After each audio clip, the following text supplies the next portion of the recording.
All right.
Mr. Kola.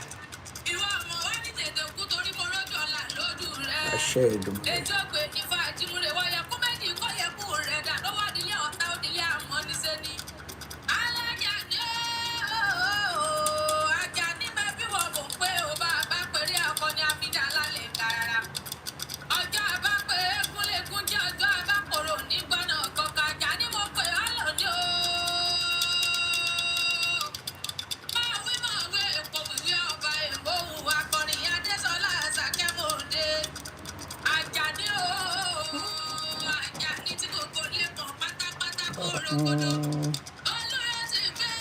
Oh my God.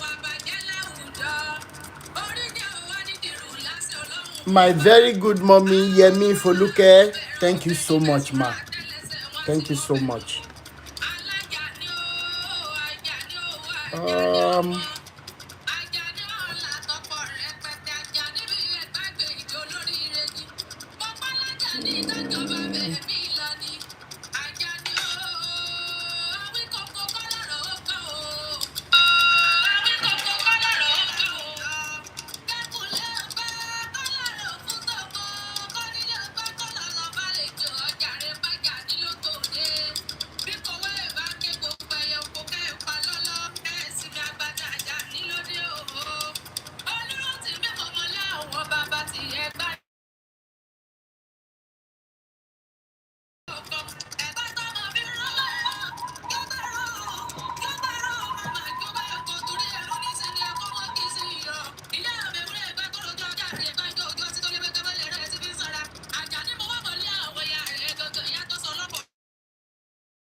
You are going to be watching this.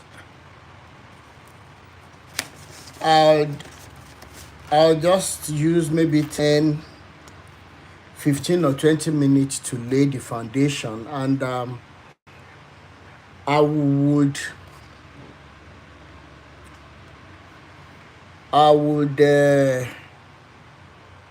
try and make sure that we have as many people as possible to come and make their contributions today. Yes, we will do that. If you're on Facebook and it's not stable on Facebook, let me know so I can direct you to YouTube. You should be able to watch it on YouTube. The issue with the retirement of Mr. Abioye and Mr. Aremu of Winners. We're going to be discussing that today, while at the same time we're going to be looking to use our discussions to set people free from the bondages of these men. Some of the things I encountered from 2018 to 2019 when this liberation movement started. The most consistent sentence has been, go and repent. You cannot be talking about the men of God like this, you know. Baba mi Faniyi Ifagbemi, thank you so much, sir. Go and repent. If not, in the next, when the wrath of God begins to destroy you and your family, that was 2018, 2019. Till date, mi tí mú nǹkan ní nǹkan mọ́ tèmi, mi ní kí tọmọ ẹnìkejì mọ́ dá, mi dẹ̀ kúrò ní ibi tẹ́lẹ̀dùmarè tó mi sí gẹ́gẹ́ bí ààyè mi. In fact, gan, as a testimony, the things that we never thought could be possible became very, very possible. I don't want to say that on here now. What am I trying to say? Let me quickly say this. In 2018 or in 2016, when I stopped going to church, and that was when I found out from the horse's mouth of a pastor in Calgary, redeemed pastor. In Badaruka, what kind of information? Kini parish it is Pastor Kola. Maybe he's still there or not, I can't say.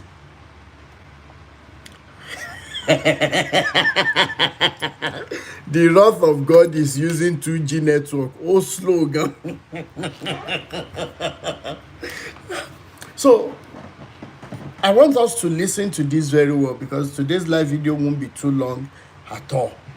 When I bring you up to come and give your this in 2 minutes, at most 3 minutes per person. Once it is more than 3 minutes, I will bring somebody else up. I will drop you. So please be preparing your speech for 2-3 minutes concerning Oyedepo, Aremu, and Abioye after I make my submission now.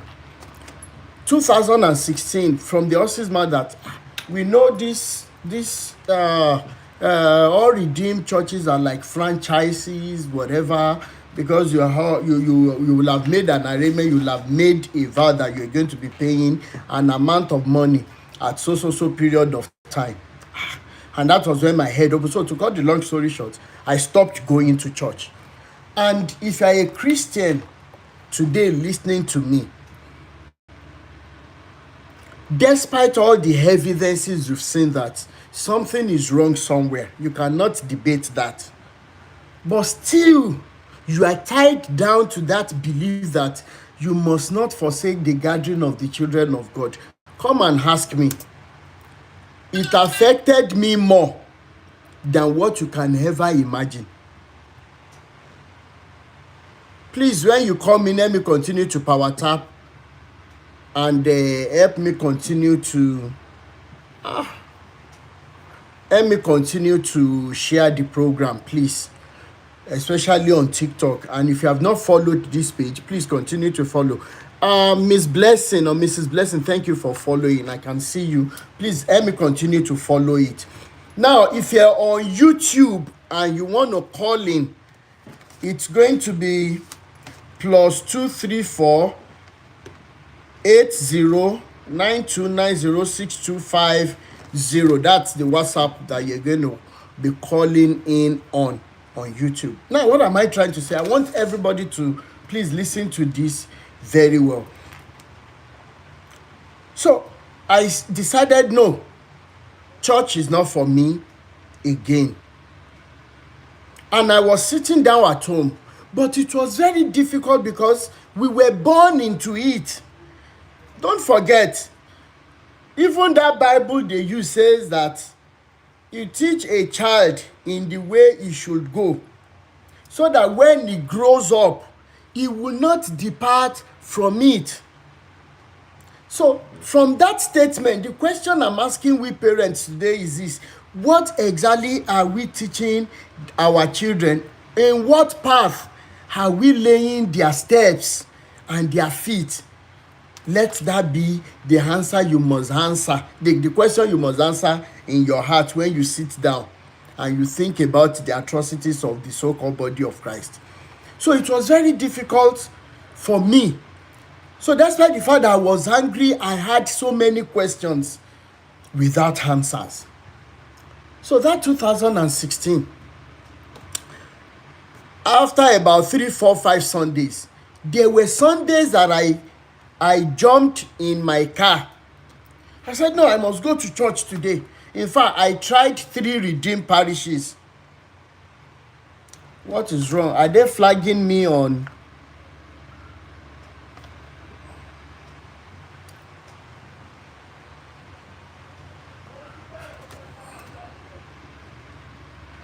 Are they flagging my Facebook?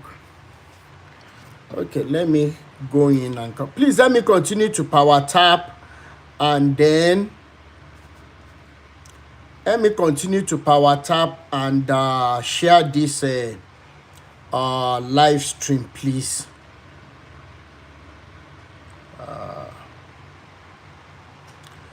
Oyedepo. Resume live video. Oyedepo and his cohorts.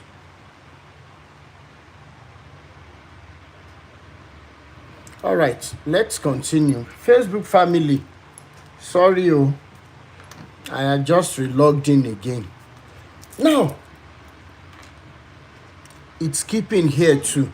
They are flagging. They are really, really flagging. Let me bring up some people to be up there. Let me bring up some people. When I bring you up, you can just mute. Shit.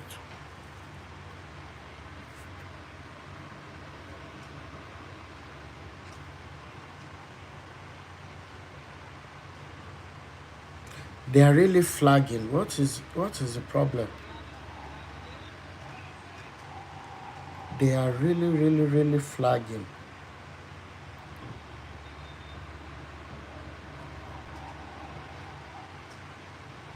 They are really, really flagging. Anyways, let me continue. Let's continue to power tap. Then help us share. Welcome back, bro. Thank you so much, Bombay person. Thank you so much, sir. I'm happy seeing you there. It means the Facebook is working again, and I hope the YouTube family too are connected. Today is today. Today is today.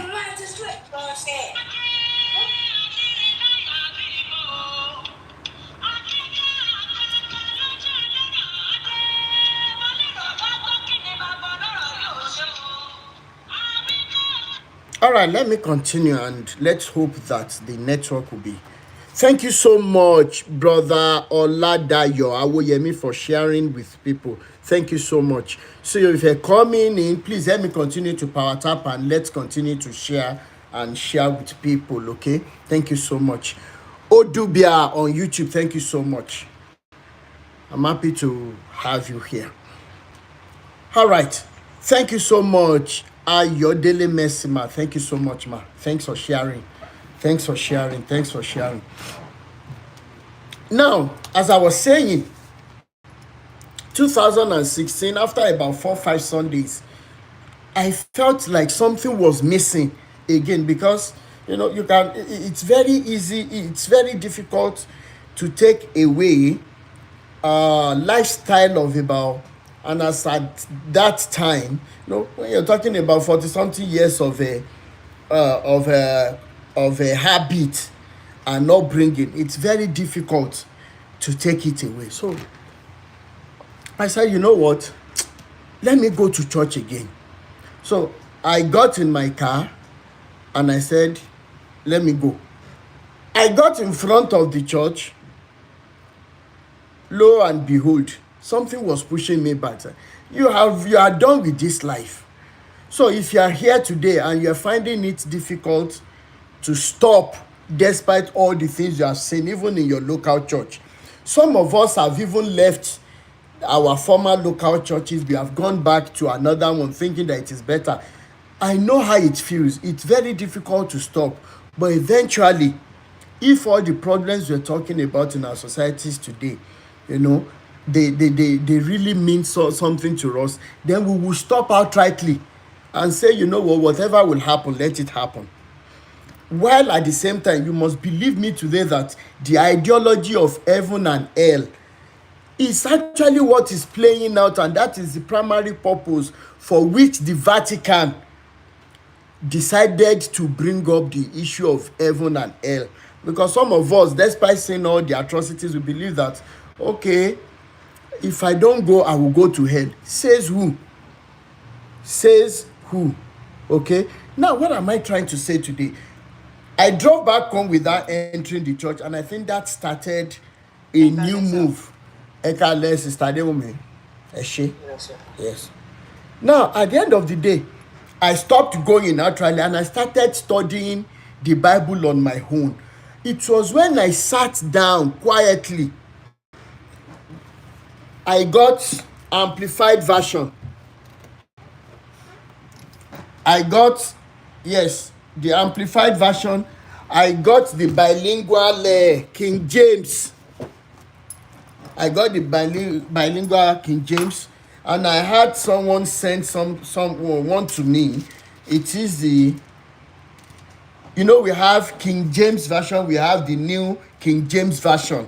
I don't know why we have different references, and I started studying, because our liberation movement would have been easier if people had been studying this book, such that when we bring up something, it will not be difficult for them to go and relate. So now our liberation movement will now have to be starting from using the Bible, okay, to put them aright, to bring out all the atrocities and the contradictions in the Bible.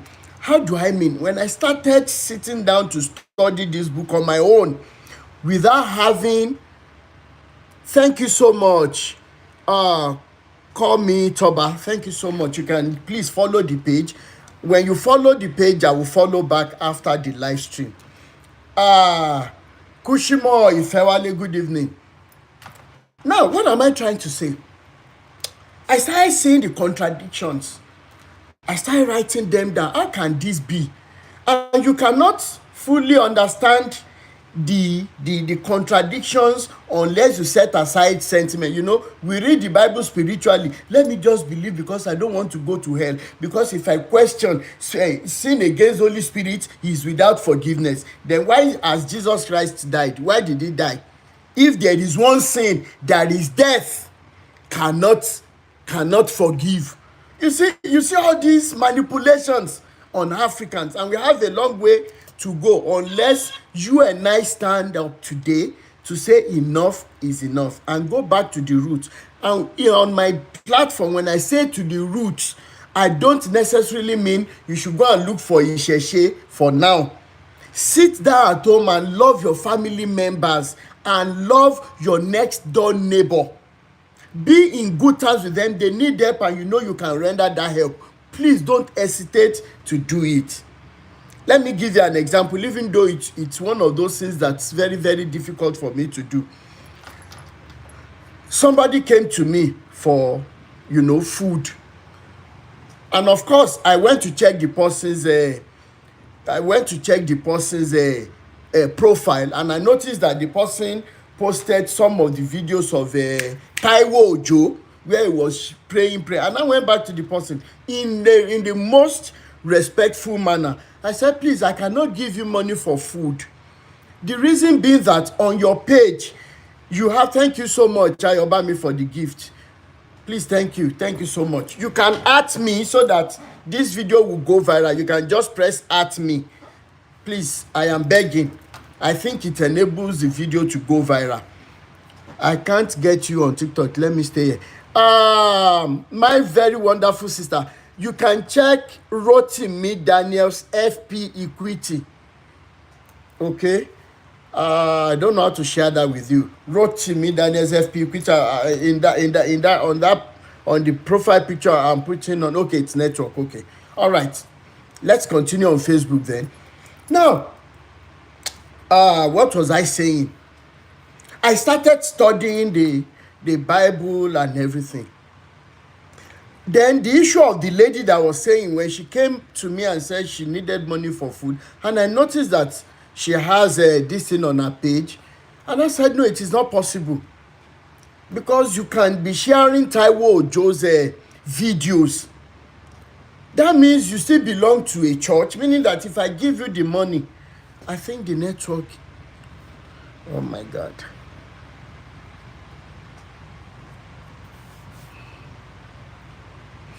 TikTok family, I hope we're still on course. YouTube family, thank you so much. Adeolu Balogun, Olufunmilola. I think they are flagging my show seriously on Greetings Chelsea Fulham 418. You know what I will do?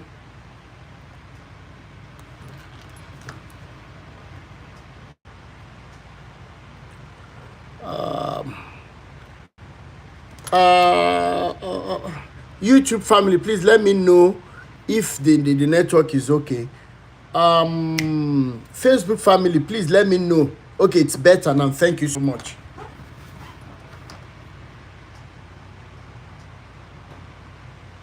Network. The network now. Please let me know in the comment section and let me continue to power tap. It's better. Thank you so much.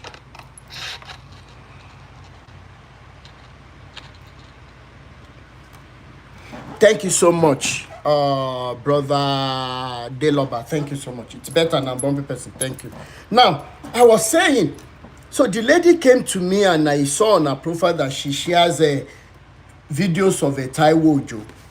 And Taiwo Ojo happens to be one of those people that I am so sure that he has set himself up to destroy destinies. When you consider how many hours of the day he gathers people for prayers, for endless prayers, for useless prayers, for prayers that will make you to start thinking your parents are doing you.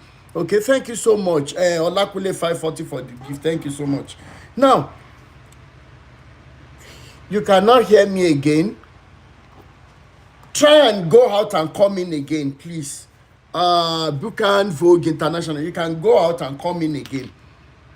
Okay, now, after everything, the lady said, she sent some things to me. Then I considered as Elerara, as human.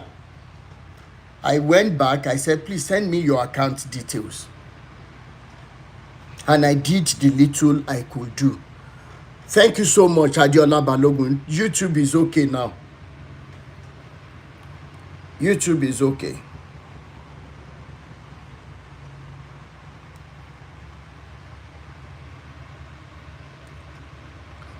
Please let me continue to power tap and then share with people. Please let me share with people. Let me power tap.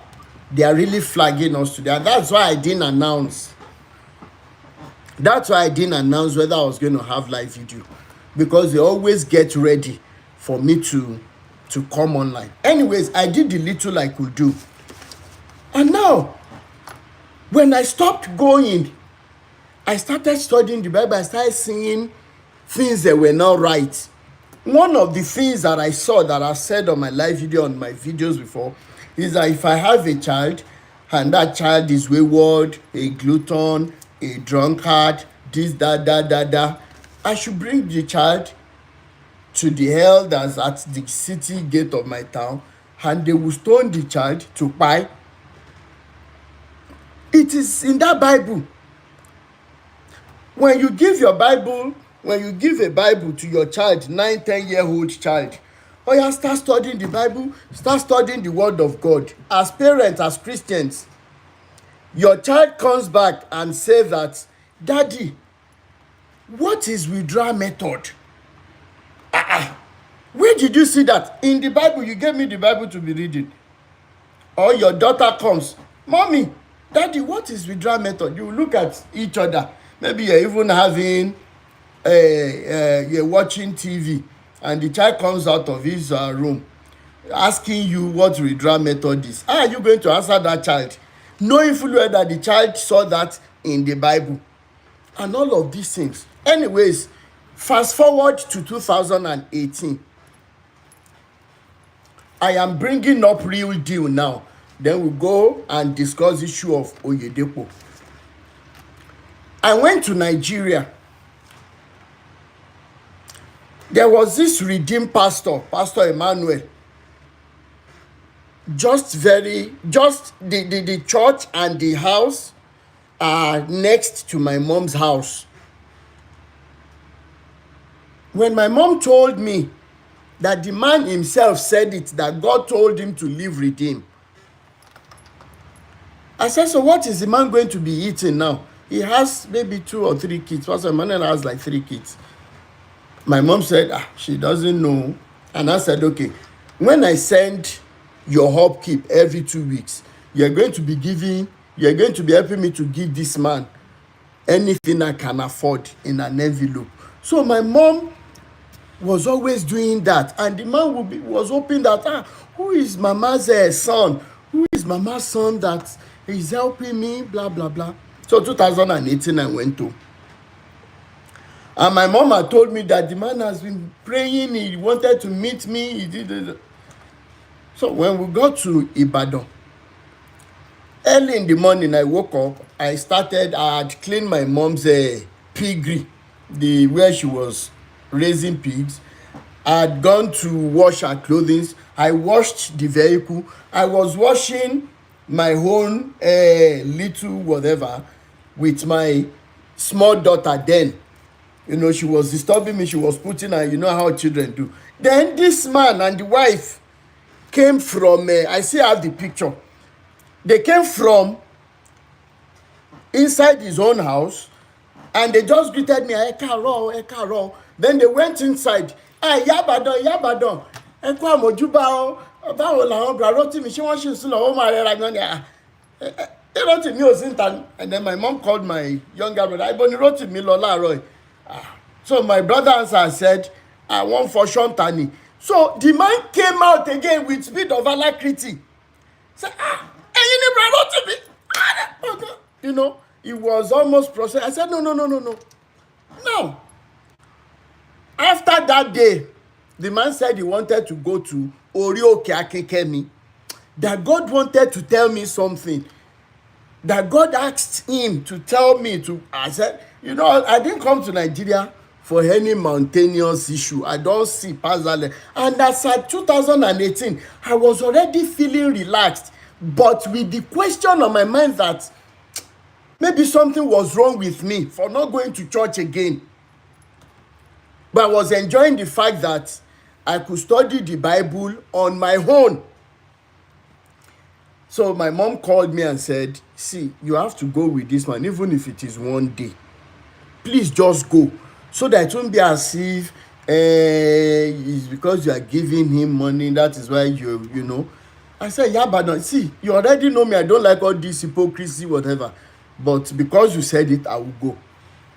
If Pastor Emmanuel had known that the experience,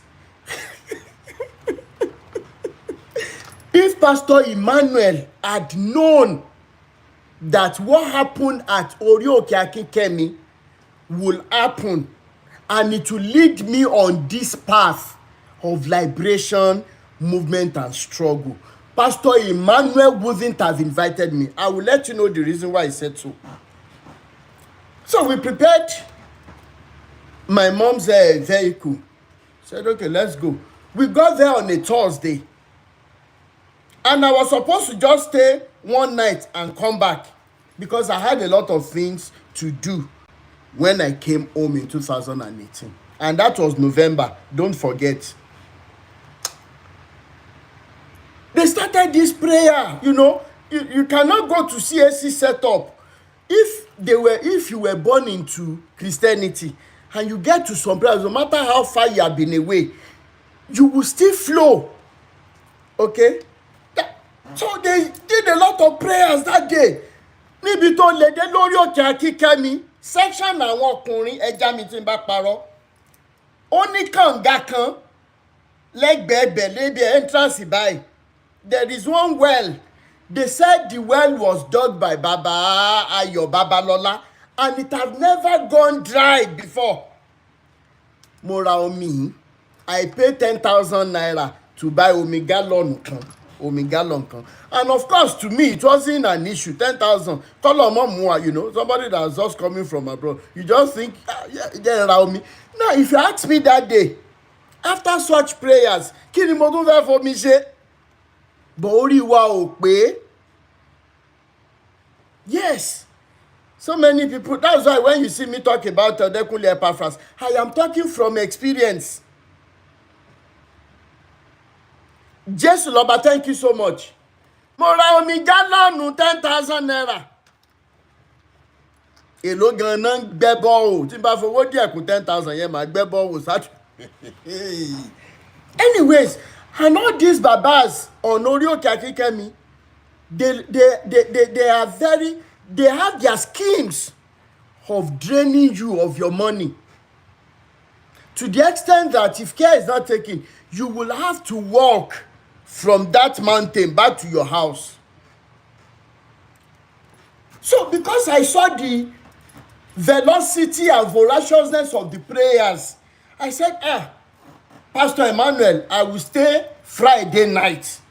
Because if Thursday night could be like this, then Friday night, people will be more. I stayed.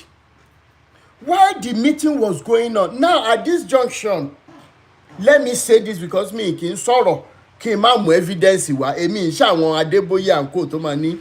There was a time, it was a time, the place was orí òkè Akíkẹ́mi, November 2018. Then that Friday night, the prayer started again. Ogun ìdílé bàbá, ogun ìdílé ìyá tí ò jẹ́ ara náà lọ. We started these prayers at about 1 a.m., 2 a.m. The most senior pastor on that mountain came out. Brother, who said he was there? Who said he knows that place? I can't remember the name of that, my brother, because I need him. Please, if you're that person, let me see your comment. Because in your soul, you will have to go and confirm. We were having this lovely meeting, prayers, and then the most senior pastor on that mountain that year came up. And he said, everybody should stand up. We will be praying for Nigeria.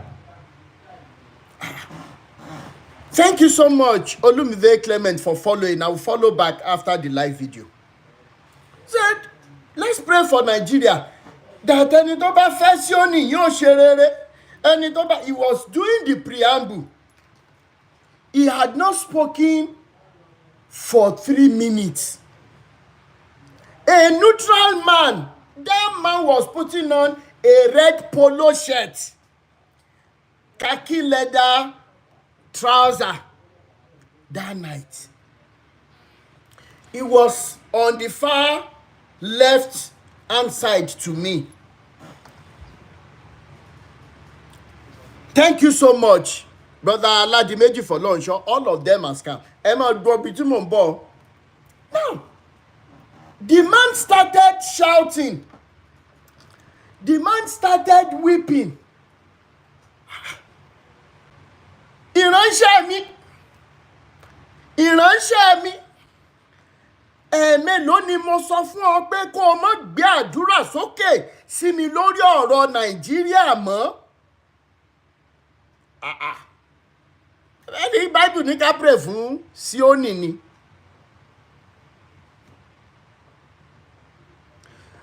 Odubia, yes, I couldn't pick a call yesterday. Myself and Auntie Aduni will be arranging a live video together. She called me yesterday. We talked, we chat. We had a chat yesterday. We're going to have a collaboration later. Okay. Now, ìránṣẹ́ mi, ẹ̀ẹ̀mélòó ni mo ti sọ fún ọ pé kó o má gbé àdúrà sókè sí mi mọ́ lórí ọ̀rọ̀ Nàìjíríà. The man answered, ẹ̀ẹ̀mẹrin ni Olúwa mi o. Èé ṣe tó ń ṣe àìgbọràn sí mi. Ṣé mi ti sọ fún yín lórí òkè yìí pé nínú ìbínú mi ni mo mú Nàìjíríà bọ̀ wá síbi ìparun? Ṣé mi ti sọ fún yín wípé irú ìtàjẹ̀sílẹ̀ tẹ́ ẹ̀ tí ìgbúrú ẹ̀ rí ni ó bẹ̀rẹ̀ sí ní ṣẹlẹ̀ ní Nàìjíríà? Ẹ̀ẹ̀mélòó ni mo ti sọ fún yín? And the man was crying, weeping. Then why are you disobedient to my instructions? Kí la gbé kí lẹ jù? Then at the end of the day, the man said, haven't I told you on this mountain that it is not because of the politicians that I'm so angry with Nigeria? It is not because of the politicians that I'm bringing an end to the name Nigeria. Nítorí táwa ni kò ṣàdẹ̀lẹ̀ jẹ́ nítorí èmi. But because of those men who parade themselves as my servants, who have successfully removed me from the hearts of men and have placed themselves in their hearts, who have made themselves gods unto so many millions of Nigerians. Yorùbá ló fi sọ. And the man was crying. And at this time, gbogbo èèyàn ti wà lórí, ẹni tó lè kúnlẹ̀, ẹni tó lè dọ̀bálẹ̀, àwọn tó ń sunkún, orí ẹyọ, everybody wọ́n ń wú gan. So, and the fear was so much that the people that were close to plastic chair, the plastic chairs around me were vibrating. Whosoever was there, 2018, November, go and find out on that mountain. And tó bá fẹ́ lọ find out, mo lè sponsor owó mọ́tò ẹni yẹn. If you are in Ibadan, you want to go and confirm. As the man was giving the message, eléyìí máa sọ ní Yorùbá torí mi lè translate ẹ̀ sí English.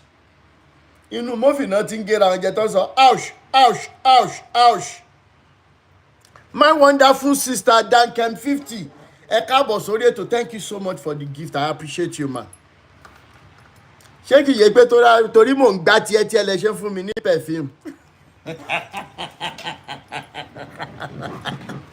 Anyways, the man now was, I couldn't even describe what I saw because so many people close their eyes. Èmi lágídí pé ikú kò sí ikú tó máa pa àgbàlagbà tá ní bá kò torí ẹ̀ ń bẹ.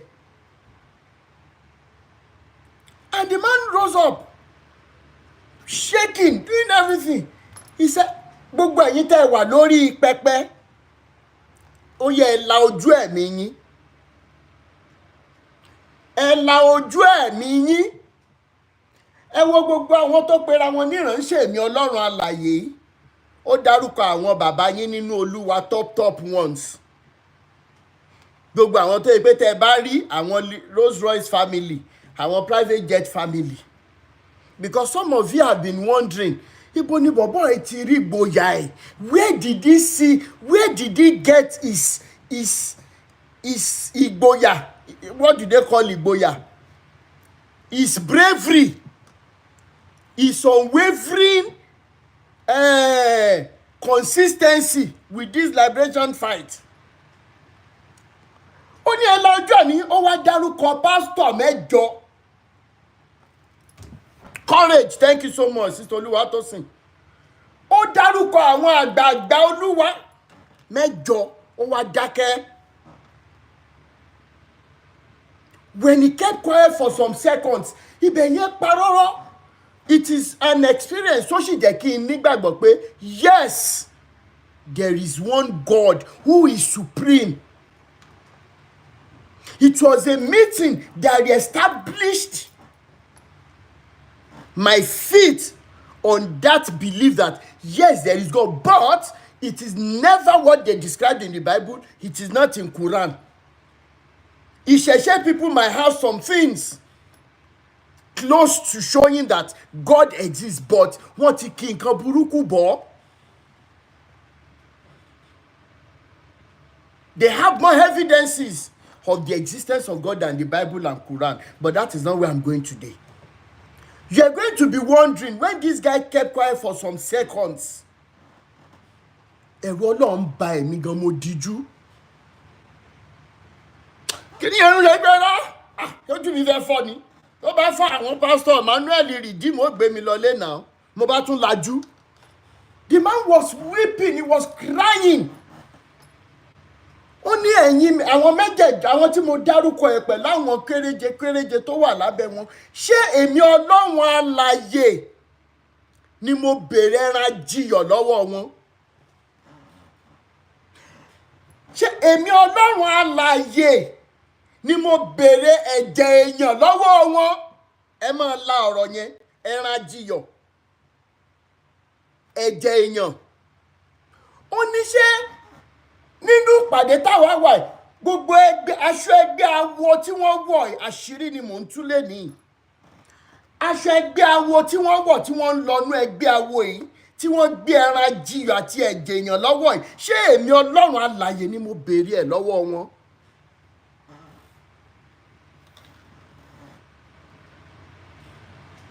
Ẹ̀rù Ọlọ́run bà mí, mo wá rírì. People were weeping. People were in tears.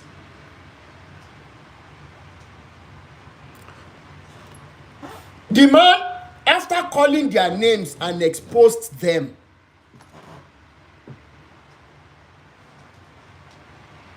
it's like something dropped inside of me that day. Nǹkan kan sọ̀kalẹ̀ sínú mi ńjọ́ yẹn, mi lè describe it. Then after he said that, he went on the ground with full force. Mo ti rò pé bóyá nìyẹn forí gbà because the sound was huge. Then the elders from the altar from the stage lókè ńbẹ̀, like 4 of them, they now went to fetch some water from that well. Wọ́n fi tu arákùnrin lára. As they were trying to calm him down with some prayers, with some songs, àwọn orin arò tán máa ń kọ láwọn ṣọ́ọ̀ṣì yẹn. Èmi ò rí orí o, Ọlọ́run mi, àmọ́ mo ń gbóhùn rẹ. Èmi ò rí orí o, Ẹlẹ́dàá mi, àmọ́ mo ń ríṣẹ́ ọwọ́ rẹ. I am that I am. Omi mo mọ̀ wípé ẹ wá. I am that I am. Ẹ ṣáà mọ̀ bẹ́ẹ̀ ṣe ń kọ́ èmi ò múre Kristẹni kọ mọ́.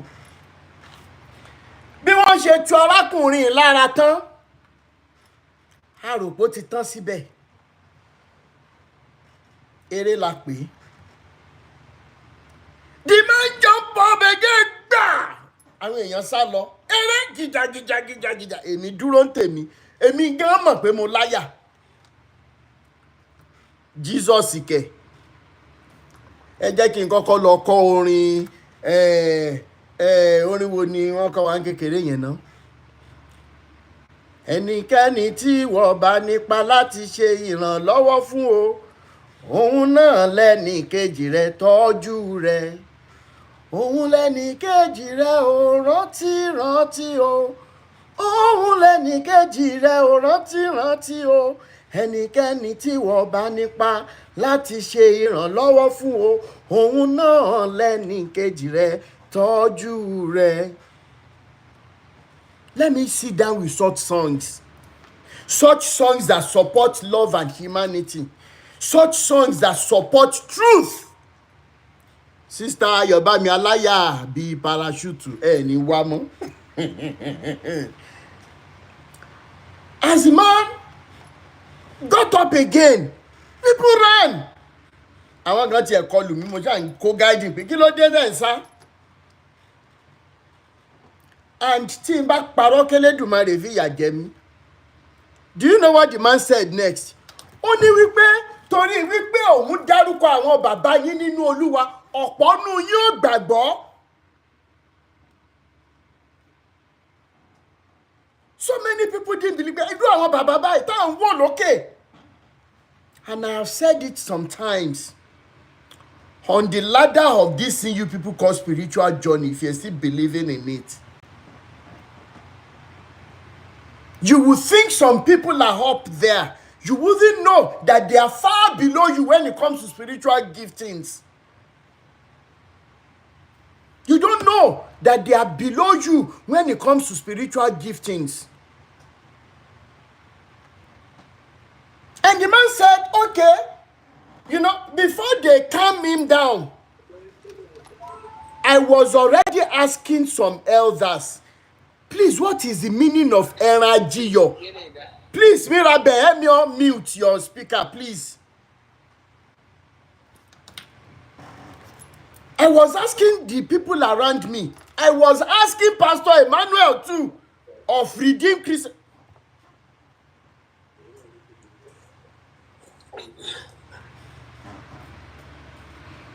I was asking him. Then one elderly man called me. Ẹ̀rín èèyàn ló ń jẹ́ Erajiyo. Mo káwọ́ sórí ni. Because initially when the man said, our fathers in the Lord were dealers in human body part and blood, Erajiyo rather, I thought probably they do sacrifices. Erajiyo bóyá ewúrẹ́, àgùntàn, oríṣiríṣi. Maybe they are, and because at that time, as of 2018, if you hear that a pastor, a pastor was caught with some sacrifices, even ọṣẹ dúdú, you know how it was. So my body was still accepting it. Immediately the man said, ẹ̀rín èèyàn. And I'm sure. I said, now I found the answer to the consistent question as to why I am not feeling peace again in any church gathering.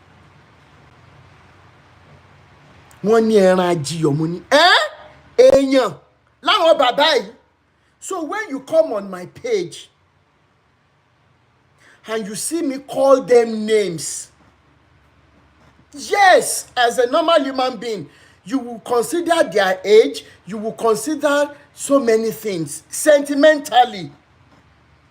But you people have never asked me, kí ni ìwà wíkòkórí lọ́bẹ̀ tó wà ru ọwọ́, concerning this men.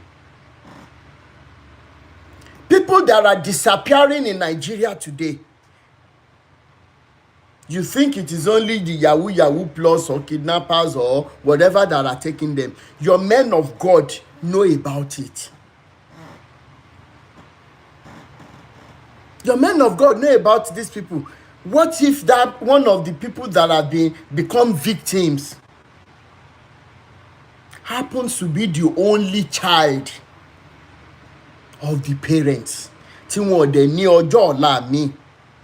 Are you people with such parents come to me and say that mo ń pè wọ́n lólódì rí burúkú if they give them evidence pé kan lára àwọn bàbá ẹ̀ ló pa wọ́n lọ́mọ?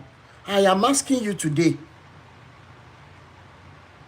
And the man woke up again and stood up again and said, because he mentioned all their names,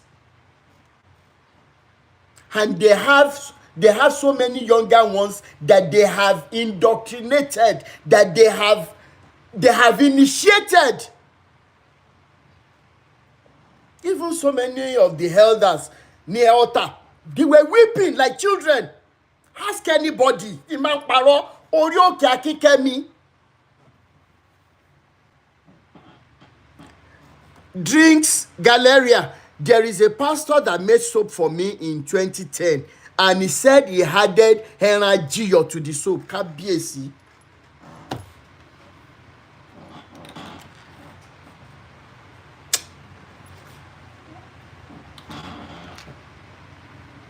What about those ones that beside their camp or along their camp, accidents must always happen at a particular time of the year? Thank you so much, Book and Vogue, for sharing this video. Today is going to be hot.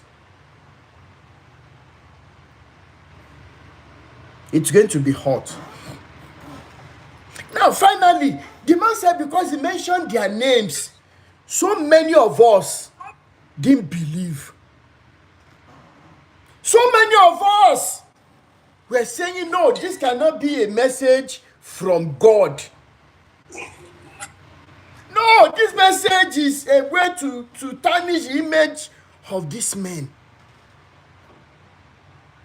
But God, will not be hungry. Get your paper. Ó wá sọ ní ìjìnlẹ̀ Yorùbá. Ẹ mú ìwé yín. Ẹ mú òǹkọ̀wé yín àti gègé. Ìjọ yẹn ni mo kọ́kọ́ gbọ́ gègé láyé mi. Gègé means pen, n tá fi ń kọ nǹkan ní èdè Yorùbá. Nǹkan mẹ́rin tẹ́ rò pé ó ṣòro jù fún yín pé tẹ́ fi jáde láyé. Tẹ́ fi jáde láyé pé kíní yóò lè ṣeé ṣe. Káwá ní mo tiẹ̀ wá mọ̀ irú ọjọ́ náà ni. Mi ìbá sọ fọ́lọ́run pé kí 2019 tó dá sí méjì. Mo tiẹ̀ fẹ́ di millionaire or billionaire kí n wá wò bóyá rùsìn mi ìbá tí máa pariwo máa fẹ́ fún tòtò lórí social media. Mo wá mú paper, mo mú pen, irú àwọn sticky note yìí. Mo wá kọ àwọn nǹkan mẹ́rin tí mo fẹ́. Èèwọ̀ Ọlọ́run ní ó báyìí pé lóòótọ́ lórí pé ìwọ ló sọ̀rọ̀ pé àwọn bàbá yìí wọ́n ń dín pẹ̀lú ẹran jíyọ̀ pẹ̀lú ẹ̀jẹ̀ èèyàn. Àwọn nǹkan tí mo kọ yìí kó tó June 2019 jó mọ̀ ṣẹlẹ̀ jó ṣẹ. Tí n bá parọ́ kí Elédùmarè fìyà jẹ mí by April 2019.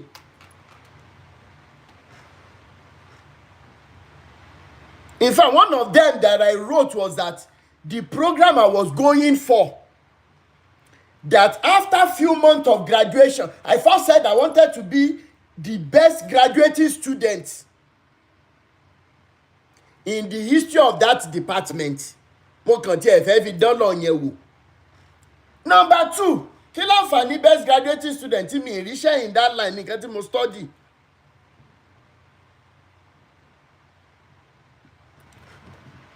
Evo London.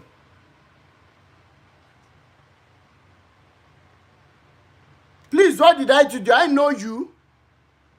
Anyways, let me continue. At the end of the day,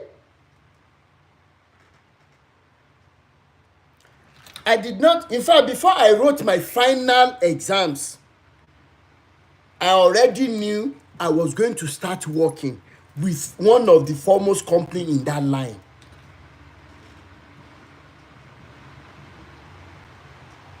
And do you know what happened?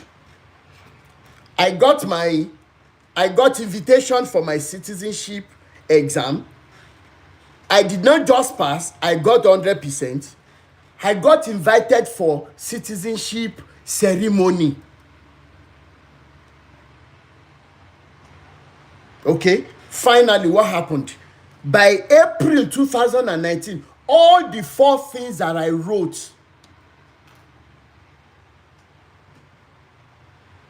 came to pass. And before April 2019, I had started writing some things on Facebook, but with fear to liberate people from going to church. And on that day, you know what happened? The man also said the people there should go and tell Ajimobi, former senator governor of Oyo State, pé kó máa palẹ̀ ẹrù ẹ̀ mọ́. What did Ajimobi do? Ọlọ́run ní ó tako ẹni tó bá wọn ṣe ọ̀nà. There is one man who has a farm, big farm, along that Akikemi road. He now repaired the road for easy access for people. Wọ́n l'Ajimobi pè lẹ́jọ́ pé wọn Ọlọ́run ń bínú sí. Anyways, ó jọ gàtó fẹsẹ̀ méjèèjì tilẹ̀. You will not believe, by that time, people that were abusing me for the things I was posting against all these men, they didn't know that their abuses and curses were going to serve as stepping stone for me. And guess what happened? I became so bold to now started making some small videos. They blocked the Facebook I was using then. They reported it, they did everything. And I wasn't even doing live video then. Those were the days I would go and speak on Maureen Badejo's show. Maureen Badejo was doing a show then, 2020. I would go there. I would speak so boldly and they blocked my page. I opened another one. They blocked it. Then 2022. I had a short live video. I exposed some things about them. It was going so viral that day. By the time I got to work, after spending some hours, an elderly friend of mine from the US who has my Canada number called me and said, Mr. Rotimi, guess what? I said, what, sir? Your Facebook is dead, is deaf. How did you put it? Blind, deaf, dumb, and dead. I said, what do you mean, sir? He said, go and check it. Nígbà tí màá fi check Facebook mi, there was nothing again. And if I had known, I would have been saving my videos then. At the end of the day, I lost all those videos. Oh my God. They are taking over.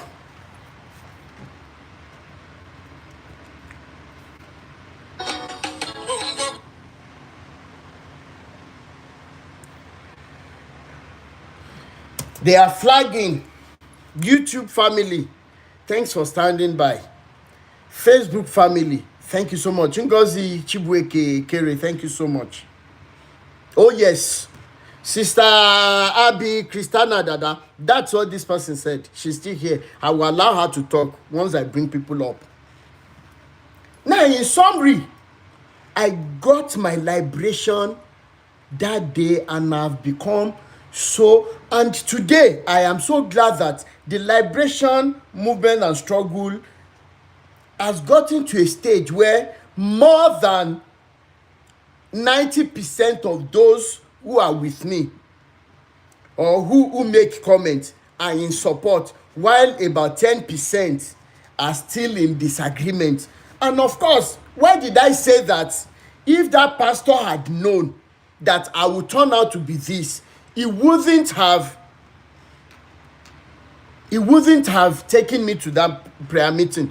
Because the things I posted about Baba Adeboye, for example, the man came to me and said, and the grace upon their lives will disgrace anybody that is disgracing them. And that was the end. I blocked the man off. And I told my mom, you know what? If the man asks of me, tell him I don't want to even speak with him. And today, the man has gone to establish his own business center too. The same man has gone to establish his own business center. You can imagine. And this is the destruction that we're talking about. Now, concerning Oyedepo, Abioye, and Aremu, how many of you were with me on my other page where we discussed the mandate? Where is it again? How many of you were with me? Now, if Abioye, some of you might have been, you might not feel good about what happened to Abioye and Aremu. And you know, as Nigerians, we are highly emotional, we are highly sentimental. But I put it to you today that if we have 200-300 people today who, as a result of being affiliated with Living Faith Chapel, Winners Chapel, their lives have been destroyed. Abioye must have a part to play. Aremu must have a part to play, if we must tell one another the truth. Because if I have a friend today, say, show me your friend, and I'll tell you the kind of person you are. When Oyedepo was writing this, Abioye will never say that in his wildest dream he didn't see this.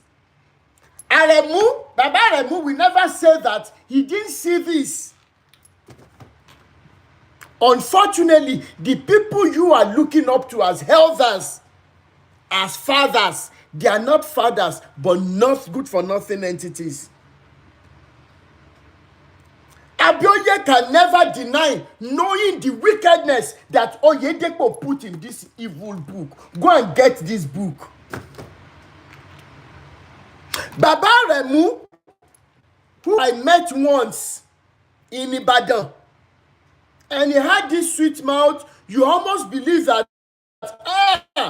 Christianity is somebody that will easily convince you. Go and get this book. Evo London, we will chat after this thing. You said you are a Greek. Yes. By the time I see the face, I will know who is speaking with me or who is here with me. Go and get this book, The Mandate. Go and read page 202. I will quickly summarize this, then bring people up. Page 202. It is called Red Bible. It has to be the Red Bible. It's so unfortunate that Sister Oliroti is not in the house today. She was one of the inner people in Winners. Now, page 202, please write it down. Page 202, section 7.3.4, secular business. Now, before I read the summary that Oyedepo put here, with the respect, with agreement of Abioye that so many of you are pitting today, with the agreement of Aremu that many of you are pitting today, that why will they retire then? Why will they shake Nikan? They already know it is a business empire. It is the members that are thinking that they are serving God. Ẹ̀yin members lérò pé ẹ̀ ń sin Ọlọ́run lábẹ́ Oyedepo. Oyedepo sọ fún yín pé òun ń sin Ọlọ́run. As a matter of fact, Sister Oliroti told us on my live video before that for the first few years of her life being a Winners member, Rockefeller or Rothschild was in the Bible. Oyedepo was always making reference to it, number one. Then number two, Oyedepo said it with his own mouth. In one of their meetings, Sister Oliroti said, and I quote, that when he was an architect, he never succeeded. He was a failure until when he started preaching the Bible. Until when he started using the Bible to destroy lives. That's how I'm going to put it. If he's not a destiny destroyer, let's look at what he has here. Please, let's look at it. Page 202. Please go and get this book if you're a Winners member, so that you will know what you are up against. So that you will understand what you are up against. I am begging, I am pleading with you. Page 202, section 7.3.4, secular business. What did Oyedepo, with the help of Abioye and Aremu, what did they write here? Or what did they write here? All full-time pastors must be about their father's business. Please, the book is The Mandate. YouTube family, the book is The Mandate. Go and get your hand on this book. This is what they use in training their pastors. The Mandate. I am begging you, go and get your hands on it.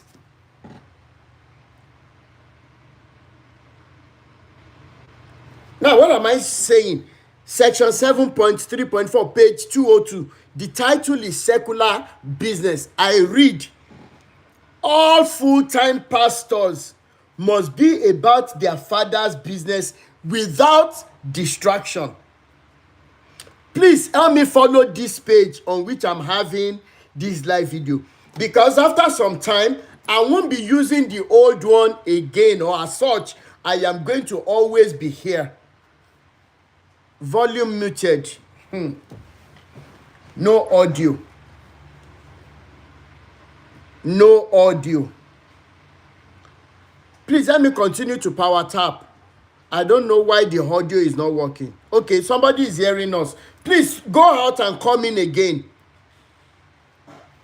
And please let me share. Let me share this junction I am now. I need more people to hear this about Winners Chapel, Living Faith Chapel. Okay.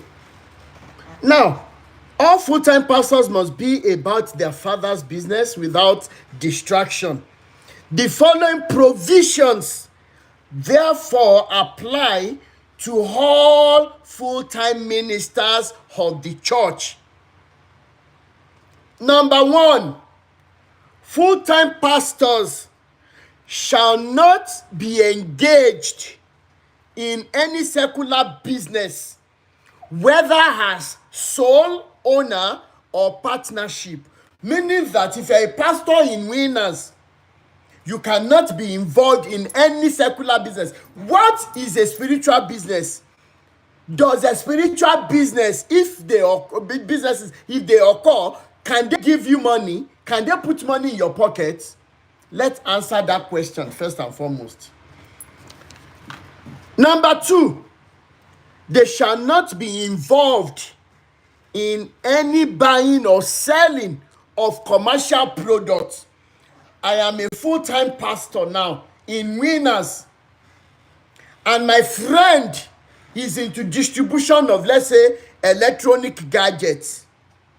Oyedepo is telling me that I cannot tell my friend that I want to be, maybe my friend is in the production, I cannot tell my friend I want to be a distributor because it is a commercial product. I want you to follow me without distraction. Number 3, you shall not be involved in any capital investment or money market that requires personal presence or no volume. Please, let's continue to power tap. Hold on. They have very good social media dogs. I give it to them.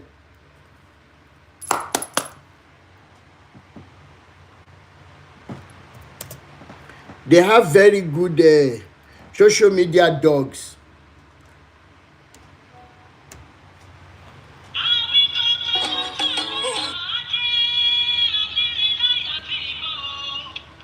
Let's try it now. Thank you so much, YouTube family.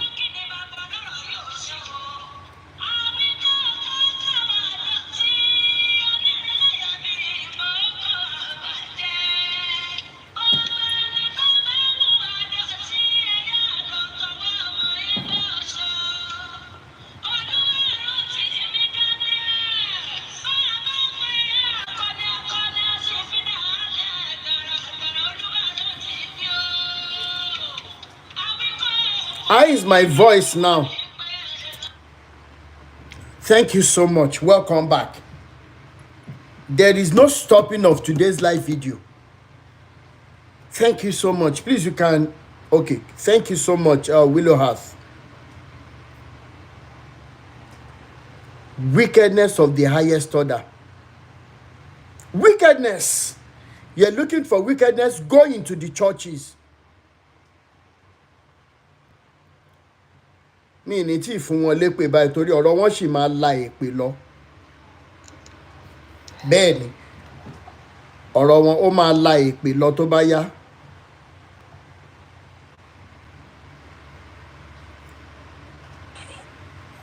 They have very, very good social media dogs.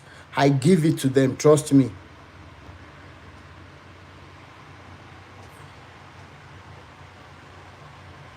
All right, I was saying something.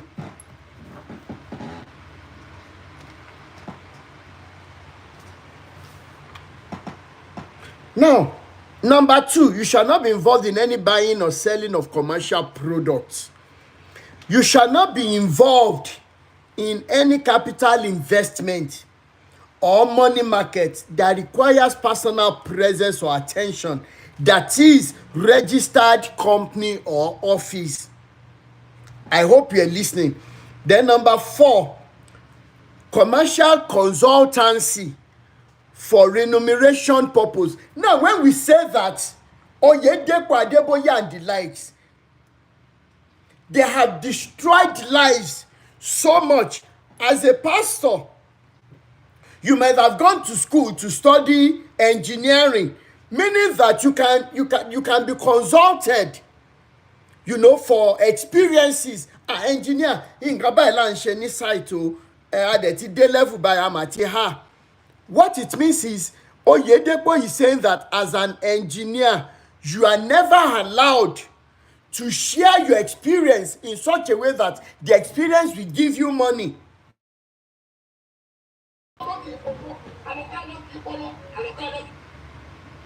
I don't know. Now, what Oyedepo is saying is, as an agricultural scientist that I am, and I have a bit of experience when it comes to agroforestry, then I am pastoring under Oyedepo. Then a friend comes to me, like this, my friend that we went to school together. He calls and say, Rotimi, long time, everything, how is everything, blah blah blah. We missed school days, we did everything. Oh, there's a project that we're doing. We need your expertise, because when we were in school, you were good in this practical aspect of agriculture, but we need your expertise, and we're going to pay you for whatever you share with us. Oyedepo says, my school going is a total waste because I've accepted to be a pastor under him.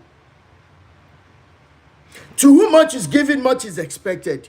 Oyedepo fúnra ẹ̀ tó jó lórí burúkú àṣìírí. Ẹ má bínú o. How can these pastors think that Oyedepo will want them to succeed when he, as an architect, cannot even make use of that experience? Then you think he would want you to be better off than him? I am saying this so that the members and the employees will start running away. People start over every day. If it is today, you listen to me and you feel this guy knows what he's saying, he's reading this from the same thing Oyedepo wrote, then I think I should run for my life. I am pleading with you. Please run when you can still do that.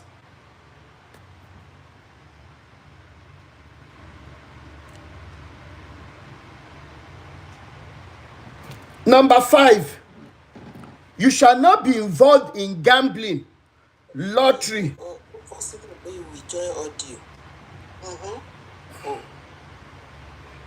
You shall not be involved in gambling, lottery, lotto, or any game of chance for the purpose of financial gain.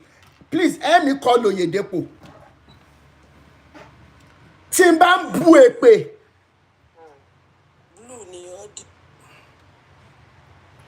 Timba bu èpè lu àwọn bàbá yìí. Please don't sentimentally say that I shouldn't.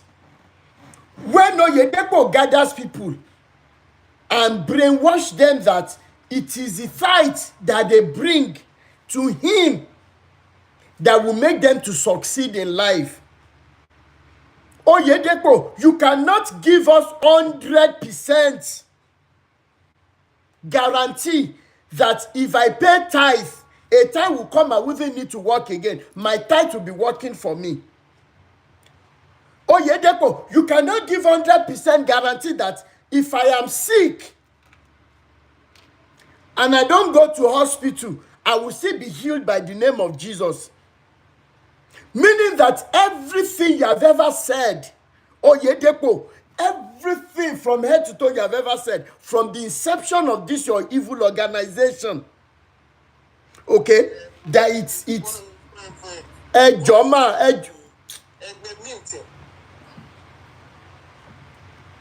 that everything you've ever done is given to 100% chance. Even if it is 99.9, it means it is not totally accurate. Not even DNA test is 100%. But now you are telling them that they cannot gamble. What have you been doing with the lives of millions that are listening to you, Oyedepo? And I say it today because of the awakening that is going on. Your days are numbered. Okay? Now, you said they shouldn't gamble, but everything you've ever done with the lives of these good-for-nothing entities that are following you is gambling with their lives.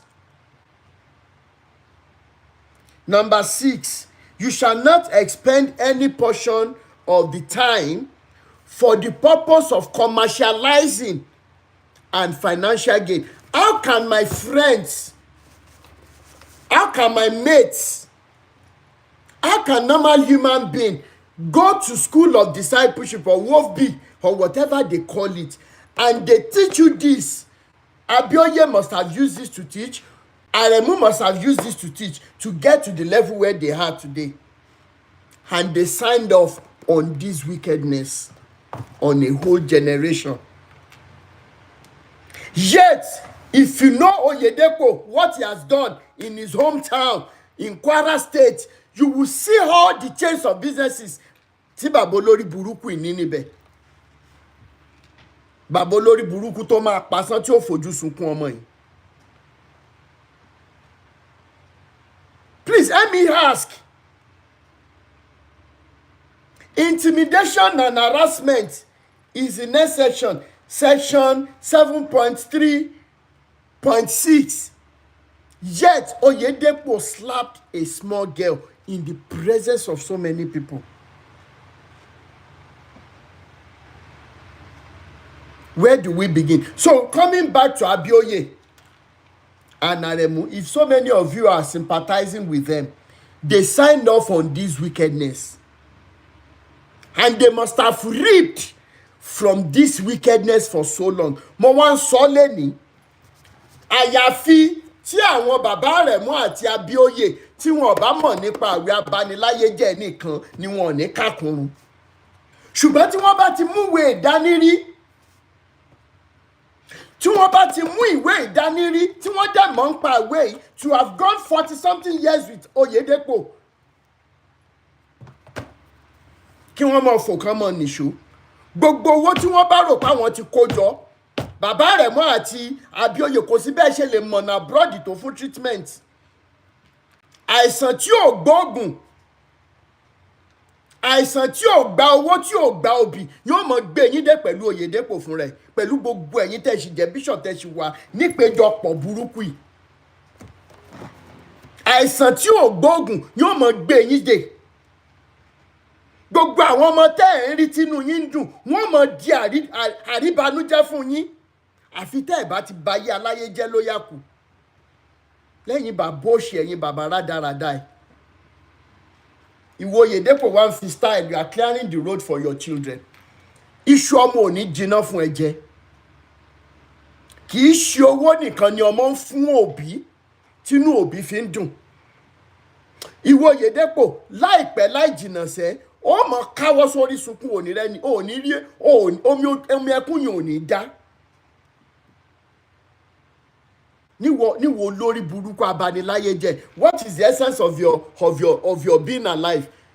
Àwọn tó lówó jù ẹ lọ tí wọ́n ti ẹ̀ ṣiṣẹ́ ọwọ́ wọn gan, àrántí wọn mọ̀. And I made a video 2022. I reposted it last year 2023. The video came up yesterday as on this day post. I was practically begging this man. I was putting on a yellow t-shirt. If you go on on my TikTok page, you will see it. If you go on my Facebook, it is there. If you go on my YouTube, it is there. I was practically begging them. They had the reasons why I subscribed to the saying that Ìkà ò kí ń gbọ́ àlọ́. Guys, what are we going to do to liberate our brothers and sisters that are dying in the hands of Oyedepo and his cohorts? What are we going to do? Is it your own experience you're going to share that the members will be able to be liberated? Please, I am opening the floor. If you're on YouTube and you want to call in, you want to share your experience with us so that many people will be liberated. These are the journey you passed through. These are the things you went through, but eventually you got liberated. These are your personal experiences. You are a victim. You are a witness to victims. Please, we want to open the floor for you. We want you to come and speak. 2 minutes, 3 minutes at most because of our time. Thank you so much. Sister Ayodele Mercy, on mute, kẹ́ bá wa sọ̀rọ̀. The wickedness going on in Winners. Sister Ayodele Mercy. Good evening, sir. Good evening, ma. Yes, ma. Well, actually, I just learned some lessons during the COVID-19 period.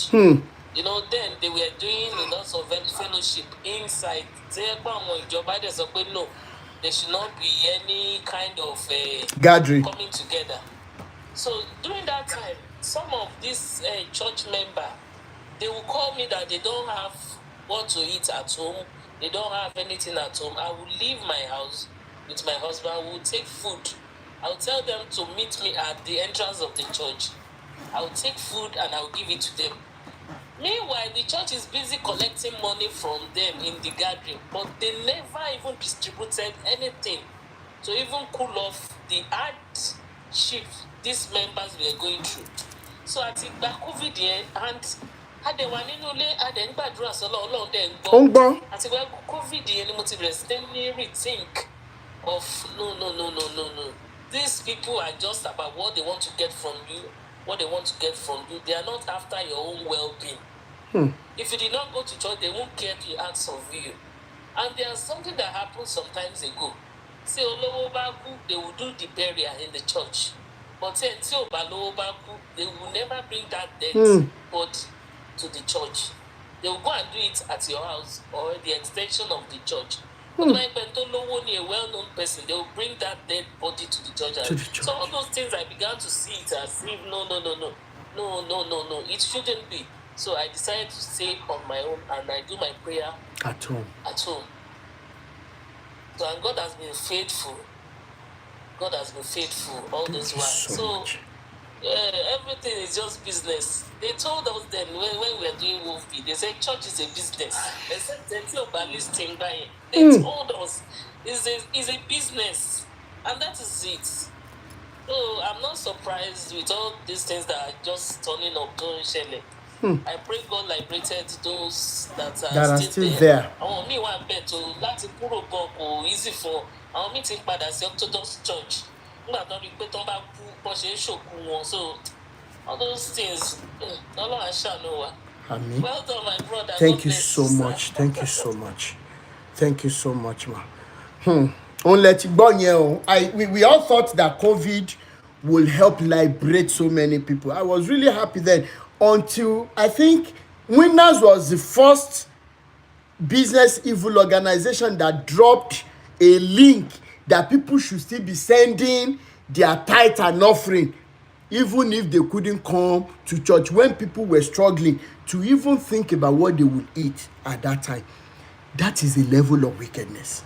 Mike Flaky Ariyo, please, your contribution. You can unmute, please. YouTube family, if you have anything to tell us, to add, +234.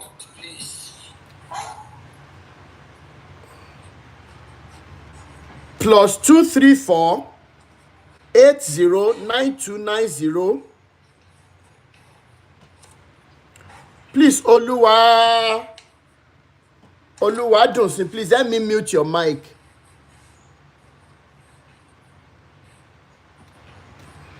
Plus 234 80. Buff Boys, plus 234. The WhatsApp number that you will call is plus 234 980 9290 6250. Okay, Mike Flaky, Ariyo, Eba Agbons, okay.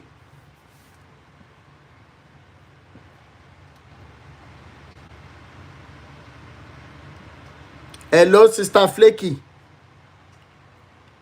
On mute, speaker yín kẹ́ bá wa gbóhùn sókè.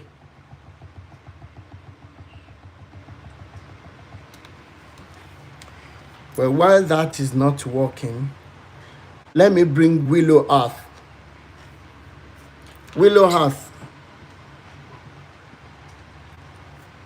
Willow Earth, are you there? Can I please come in? Hold on, sir. Okay, ẹ jẹ́ kí n gbé yín wá sókè. Ó yá, ẹ bá wa contribute, sir. Ẹ kálẹ́, sir. I've been following you and I really appreciate what you have been doing. Thank you, sir. That's my contribution on what is happening tonight. And I appreciate you for liberating people's eye. People can see what they are seeing. Is that time of that COVID that you mentioned now? That COVID OTD, this man was everywhere, blasting every government, blasting everybody. That is a plan of the devil. The next thing, Tamari Nipe, one roll out, network, at avenue, that's tight, and everything.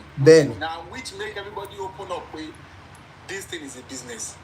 Sherry, I'm sorry to put in this. Nigeria is a country where anything goes. I'm not trying to support these people. But Sherry, the followers and the people that are following blindly are the people I'm abusing now. Sherry, I want to be one big brain lane. Alone or bango. One big brain lane. And once to buy gullible to follow one, you are their targets. Could that be a GNLD? Thomas scope.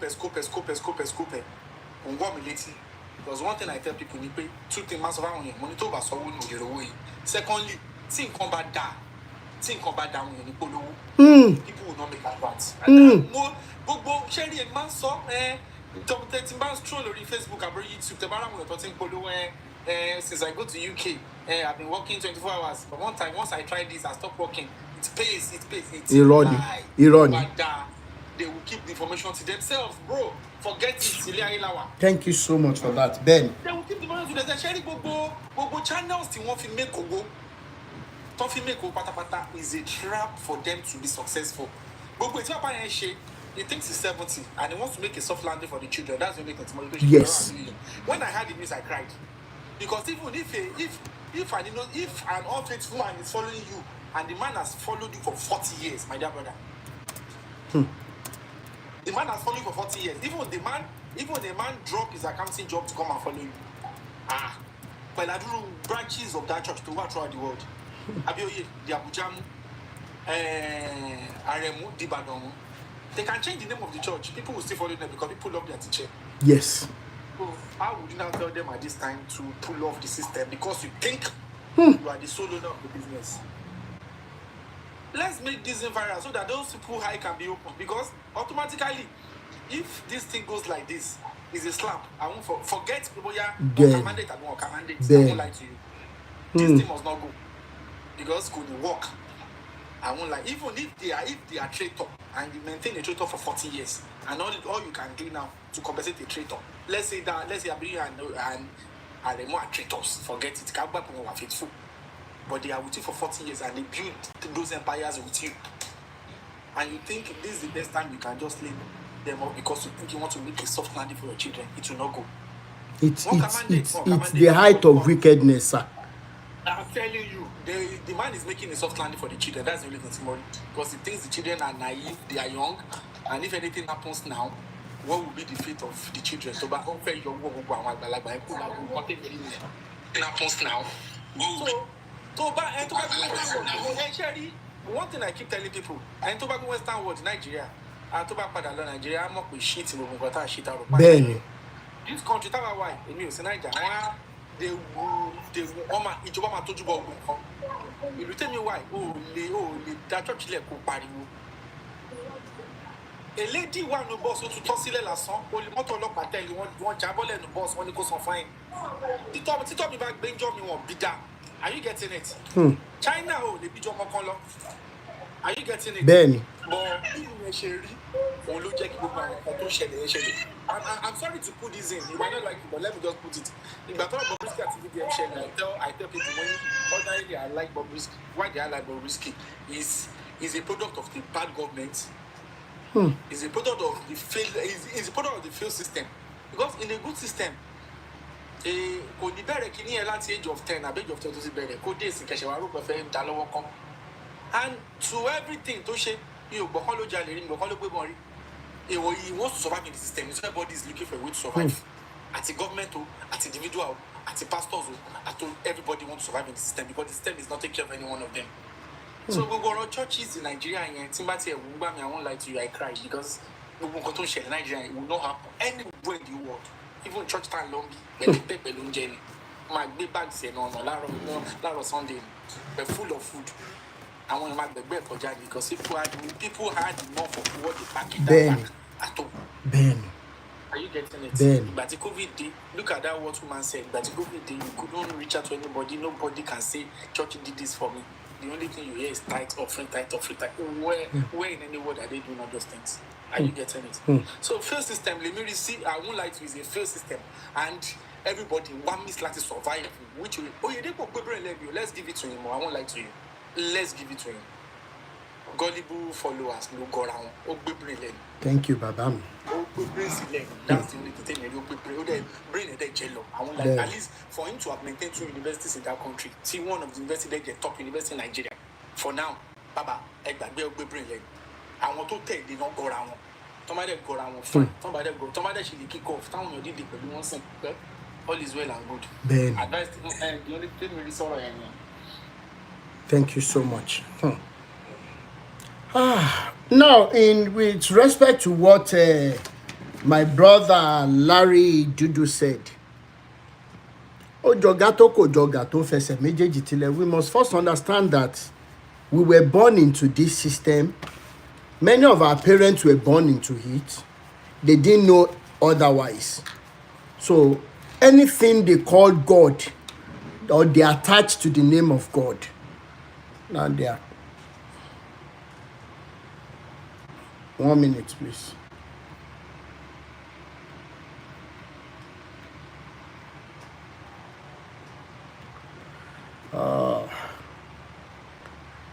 Really, Lenny.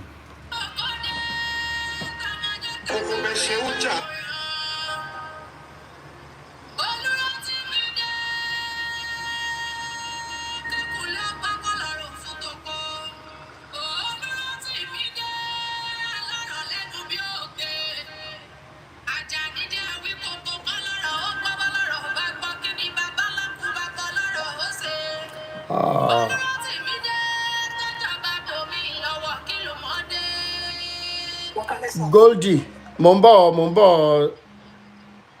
bọ̀ sister Bọ́sẹ̀dé mo fẹ́ ká ṣe ní sister ntẹ̀lé bí mo ṣe gbé wọlé. Ẹ jẹ́ kí n sáré dá ẹni tó wà ní YouTube lónìí. Hello. Hello, good evening, sir. Good evening, bàbá mi. Ẹ kálẹ́. Yeah.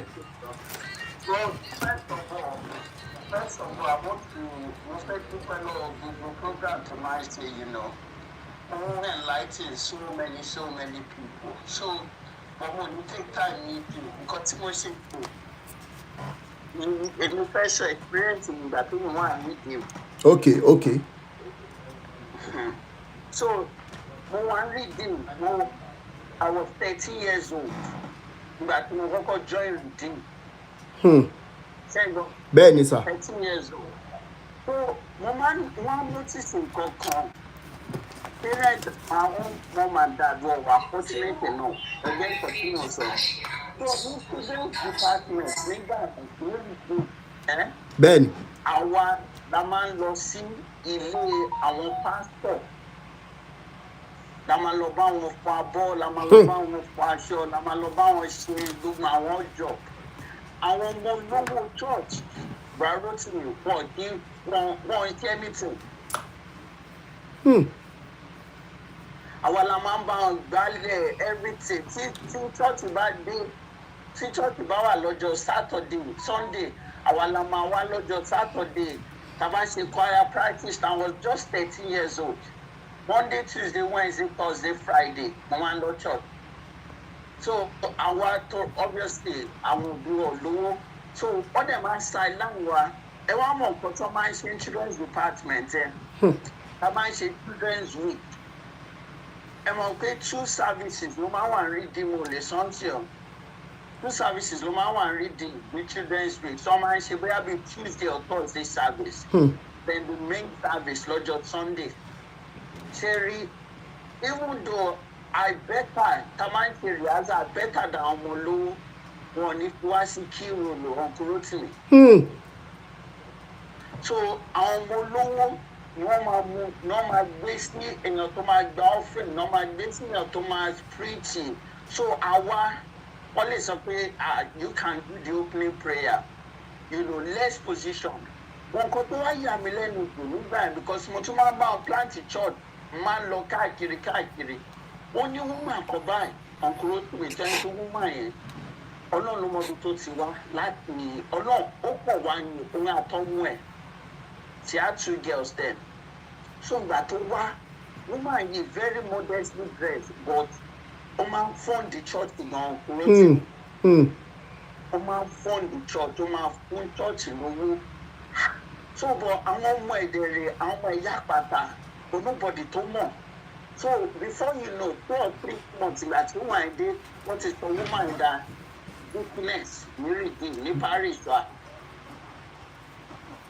From weakness wọ́n ti fẹ́ gbé lọ sí assistant pastor. Ọjọ́ kọ̀ọ̀kan wà àwọn olè gbàgbé ọjọ́ à ń ṣe rehearsal lọ́wọ́. Àwọn ọlọ́pàá wá ọ̀rọ̀ tí wọ́n sọ fún yìí before that I think it was 1997 or 8. Àwọn ọlọ́pàá wá ìgbà táwọn ọlọ́pàá wá ṣe 419 ní woman yìí. Wow. 419 ní wọ́n dẹ̀ ti gbé woman yìí torí nǹkan tó ń ṣe fún church Uncle Rotimi wọ́n ti gbé lọ sí higher position. Wọ́n ti gbé lọ sí higher position already. 419 wá 21 wá woman yìí. Ọlọ́run ló mọ nǹkan tó ṣe àṣà gbọ́n pa ẹ̀mọ́. Then so many atrocities. Ti bá lọ rí good. Then pé Uncle Rotimi àníró a máa wà lọ́jọ́ta because Maryland lèmi gbé. A máa wà lọ́jọ́ta, a máa lọ sí kìlómítà 46, a máa jókòó sẹ́gbẹ̀yàn. Tí bá ń bọ̀ ní Uncle Rotimi, a rí àwọn pastors. Because ẹ máa dá ọmọ pẹ̀lú speakers wọn, àwọn èèyàn máa wà lójú títí Uncle Rotimi, pastor kan bẹ̀ ní gbé mẹ́mbà kankan. Ní redeem gbà yẹn. So nǹkan tó wà mú tó jẹ́ kí wọ́n stop church completely mo lè ever gbàgbọ́ Uncle Rotimi. Mo tó yẹn stop church tí mo rò pé no gbogbo àwọn tó ń pera wọn ní pastors sí irọ́ ni majority of them pé scammer ni wọ́n. Ní ìgbà kan à ń ṣe anniversary so dáàdì mi ò lọ church but wọ́n fún wa ní open access sí pé kàmákẹ́ nítorí pé tó wá fẹ́ lọ church tó wá fẹ́ lọ mosque wọ́n really bother wa. Bẹ́ẹ̀ni. So ọjọ́ kan wá ń ṣe anniversary ní Uncle Rotimi on that particular day wọ́n fún wa flyer week before the anniversary so mo ṣáà mú flyer wá gbà tí mo ní orúkọ pastor yìí o obviously. Ìgbà tí mo mú flyer wá dáàbò máa yìí pastor yìí àwọn ọmọ àwọn jọ dàgbà papọ̀ ní wọ́n ní àwọn tó máa ń bọ̀ láti UK dáàbò máa sọ pé àwọn máa lọ rí so wọ́n ṣàtẹ̀lé mi lọ church lọ́jọ́ yẹn Uncle Rotimi ìgbà tí church ta parí tí wọ́n wá lọ rí pastor yìí àti UK ló ti wà or introduce me to me or if money good right results. I'm with any good right result to buy on my like it. Any ìrànlọ́ tó bá lè ṣe fún mi pé kí wá further education ní UK kí wá study accounting. Máa sọ pé kò sí problem, kò sí anthem, máa ṣe everything. So I really don't think do Uncle Rotimi. Pastor ni o dey close him up. Pastor Adeboye, pastor tí mo sọ in fact only laying redemption camp. Pastor yìí ní òní polú kan. So uncle tó ń gba yẹn ṣá mo máa ráìtì pastor yìí ọ̀rọ̀ tí mo sọ pé lóra bíi early 2001 ìgbà tẹ́ tó email tẹ́ tó lọ check email ní cafe ńgbà yẹn ẹ̀ láti sanwó. Bẹ́ẹ̀ni. So máa lọ ṣiṣẹ́ máa lọ tẹ́ńtì náà máa lọ sanwó máa email máa yọ ó ní ká gba passport Uncle Rotimi àgbà passport. Ó fún wa ní kọ́ńtáàtì ibì kan tẹ́ pé àmàtì àwọn yẹn bí wọ́n ní affiliate pẹ̀lú àwọn colleges ní UK kò lọ́bẹ̀ àwọn pípẹ́ yẹn sọ pé processing fee àwọn £200 níbo la máa ti rí £200 mo ṣàṣọ dájú mi kẹ́ máa rí pé màá ṣiṣẹ́ mo ṣiṣẹ́ gan mo ṣèwé owó yẹn jọ máa lọ kó owó yẹn fún àwọn affiliate company tó ní colleges pẹ̀lú àwọn college UK. So lọ́rọ̀ kan ọkùnrin tí yẹn everything wá ti wà in progress ọjọ́ tí wọ́n ní àwọn document bí mo ṣe send fún báyìí pastor nǹkan àdáde wípé ibíbà láti bá dé o and they need this and this document ọkùnrin tí yẹn àmọ́ ẹ̀ sọ pé nígbà lòun promise nípa òun máa help me. Nípa nígbà lòun recall nípa òun sọ bẹ́ẹ̀ pé kí n jọ you could desist from sending me emails from now on. Ọlọ́run Uncle Rotimi ibi tí mo sunkún pé lọ́rọ̀ kan ṣá Uncle Rotimi aṣáàwá ọ̀nà ìṣàmúṣàbẹ̀ kí ní ẹ̀ frustrate now after like 2 or 3 years tí mo ti kówó jọ £200 in 2001 ní Uncle Rotimi fúnyàn tó ń gba 2,000 naira kẹmu how many months tí mo mú lò láti fi pé owó yẹn Uncle Rotimi. Bí wọ́n ṣe yọ ẹsẹ̀ yẹn why until today Uncle Rotimi that man is still a pastor in Redeem. In fact, ó ti gúráǹkì. So majority of the time Uncle Rotimi most of these guys tend to wọ́n máa ń gbà as pastors business ni wọ́n fi ṣe Uncle Rotimi. Bẹ́ẹ̀ni. Business ni ojú mi rí Redeem yẹn Uncle Rotimi ojú mi rí tó bá fẹ́ ṣe wedding báyìí àwa tá a lówó náà máa ní káwá mú káwá. Kẹwàá no chair kẹwàá arrange chair bẹ́ẹ̀ ni. Wọ́n máa ṣe everything. Àwọn ọ̀rẹ́ wa tẹ́ńkù lówó wọn ṣe anything. Uncle Rotimi wọ́n lo ọlọ́ta mi tẹ́ pé pọ̀ sí máa ń sọ pé ẹ̀ṣẹ̀ wo ló ti ṣe ìwọ́n mọ́ 30 years old tó ń lọ chọ́ọ̀tì lọ́jọ́ Monday Tuesday ẹ̀ṣẹ̀ wo ló ṣe tó yẹn. Ìgbà tó tẹ̀ tí wọ́n lé wa jáde ìgbà tí láńlọ́ọ̀dì lé wa jáde kúrò lé mo sì máa ń bẹ̀rẹ̀ wọ́n sí mi wà lamẹ́ríkà ń sè mo sì máa ń sọ pé àwọn mi ṣe rántí ìgbà tá a ti ta lọ bá pásítọ̀ ṣe níyàn tó kú mo fẹ́ forúkọ ẹ̀ ó kú nígbà plane crash tó yẹ pé ó ń finance Redeem. Wigwe Cherry pastor elder pastor Shingu Wigwe ni pastor àwọn chọ́ọ̀chì. Pastor Shingu Wigwe a lọ bá ìyàwó pastor Shingu Wigwe because mo wà active in church nígbà yẹn wọ́n ti géètì ní Uncle Rotimi. Àdéhùn mọ́tò wọn lé níbẹ̀ wọ́n ti kọ́ ẹrù wa jáde pé bóyá tẹ̀lé fún wa lẹ́nu tí wọ́n ti géètì ní Uncle Rotimi.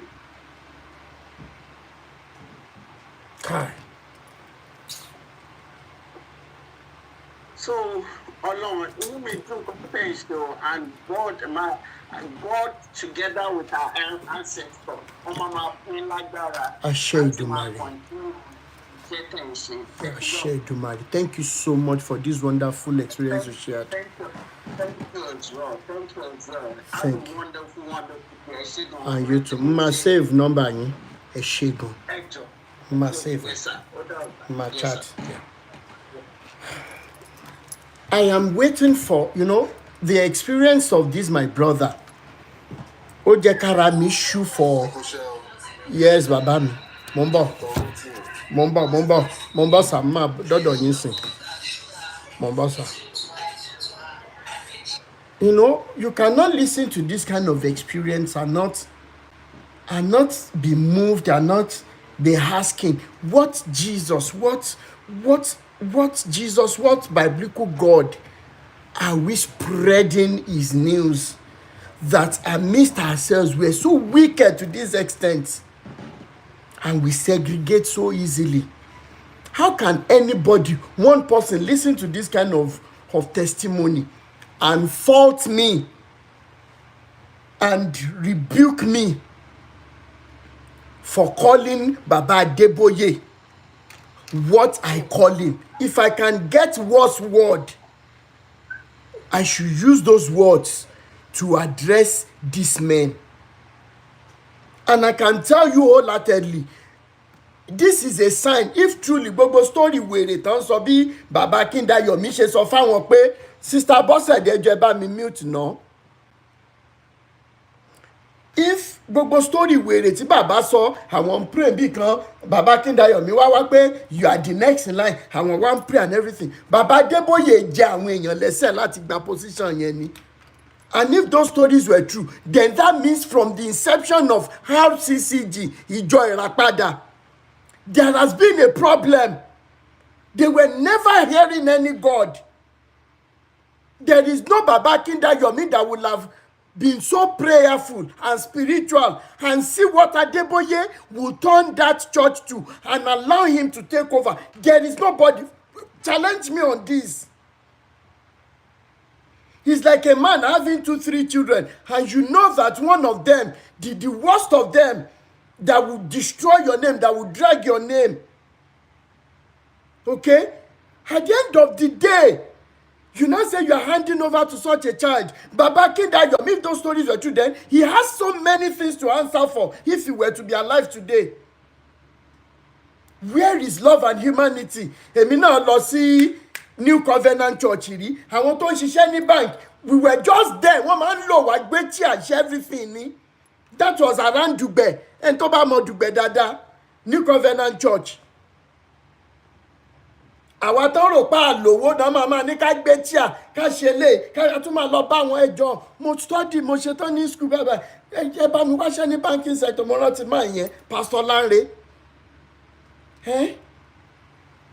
At the end of the day, anytime I show off fún náà wá. These are the kind of stories we had. If so many people are so brave to speak, these are the kind of stories we hear about what Adeboye has raised for so many years. Goldie one. Ẹ sáré bá wa gbóhùn sókè pápápá. Ẹ káalẹ́ gbogbo ilé. Ẹ káalẹ́. I greet everybody. Mo kí Elédùmarè. Mo jẹ́ kí program yìí máa tẹ̀síwájú. Bẹ́ẹ̀ni. Sherry, in fact, I want to first of all, I'm even shocked beyond words. Hearing another one again this night. I don't even know what to say. Very pathetic. He always mingle with the rich. I was telling somebody today, mingling with the rich is very, very common in churches. Olówó máa bolówó rìn. Wọ́n máa lu ọpọlọ tálákà. That's what I'm saying. I remember one man in New Covenant Church in Dubai. Man, you could see what you know. See church. In fact, he was part of those so to build the building. I now saw this man last week. When I want a stroke. Okay, why are you now no car, nothing again in a rented apartment? Kilo shele. Wọ́n ní ẹ̀wọ̀ pé gbogbo ẹ̀ ṣáà lè wọ́n ní láti wàhálà tẹ̀ ṣe ní New Covenant So Mama invite me to go early 2000. They came out, 90s money I will be like in covenant. That was what I used to tell him then. So when I now saw him, no idea into a long range, no more to nothing. Church, everything go money in shall back. ṣé gbogbo ìgbà yẹn ṣe mẹni tó ń jẹ́ pásítọ̀ Ìgè àti pásítọ̀ Lánre tó ń ṣiṣẹ́ ní báǹkì àti tó wà ní Intercontinental.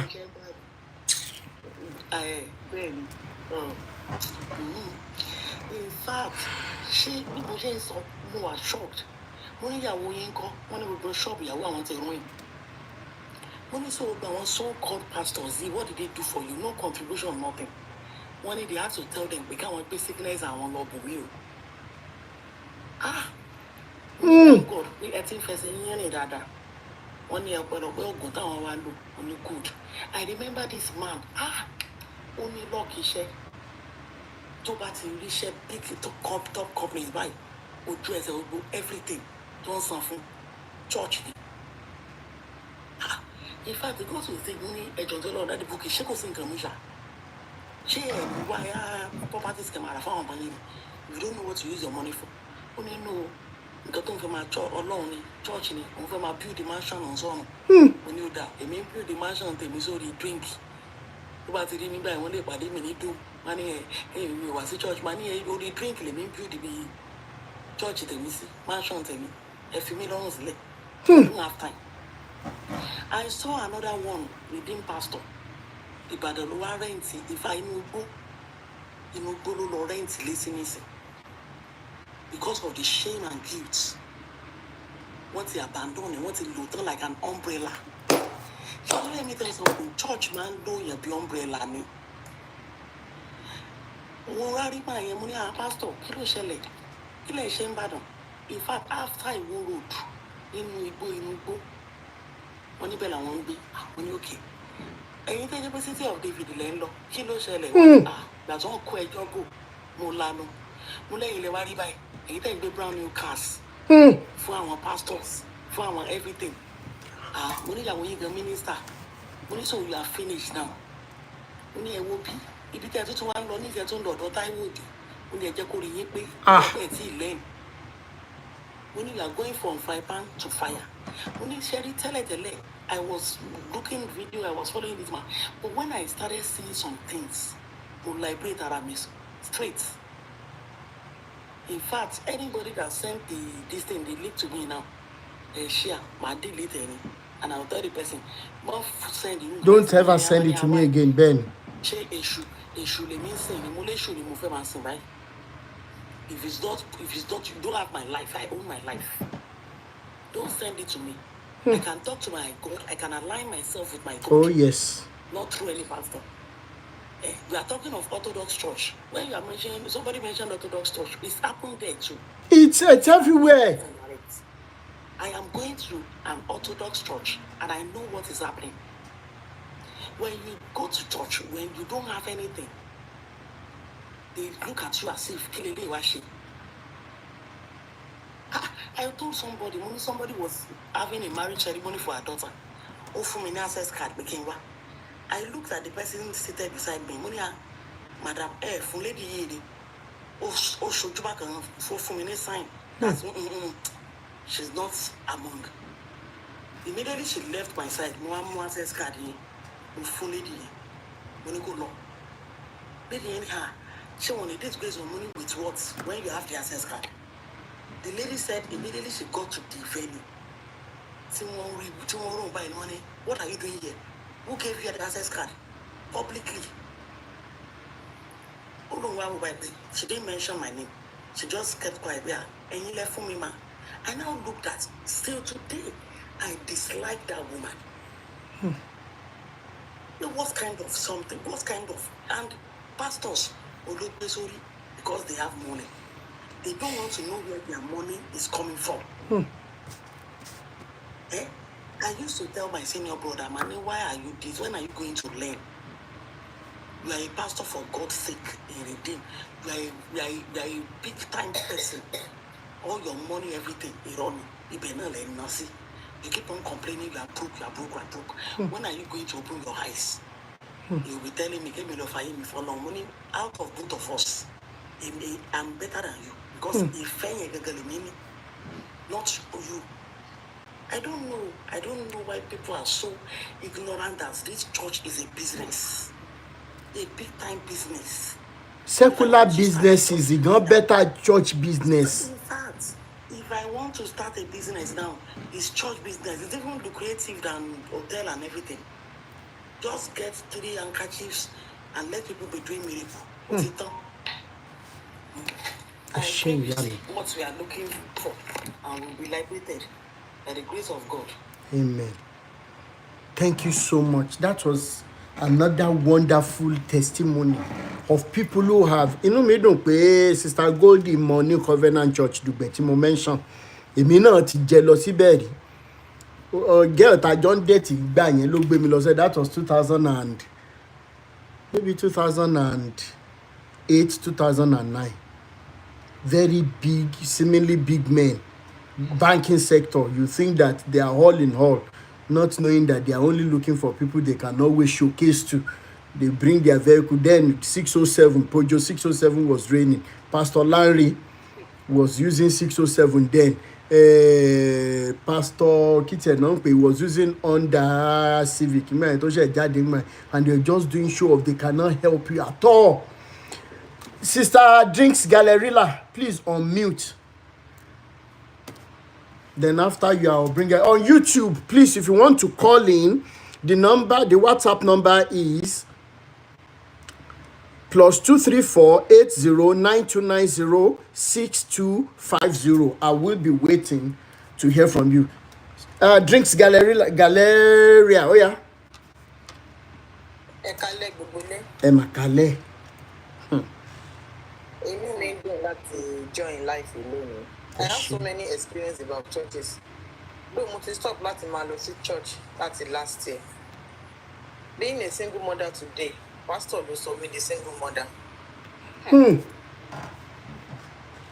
Yeah. But sorry, Kilonja comments like Pastor share or share confirm me to Ben. Not even know the minute then. That was 2010. I got married 2008. Moving on in 2009. This man, so-called pastor, CAC pastor, Olumamu Alosorio King Baye. I'm Alosorio Kede, Urioke Baba Biye, Urioke Koyi, Urioke Kí ni nǹkan tẹ́ ń lọ sórí òkè káàkiri fún gbà yín? Kí lẹ̀ ń wá? Èmi àtọkọ mi every weekend báyìí pé being a newly couple ká fi ìrìnàjò wálé Ọlọ́run lọ́wọ́. More precious, thanks for the heart, me tender heart, thank you so much. Okay, ẹ máa sọ̀rọ̀ yín lọ. Ìgbà tí mo bímọ tán ní 2009, mo ní shop, mo ń ta flour, baking ingredients. Wọ́n sọ fọ́kọ mi pé iṣẹ́ yìí kí la máa ṣe pé mo fẹ́ kíṣẹ́ mi tètè pí kìnnìkan wá ní àkín ní sùúrù pé ǹjẹ́ kò sọ fún pastor òun gbà yẹn wọn ní òkè kán bá wa ṣe prayer. Ìgbà tí mo máa lọ tán máa bọ̀ ó dé ní ọjọ́ yẹn for Friday evening wọ́n ṣàgbé ọṣẹ yẹn wá fún mi ó wà nínú igbá. Wọ́n ní èmi sí èsì náà bí mi lọ sílé babaláwo orí mi dẹ̀ mo bó ṣe máa ń ṣe ó ní kí n má wọ̀ọ́rẹ́.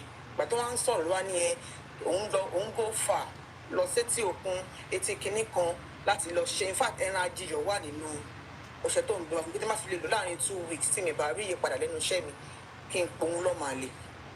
When the man left wọ́n ní ọkọ mi pé kí ni mí ní ẹran ajíyọ̀ wọ́n ní yẹn pé ẹrin èèyàn oníṣọ ẹrin èèyàn lẹ gbé wá fún mi pastor and you believe this one ó ní yẹn kí wọ́n dàárín òun àti pastor òun rú àwọn tí mọra kóhun tó mọ̀ mí mo ní fine.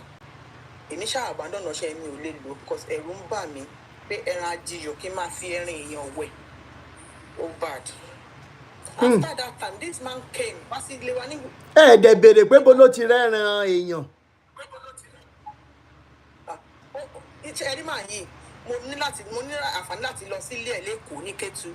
Ìgbà tí mo máa délé pásítọ̀ yìí ó ní òrìṣà tó 20 nínú ilé ẹ̀ tó ń bọ̀. Ẹ jọ̀ọ́ ṣé ẹ lè dárúkọ pásítọ̀ yẹn fẹ́mi? Màá dárúkọ ẹ̀ fún yín. Màá dárúkọ ẹ̀ fún yín. Okay. Màá dárúkọ ẹ̀ fún yín. Ó dẹ̀ sì jẹ́ CAC pastor àbí? Ó ó ṣì wà ń bẹ̀. Mo sọ fún báyẹn pé òun fẹ́ sí gbẹ́rẹ́ fún mi o pé sì ń sọ pé ọṣẹ tó ń gbé fún mi mi ò lè lò mo ní sáà mi ò lè lò pé òun á sí gbẹ́rẹ́ sí mi ní igbá àyà àti ní ojú ara. Yes. Wọ́n ní igbá àyà tó ju ara òkè ẹ fún ọkọ mi ní nǹkan tó bá fi fẹ́ fi gbá mi kó gangan ló lè ṣe ẹ̀yin ò lè ṣe ó lóun lòun máa ṣe ọkọ mi ò dẹ̀ gbọdọ̀ sí nílé ibi tí mo ti bẹ̀rẹ̀ sí ní problem pẹ̀lú ọkọ mi nìyẹn kó tó di pa àtúká. Máa yìí náà sọ fún mi pé wọ́n mú mi o àjẹ́ ni o kíníkan o kíníkan o wọ́n ṣe mọ̀ èmi náà mo bẹ̀rù nígbà yẹn tán fi mú mi lọ sílé ẹ̀ lẹ́kọ̀ọ́ nígbà yẹn pé iṣẹ́ tó fẹ́ gbé fún mi o wọn ò lè gbé gorí omi o torí ọmọ omi ni mí o ni mo ṣe mọ ilé máa yẹn lẹ́kọ̀ọ́ ìgbà tí mo wá débẹ̀ máa yìí lọ ra canstar ọtí àti nǹkan tó mì mọ́ nǹkan tó dà pọ̀ lúgbúrú bí iyẹ̀pẹ̀ báyìí ló dà papọ̀ fún mi pé kí n gbé mu nígbà yẹn mo máa sọ fọkọ mi pé kí ní ìbá mi lè mú ọtí lélẹ́yà àti iyẹ̀pẹ̀ ọkọ mi ní tì bá ti lè mú ibẹ̀ ni màmá gbà lọ sílé wa. ṣé kìí ṣe ọ̀pọ̀ ọkọ yín gan wà ní ẹgbẹ́ kan náà pẹ̀lú irú pásítọ̀ yìí ni because àrùn ojúlé lè kí ìṣàrùn mú. wọ́n jẹ́ tùnúpà méjì jọ wà nínú ẹgbẹ́ ni tọ́jọ́ ń lò mí nígbà yẹn tí wọ́n jọ ń lò mí.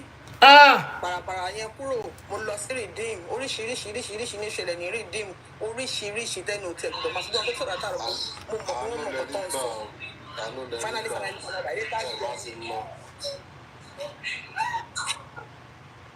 Finally mo later join Sẹ̀lẹ̀ nígbà tó gun tún le wọ́n tún lógun tún gbé mi ìgbà tí mo tún wọ Sẹ̀lẹ̀ náà mo tún rí so many things now I've decided not to even go to anywhere lórí ọwọ́ mi.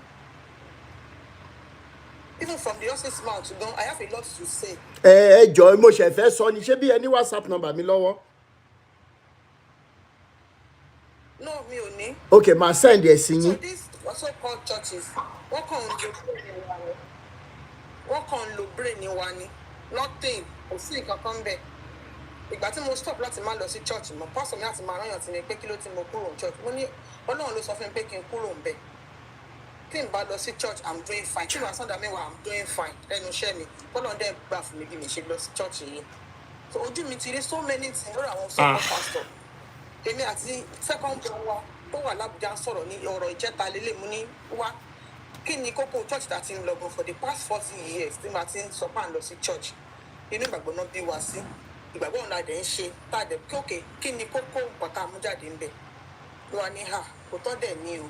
Because òun náà Christian gbogbo wa mo ní dáàbì mi àti wọn mi kún sí ibà gbogbo wa náà bí bàtẹ pé ìkan òfin bẹ́ẹ̀ gbé kan nínú gbogbo wa ni wọ́n sọ pé pẹ́pẹ́ yẹn kéèyàn kó wá ẹ bá lọ church mọ́ mo ní ìjọsìn pé ká ní pé wọ́n ṣe máa ń rìnà pé ẹ bá kúnlẹ̀ báyìí ó yẹ kó o ti wà nílùú òyìnbó láti ọdún 10 ó yẹ kó o ti wà nílùú ìmọ̀ ẹ má rẹ̀ sọ̀rọ̀ ìlú òyìnbó fún mi ẹ má sọ̀rọ̀ ìlú òyìnbó fún mi mọ́ tí ẹ bá wà Nàìjíríà yẹn náà lè mí ìkẹ́. Bẹ́ẹ̀ni.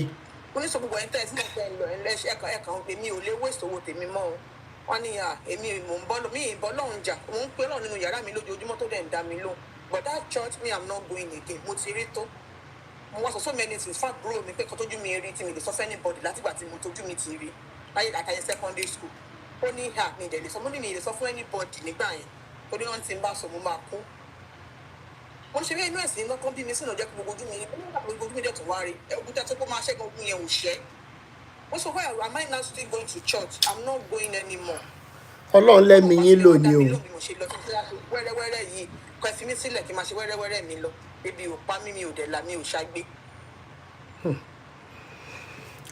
so call this church winners wà ní tòsí fún wọn lè wà àtàrúgbó àtọmọ kékeré wọn máa kọjá lọ wọn ní pásítọ̀ wọn ń ṣe 70th birthday ẹ̀yin wá ń rìn nínú oòrùn pásítọ̀ yín wà nínú private jet ẹ̀hún yóò rùn káàkiri ẹ bá wá ń kọjá lè máa ní kí n máa fún yín lómi èmi ò lè fún yín lómi o torí mi ò ṣọmọ winners mi ìdẹ̀ràn yín ṣẹ̀kẹ̀ torí bòrùn fún ẹni tí ó wà nínú èsì. Ẹ ṣé we are getting to that level where they will know that we mean business bẹ́ẹ̀ ni. a ní láti jẹ́ kí gbogbo àwa tá a bá fẹ́ liberate ara wa ká sùn ká ronú pé ṣé ó wọ̀ ọ̀tẹ̀ ọjọ́ tẹ̀ tí ń lọ sí church ilẹ̀ mú bọ̀ kò sí anything sir wọ́n náà kó ràn wá lọ́wọ́ ní Nàìjíríà káwá gan dẹ̀ ràn ra wa lọ́wọ́ ni kò sí kankan bí kankan mo rántí ìgbà covid tí gbogbo wa wà ní táìlì lọ sẹ́niwé pásítọ̀ mi á tún máa pè mí gbà yẹn pé ẹ̀wà church mo èmi ò wá ní ká má jáde o ká fowó ránṣẹ́ èmi ò lówó kan tó ń fẹ́ fi ránṣẹ́ èmi náà ò ṣiṣẹ́. nígbà náà wà lọ ṣe online offering and tithe kẹ́ máa san online láì lọ sẹ́niwé. gbẹ̀mú tí yóò kọ́ ọ̀ pé ṣé kìí pé wàhálà fẹ́ dé báyìí ẹni tí ò ṣiṣẹ́ tí ò ṣàbọ̀tẹ́ ní kó máa san dá mẹ́wàá àbí kẹ́ máa lálàárí pásítọ̀ lójú oorun tó ń bá yín sùn. ọ̀rẹ́ mi kan wá sọ́dọ̀ mi ń jọ̀wọ́ náà pé kìnìkan tó ń tọ́jú òun ní ìsinsìn man of God mo ní keep it to yourself I don't even want to know I don't want to hear. Exactly. Just keep it to yourself. àwọn la máa ran ara wa lọ́wọ́ sà. ẹ ṣé ìyá mi mo máa send. kó fún wa ṣe. ó máa fún wa ṣe ó ti ń fún wa ṣe already tẹ́ bá ní pen ẹ jẹ́ sáré kọ WhatsApp number yìí sílẹ̀. Goldie ẹjọ mo máa need the from the horse's mouth voice note fún látọ̀dọ̀ yín náà ẹ lo plus 234 81 plus 234 81 0433 24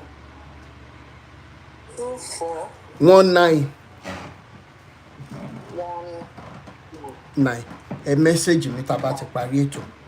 Goldie ẹjọ ẹ mú nọ́mbà yẹn náà mo fẹ́ kẹ́yẹ ká ṣe voice note torí experience tẹ́yìn náà ní ẹ pẹ̀lú gbogbo àwọn àtìláwí we should use it to liberate many more people.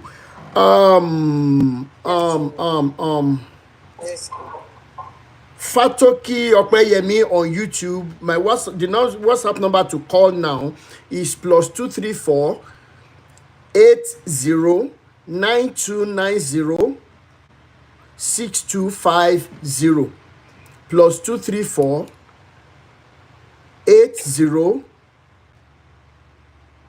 9290 6250.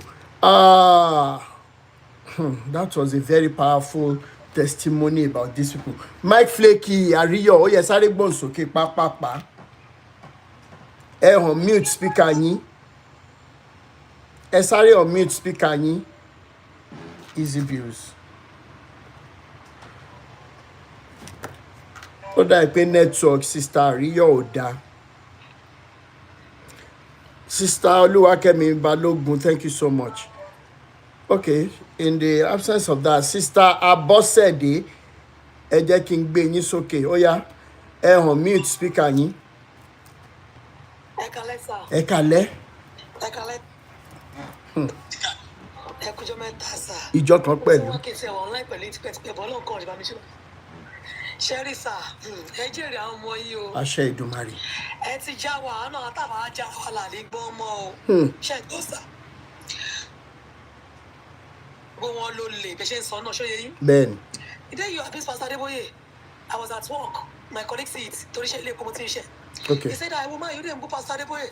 Mo ní ṣe mo experience bàbá yẹn ti rí ni. Ṣó yẹ yín? Ṣé gbọ́ sà? Bẹ́ẹ̀ni. Mo ní ṣe mo experience tẹ̀ ti rí. Kẹ́ tó máa sọ̀rọ̀ tẹ̀ ń sọ. Ṣó yẹ yín? I remember in Koro, ṣó yẹ yín tá a lọ sí church. Ọlọ́run ṣà ń gbàdúrà wa sà. Ìgbà tá a lọ ẹni gbé ṣe rántí sà. Bẹ́ẹ̀ni. Nínú Koro yẹn. Mo rántí pé nínú Koro yẹn lẹ̀gbọ́n mi ló travel. Ṣó yẹ yín? Nínú Koro yẹn náà bẹ̀rẹ̀ lé náà lọ́lọ́run ti ṣèyanu fún un. Ṣé rí gbogbo tó gbọ́n sọ mo ti gain experience. Àwa tó wá kù ní ká jára wa. Bẹ́ẹ̀ni. Ṣó yẹ yín? There is one church they call Crown. I think it's in Ọgbà. Ṣọ́gbà lọ́nà bẹ́gà ló wà. Ṣé ẹ gbọ́ sà? Bẹ́ẹ̀ni. Wọn pẹ̀lú ìyọ̀kan customer kan ní last week. Ó wá sọ̀rọ̀ Crown fún wa. Ṣó yẹ yín? Máa inú òkè lọ church o, máa nà kí ló dé náà? Àdúrà máa ń gbà mú ṣàbàdà para. Ó ní Àkẹ́mi. Ṣáàdúrà tí o gbà múnádúrà mi gbà mọ́ ní mi ti máa ń kírun ní yàrá mi nísìn tí má ti kí bàdá ṣètò ọ̀rẹ́ àánú mi ìfẹ́ mú bó ifẹ́ jẹ́ o lè preach kọ̀ọ̀kan fún mi ní ìdẹ̀ ṣó ti eyín máa wá ní bọ̀bọ̀ kò máa mu tí yóò lágége iṣẹ́ ìgbọ́sà Bẹ́ẹ̀ni. ní pen cinema ló bá bọ́ síta nínú chọ́ọ̀chì yẹn sà ẹni tó lọ bá ń wá yàn kò bọ̀ bọ́ra gidi ló bá ń wá ṣẹ́ ń gbọ́ àwọn tó bá ń gbọ́ lọ́wọ́ yẹn tí wọ́n ní kó wá mírẹ́kù wà Bẹ́ẹ̀ni. ló bá lọ mú máa yẹn wá máa yẹn dẹ̀ máa mu sí dáadáa lágége ọ̀rọ̀ tí mò ń sọ yìí mo dẹ̀ ń yọ mi lótó rẹ̀ mi tó wà ń bẹ̀ mo kàn ń ké ní àzì mo ń ké pé irú àwọn tó máa first victim yẹn kọ́ níwà mo ní customer tó máa rí àti mi pé kí wọ́n sí cram ọlọ́run gbọ̀mọ́ ni à. Moses.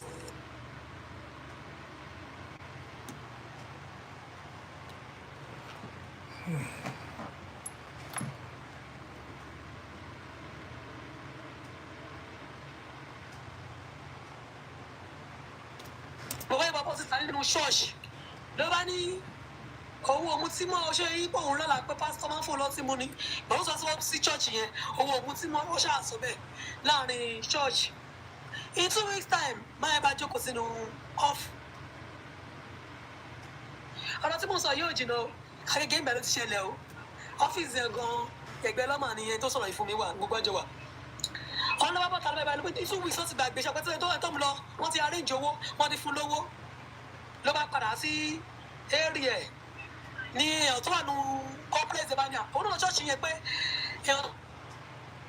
òun ní church pé àkóhun tí mọ́ ó bọ́ tanu church wọn mọ̀ gbára Agége ní èèyàn tó lọ arrange fún wọn nígbà yẹn náà máa mọ̀ rí ṣebí kò báyìí bá tún di 2 weeks time bó ṣe fẹ́ afẹnujà ni ló bá mutí padà ẹ̀ tó lọ ní òun mutí mọ́ ló bá bẹ̀rẹ̀ sí mutí ẹ̀ padà.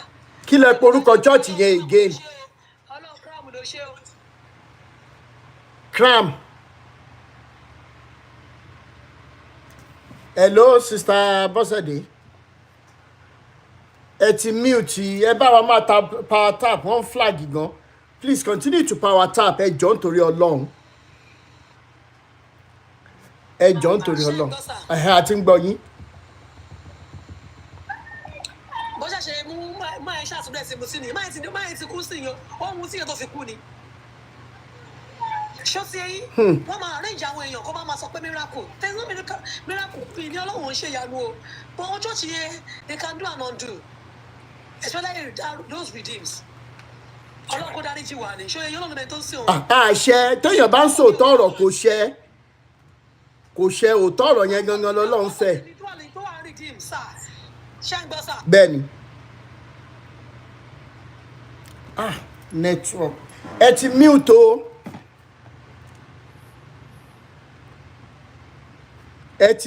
o àti ń gbọ́n sìn. pásítọ̀ tèmi yẹn ní redeem ti máa ń lọ yẹn is a good pastor but kọ́ ló bá mi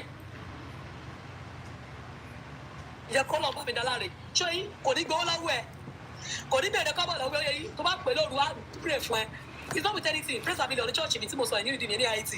ẹ jẹ́ kí gbogbo wọn sísítà mi gbogbo wọn ìkan ẹ jẹ́ kí gbogbo wọn lọ wáṣẹ́ sísítà mi ẹ jẹ́ àfi gbogbo wọn lẹ̀ ṣé bẹ́ẹ̀ yìí ń ṣiṣẹ́ kí ló dé tá máa ka báìbù fún yín náà máa láwọn ń ṣe pásítọ̀ ẹ jẹ́ kán lọ wáṣẹ́ àfẹ́fì kankan lẹ́nu wọn he can be doing his normal job kó dẹ̀ ṣe nice ká mọ̀ pé yẹn tó nice ni ṣé ó yé yín. kán fi pásítọ̀ lẹ̀ kán fàwọn bàbá Adébóyè lẹ̀ ṣé bẹ́ẹ̀ gbọ́ títí winners tá a fi bẹ̀rẹ̀ ètò. ẹ jẹ́ kí gbogbo wọn lọ wáṣẹ́. àmì àṣẹ Ìdùmarè. mọ̀ pé Ọlọ́run ló mọ ẹni tó ń sìn òun he's not by going to church. bẹ́ẹ̀ni. wọ́n fẹ́ ṣe oore fún yàn ṣe Ọlọ́run dẹ̀ dáhùn mí lóhùn èmi ò lè gbé pásítọ̀ kó gbé báyìí wá wájú mi kó wá fi gbowó tó bá wù mí kí n fún ẹni mọ́ fáwọn èèyàn it's not by church.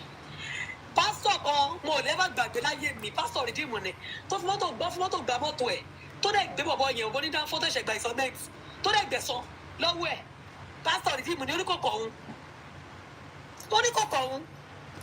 ẹ̀mọ̀ pásítọ̀ rìdíìmù mo dẹ̀ ṣí báyìí pásítọ̀ màlẹ́ pé yín sà ó ní pásítọ̀ lòun níbi ó tún bò lásán highlander ó má gbẹ̀sán lọ pánẹ́fìtà lọ gbọ́ ṣe lẹ́gbẹ̀ẹ́ ṣọ́ọ̀bù nígbà ẹ̀ kí n tó ní pé mo ríṣẹ́ padà ṣé ṣe yín it's not by pastor what will be sir. bẹ́ẹ̀ni ẹ ṣe é yá mi ọ̀rẹ́ pé please YouTube family if you are also on Facebook and you want to call in thank you so much Bonage thank you so much Folusho Olanio thank you so much for that comment. CLAM is the name of the church àwọn arranging miracles. Bombay person yes o kí gbogbo wọn lọ farm kan lọ wáṣẹ́.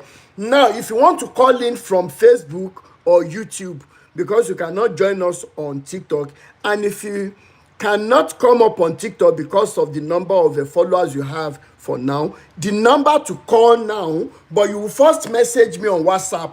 Message me on WhatsApp number +234 80 9290 6250. I will call that number again, +234 80 9290 6250. Okay, I can see your comment now on WhatsApp. I will call you on once I am done with this caller. Your mix, Baba. Let me bring you on, sir. Papa. Brother Sheyi Fasanya, thank you so much on YouTube, on Facebook. Ẹ ṣáà tiẹ̀ bá wa mú bìkan ká ṣe pápápá. Ṣé ibi táriwo wà lẹ́wà ni? Okay. Okay.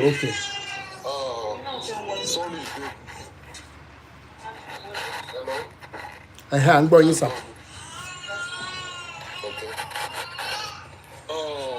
Ṣẹ́rí, mo máa ń sọ kinní kan. Mo máa ń sọ kinní kan pé ẹni tí ó bá ń lọ sí àwọn churches yìí, because mo kàn imagine pé kó jẹ́ bí winners ẹ̀ mú lọ́sìn. Ṣé irú bàbá Oyedepo yẹn máa dá mi mọ̀? Àti èèyàn mélòó ni wọ́n lè gbàdúrà fún? Èèyàn mélòó ni wọ́n lè gbàdúrà fún pẹ̀lú gbogbo population àwọn èèyàn kan ní? Mo rántí ìgbà tí mo wà kékeré ńgbà yẹn. Wọ́n máa ń ṣe program yẹn, fọwọ́kàn mi Elédùmarè lọ́jọ́ Monday yìí. Bí mo bóyá àwọn èèyàn ṣì máa mọ program yẹn. Ọ̀sẹ̀ tuntun pẹ̀lú Olúwa. So ẹ̀gbọ́n mi time yẹn ṣáà ẹ mọ̀ ẹ̀ràn wá miracle wá everything. Ibi tí mo ti tẹ̀lé ẹ̀gbọ́n lọ. Aṣáàdé bẹ́ẹ̀ ẹ mọ̀ wọ́n ṣe máa ń prepare ọkàn wa tábà lọ pray. Kì í ṣe pé Ọlọ́run gbàdúrà, Ọlọ́run ṣì ń gbàdúrà, and we still a ṣe láwọn èèyàn gidi débi pé kìíní, but most out of 100%, bóyá àwọn tó ṣẹ́kù bóyá bíi 5% nínú àwọn tó ṣẹ́kù. Most of àwọn tá à ń sọ yìí wọ́n ti monetize the gospel, wọ́n ti monetize kìíní. Bẹ́ẹ̀ni. So to cut the story short, aṣáà ti ń pray ìgbà tí bàbá wa nínú Olúwa máa dé. Would you believe àwọn ẹntọ́rẹ̀ tó tẹ̀lé bàbá tó kó bọ̀dá ní wọ́n ò pé fine ẹ mọ̀ wọn a ṣe kéré, and with knowledge ta ní all those stuff. I was brought up and I was born in the apostolic church. Ẹ mọ̀ àwọn ẹ̀kọ́ ta ti ní pé ṣé bí ẹni ohun ìjà wa kì í ṣe ti ara ni. Wọ́n wá pé báwo ni àwọn èèyàn tó kó bọ̀dá ní ọjọ́ ò tí ì la gbogbo time yẹn pé wọ́n á máa bọ̀ máa ṣe ìgbà tí wọ́n dẹ̀ máa bẹ̀rẹ̀ program. Wọ́n ta handkerchief, wọ́n ta omi, wọ́n ta kò tiẹ̀ tí ì rampart, gospel tiẹ̀ tí ì rampart báyìí. Àwọn irọ́ yìí ò tí ì pọ̀ ní time yẹn. Wọ́n ta oríṣiríṣi. Ẹ̀gbọ́n mi ṣàrà gbogbo ẹ̀ all because of miracle. Àwọn mọ́tò lọ́ra fẹsẹ̀ rìn wálé padà ni o. Ìgbà táwa délé, wọ́n bi ẹ̀gbọ́n mi, ìgbà tí mo tún délé gan gàrí ni mo mú. Wọ́n sọ fún ẹ̀gbọ́n mi pé ẹ wá ṣe àdúrà wa gbà pẹ̀lú ibi tá a lọ ẹ̀, because àwọn mọ́tò lọ síbí ni gbogbo owó tẹ kó dání ẹ fi ra gbogbo àwọn nǹkan tó kó sílẹ̀ tán pè fún yàn because of miracle. Afẹsẹ̀rìn wálé, and kí ni impact tó ṣe ní life wa? Ìyẹn lọ. There was a time tí mo wà ní school. Ẹ mọ̀ school life as in ìgbà ayé ẹ̀ṣẹ̀ máa gbé ọmọ ẹ understand all those stuff. Tàwa tí mo gbà ṣe life téèyàn tiẹ̀ ti ń gbé yìí pé ṣé béèyàn ṣe máa continue lélẹ̀. So mo máa ń play instrumentalist ni mi. So ẹ máa rí àwọn people wọn kì í àwọn instrumentalist máa ń jagun. Bẹ́ẹ̀ni. Kẹ́ tó rówó gbà lọ́wọ́ instrumentalist ó máa pẹ́. Instrumental torí wọ́n mọ̀ pé bó ṣe ń lọ pé this thing na business. So wọ́n wá gbé mi nílé. Mo ṣe wá gbé mi ní mo ti ń sùn, ó ti ń lọ síbi after 11. So bí wọ́n ṣe wá fi mọ́tò gbé mi kí wọ́n á play. Ẹ mọ̀ lójú oorun tó ṣẹ̀ṣẹ̀ dá oorun mọ́yàn lójú pé so it's like pé mi ò tí ì jí tán, you understand. Mo ṣáà gbé keyboard mi, mo wọnú mọ́tò wọn à ń lọ bá ṣe ń lọ. could you believe èmi tí mò ń wò pé life mi pé ọmọ nǹkan kan bẹ́ẹ̀ understand pé Ọlọ́run ṣàánú fún wa. pé ọmọ téèyàn ń gbé ni ò jẹ́ kéèyàn ní lọ síwájú. Àwọn bàbá nínú Olúwa ìgbà tá a máa wọnú mọ́tò wọ́n ní lágbájá ó nídìí kíní ló ń fẹ́ kíní kan kẹ́ má fọwọ́ kàn kíní kan má dẹ̀ do ìyẹn àwọn prọfẹ̀tì tó wá gbé mi nílé òpè. chọ́ọ̀chì wo dẹ̀ ni wọ́n àwọn yẹn ń jà fún náà. Àwọn funfun lélẹ̀ tó wá gbé mi because mo máa ń play kiri. ok. Funfun ni wọ́n. So mo wá wò ó bí wọ́n dàbẹ́ ni pé mo wà lójú àlá pé mò ń lálàá gbogbo nǹkan tó ń ṣẹlẹ̀ pé àbí ṣé nǹkan tó ń ṣẹlẹ̀ sóòótọ́ ni ẹ understand. Mo ṣáà ń lọ pé àwa tá a tẹ̀ tún wò pé tọ́lọ̀ ń ṣàánú fún wa pé ká fi ìwà ẹ̀ṣẹ̀ sílẹ̀. Èwo tún ni àwọn tí. àṣẹyìn gan lẹ̀ ń sponsor àwọn olórí ìjọ tó ń ṣe bẹ́ẹ̀. èmi máa ṣe bẹ́ẹ̀ ni mo ṣáà dákẹ́ bàtà débẹ̀ mo dẹ̀ fa keyboard mi yọ mo fix ẹ̀ nígbà tá a bẹ̀rẹ̀ program tẹ́ bá rí gbogbo ẹ̀ ní ó rọ́ kìkìkìkìkìkìkì mo ní yes. So kí ni mo fẹ́ sọ ní pé ìgbà tí ó máa di òru wọ́n wá ń pín oúnjẹ bó ṣe ń pín oúnjẹ táìmù yẹn ibi burúkú kan dẹ̀ pa mí lóru ibi tó ti fún mi lóúnjẹ yẹn báyìí mo wá lọ sí inú mọ́tò tó gbé mi wá ìkan lára wọn kàn wá bá mi lọ́kàn ní òní ṣì jẹun nǹkan tó sọ nìyẹn ó ní òní ṣì jẹun ṣẹ́ni ebi yẹn dẹ̀ fò lọ mo dẹ̀ ra páàkì oúnjẹ mo dẹ̀ gbé sílẹ̀. So kì í ṣe most of àwọn èèyàn ẹlòmíì tún pé bóyá lọ sájọ̀dún aṣègbè àṣàwọ̀ wọ́n ti jẹ nǹkan tí ò yẹ kán jẹ sincerely speaking. And eléyìí tí n bá tún sọ fún yẹn máa rẹ́rìn there was a day tán pè mí tán ní kí báwọn gbé keyboard ẹ̀mí kọ́ mo fẹ́ play so mo close ní church mi bí mo ṣe débẹ̀ yẹn àwọn pastors tó wá pé wọn ò tí dé so wọ́n wá mú mi wọ́n wá fi mí ṣe pastor ẹ understand mo ṣáà jókòó sókè mọ́ ni pé kí ni rádaràda yìí mi ò gbà pé náà mi ò ìgbàṣẹ́ lúwà mo sá kúrò ẹnìyẹn tún mú mi padà ó tún dá mi padà síbẹ̀ pé irọ́ kí n jókòó táwọn tó ń pè tán fi máa dé mo ṣáà jókòó mo ṣáà ní àìwọ́ náà ṣàánú fún mi àwọn tájọ máa ń play because tá máa ń ṣe tùgbà tá máa ń kọrin àwọn yẹn ṣáà fi gángan lùlù sáré pé ọmọ Jáírù lórí yọ́tà kìnìkan understand mo ṣáà ń lùlù mo ṣáà ń rẹ́rìn pé ìwọ náà ṣàṣàánú fún mi ṣẹ́rígbà tí àwọn bàbá nínú Olúwa máa dé ṣẹ́rẹ́ tó bá jókòó sókè àwọn àṣírí kan wà lókè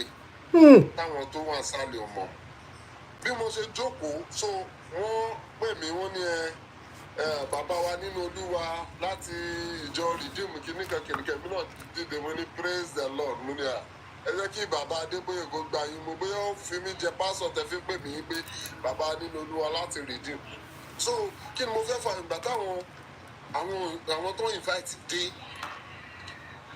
wọ́n wá pè wọ́n lẹ́yọ kọ̀ọ̀kan wọ́n ṣàkí mi wọ́n kí mi pé gbígbé mo jẹ́ pásọ̀ wọ́n kí mi èmi náà kí wọn bó ṣe ń pè wọ́n jáde lẹ́yọ kọ̀ọ̀kan kó máa ṣe iṣẹ́ ìránṣẹ́ wọn so àwọn tó wà lórí òkè bẹ́ẹ̀ ni wọ́n ti ń sọ pé ẹ̀mọ̀ èmi máa jáde ìwọ tó bá mú 2000 wá fi ra ògùn ara mi wá fi ṣe kinní kan àwọn tó wà lókè ló ṣe gbẹ pákéjì ní kinní kan bla bla bla all those stuff as a politics social lọ lókè yẹn ẹ̀mí mi ò gbé mọ́ ìgbà tí mo ti rí pé wọ́n ti pọ̀ báyìí mo kàn ṣe bẹ́ẹ̀ tó fẹ́ lọ tọ̀ ni bí mo ṣe jáde nìyẹn mo jáde lọ síta mo na pápá bora ìgbà tí wọ́n parí mo pè èèyàn pé àṣà ti parí wọn ni ó ti parí mo lọ gbé keyboard mi mo kúrò ńbẹ̀ so a lot of things and there was a place ní Ìkòyí màmá ẹ̀ olówó ni ó máa ń invite àwọn pastors wọ́n á máa ṣe prayer nílé yẹn could you believe although mo lọ as a keyboardist wọ́n sanwó fún mi woman yẹn ti late báyìí sìn woman yẹn gan ó fẹ́ láàbúrò mi àbúrò mi yẹn wà lamẹ́ríkà sí ó fẹ́ labọ̀ ó náà ló ju àbúrò mi because bọ́n ṣe máa ń ṣe nìyẹn all because the name of God wọ́n máa mú àwọn ọmọ sábẹ́ wọ́n máa bá wọn sùn ẹ understand and ẹni tó rí ò bá dẹ̀ pé ìyẹn tó bá ti rí pé ilé ó ní ológo ó ní ó lọ so they want to wọ́n fẹ́ gba ògùn yẹn ní life ẹ̀ wọ́n sọ fábúrò mi kà ẹni bàbá ẹ má jẹ́ kí n dárúkọ pé ẹni bàbá ṣe o believe tó sponsor ẹni bàbá lọ fún trial ṣe o believe pé lásán ni òun ló máa service ẹ̀ all those stuff kọ̀ọ̀kan bẹ́ẹ̀ ni ó sọ fún àbúrò mi àkí ni mo fẹ́ fàyọ ni pé mo ń ṣiṣẹ́ mẹ́rin right wọ́n sanwó fún mi wọ́n san 20,000 àwa mẹ́ta ló gbà as a keyboardist tó ń sanwó fún 20,000 every month nígbà yẹn 20,000 ṣì make sense so kí ni mo fẹ́ fàyọ ni pé ó kàn tó stage kan ni èmi àtàbúrò mi a kàn decide ní tó bá ti ṣe tán wọ́n máa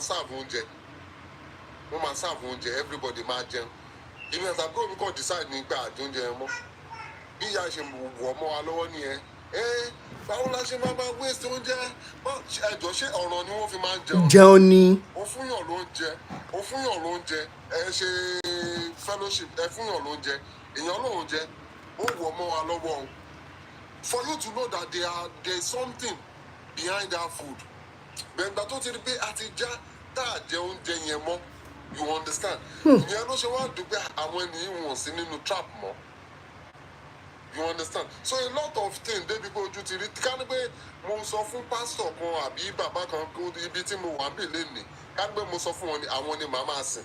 bẹ́ẹ̀ni. kí ni mo dẹ̀ fẹ́ bring jáde ni pé ọlọ́run gbàdúrà lóòótọ́ mo gbàdúrà mo lọ sórí òkè fúnra ara mi kì í ṣe pé mo wáyàn lọ mo dẹ̀ pray gbogbo nǹkan tí mo dẹ̀ béèrè ọlọ́run ṣe fún mi so àwọn èèyàn kò mọ̀ pé ìkan ṣé ní nǹkan tó máa ń bí mi níjù ni pé kọ́ máa ní ẹ máa bẹ bá ọlọ́run sọ̀rọ̀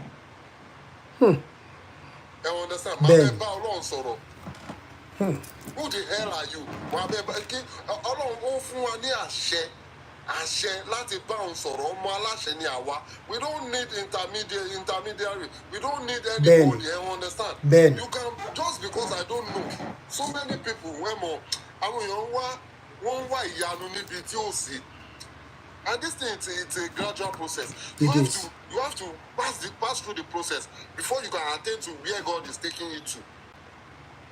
I pray to God time yẹn ọlọ́run dẹ̀ gbàdúrà mi and my mind is free kò sí pé dáàdì kan ẹ mọ̀ bó tẹ̀ ṣe pé nǹkan tó lọ́ọ́ fẹ́ ṣe ó ti wà bẹ́ẹ̀.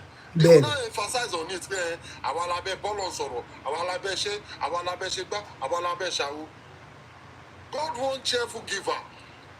ẹ̀yin tẹ̀ sọ fún wa pé ká tó ṣúná àjọ ká tó sí ọ̀run you are buying private jet ẹ̀ ń wúra expensive car you are using big thing ibo lẹ́wọ̀n tó ṣúná yín sí. ọkùnrin olówó tó lọ bá Jesus Christ ó ní kí ni mo lè ṣe tí màá fi wọ ìjọba ọ̀run ó ní kó lọ ta gbogbo òní rẹ̀ kó lọ fún àwọn aláìní àwọn tálíkà how many pastors ló lè ṣe é léyìn ní with the situation tá a wà ní country wa ọ̀rẹ́ mi kan ṣiṣẹ́ ní First Bank ó ṣí àkáǹtì pastor kan ní Ìbàdàn because ó lóun wò pé 1,000 máa wọlé 500 máa wọlé first fruit nǹkan bẹ́ẹ̀ ẹni lórí nínú àkáǹtì yẹn billions lórí nínú àkáǹtì yẹn billions ó lóun lanu sílẹ̀ ní pé wow billions nínú àkáǹtì yìí and àwọn èèyàn dẹ̀ ń jìyà àwọn èèyàn ń sọ́fà problem ẹlòmíì tó bá rí 100,000 life family ẹ ti wà liberated. bẹ́ẹ̀ni. owó yẹn máa gbà mo rántí the Apostolic Church wọ́n bí mi sí wọ́n save owó tí bàbá Gídá fi gbẹ́sẹ̀ lówó wọn gbà yẹn. kẹ wá mú owó ìkẹ́ fi transform life ibi tó bá tiẹ̀ wá ń bí ojú ẹ̀ máa expose kò yẹ understand. bẹ́ẹ̀ni. mo ń bi àwọn tájọ́ ń ṣiṣẹ́ níbi iṣẹ́ mo ń bi àwọn guys ẹ̀ mo ní do you believe in God? mo ní no I don't believe in God èyìnbó ni funfun ni. mo ní how do you exist? ó ní evolution. ó wá bí mi wá ní if there is God why táwọn kan ṣe ń tòṣì why táwọn kan ṣe ń lówó. ó ní why táwọn èèyàn ṣe ń kú nǹkan kan bẹ́ẹ̀ understand. mo wá sọ fún mo ní there is God. mo ní just because there is a process those people that you are saying that they are poor you understand it's not as if that they are poor the money there is choice in between job poor and richness choice is what if you money like here like now you are here you are working money why don't you stay at home and be sleeping why we have some people that they are sleeping at home doing nothing and they will be expecting something mo ṣe àbábọ̀ bọ́ yẹn sọ̀rọ̀ you understand and there was a guy náà ọmọ kékeré mo bí mo ní are you a Christian are you only no I'm a free man kìnìkan blah blah blah all those stuff and if you see this money tí bọ̀bọ̀ ìgbà electrician ni big money ló ń gbà so mo ń rí pé Africa yẹn pé ó dà pé ojú wọn ti kó àwọn èèyàn sínú ibìkan, you understand, they don't wọn jáde, wọn rí beyond ibi tí wọ́n wà, so nǹkan tó really ṣẹlẹ̀ nìyẹn, because how will you sit down débi pé kẹ́nìkan máa sọ fẹ́ pé bàbá ẹ balance sọ̀rọ̀, bàbá ẹ ṣe dá, bàbá ẹ ṣàwó. gbogbo yẹn náà là ń try láti fight through what we're posting kóníkálùkù tiẹ̀ kọ́kọ́, we cannot, there is nobody that can go, there is no God on planet earth tó lè go against the love and humanity. Let this family love and community love, let us begin to work on it, and it starts with you and I, you know, and that is when we can begin to liberate ourselves from this good for nothing men. Thank you so much baba mi. Ẹ jẹ́ kí n fẹ́ lòmíì ní few minutes kí wọ́n fi sọ̀rọ̀. The next person is ẹ ṣé baba mi. Yeah. Yemi Debs, are you there? What I pay network Yemi Debs ò dá o. Can you unmute please? Yemi Debs. Okay. Yeah, can you hear me? Yeah, we can hear you now, ma. Good evening. Good evening. What I have to say is just literally pumping to your program today. Okay. Don't know much about what you do, but from the little I've heard, what the last person that spoke, what he says last, I kind of agree. But what I would like to say is, don't blame the player, blame the game. Because the problem with people is we want fast miracle. Whether you like it or not, my take in this life is there's somebody up there. I don't care what anybody has to say. There's somebody up there. He is real. He existed. But the problem with people is we are lazy. And let's take it, bring it closer to home.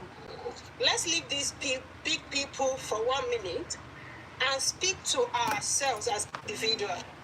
Do you know the most wicked people meet is religious people, Christian, Muslim, whatever you are. Yes. They are the most wicked. They don't even have to be pastors. People, you know what? A sister used to say to me, run from Bible batchers.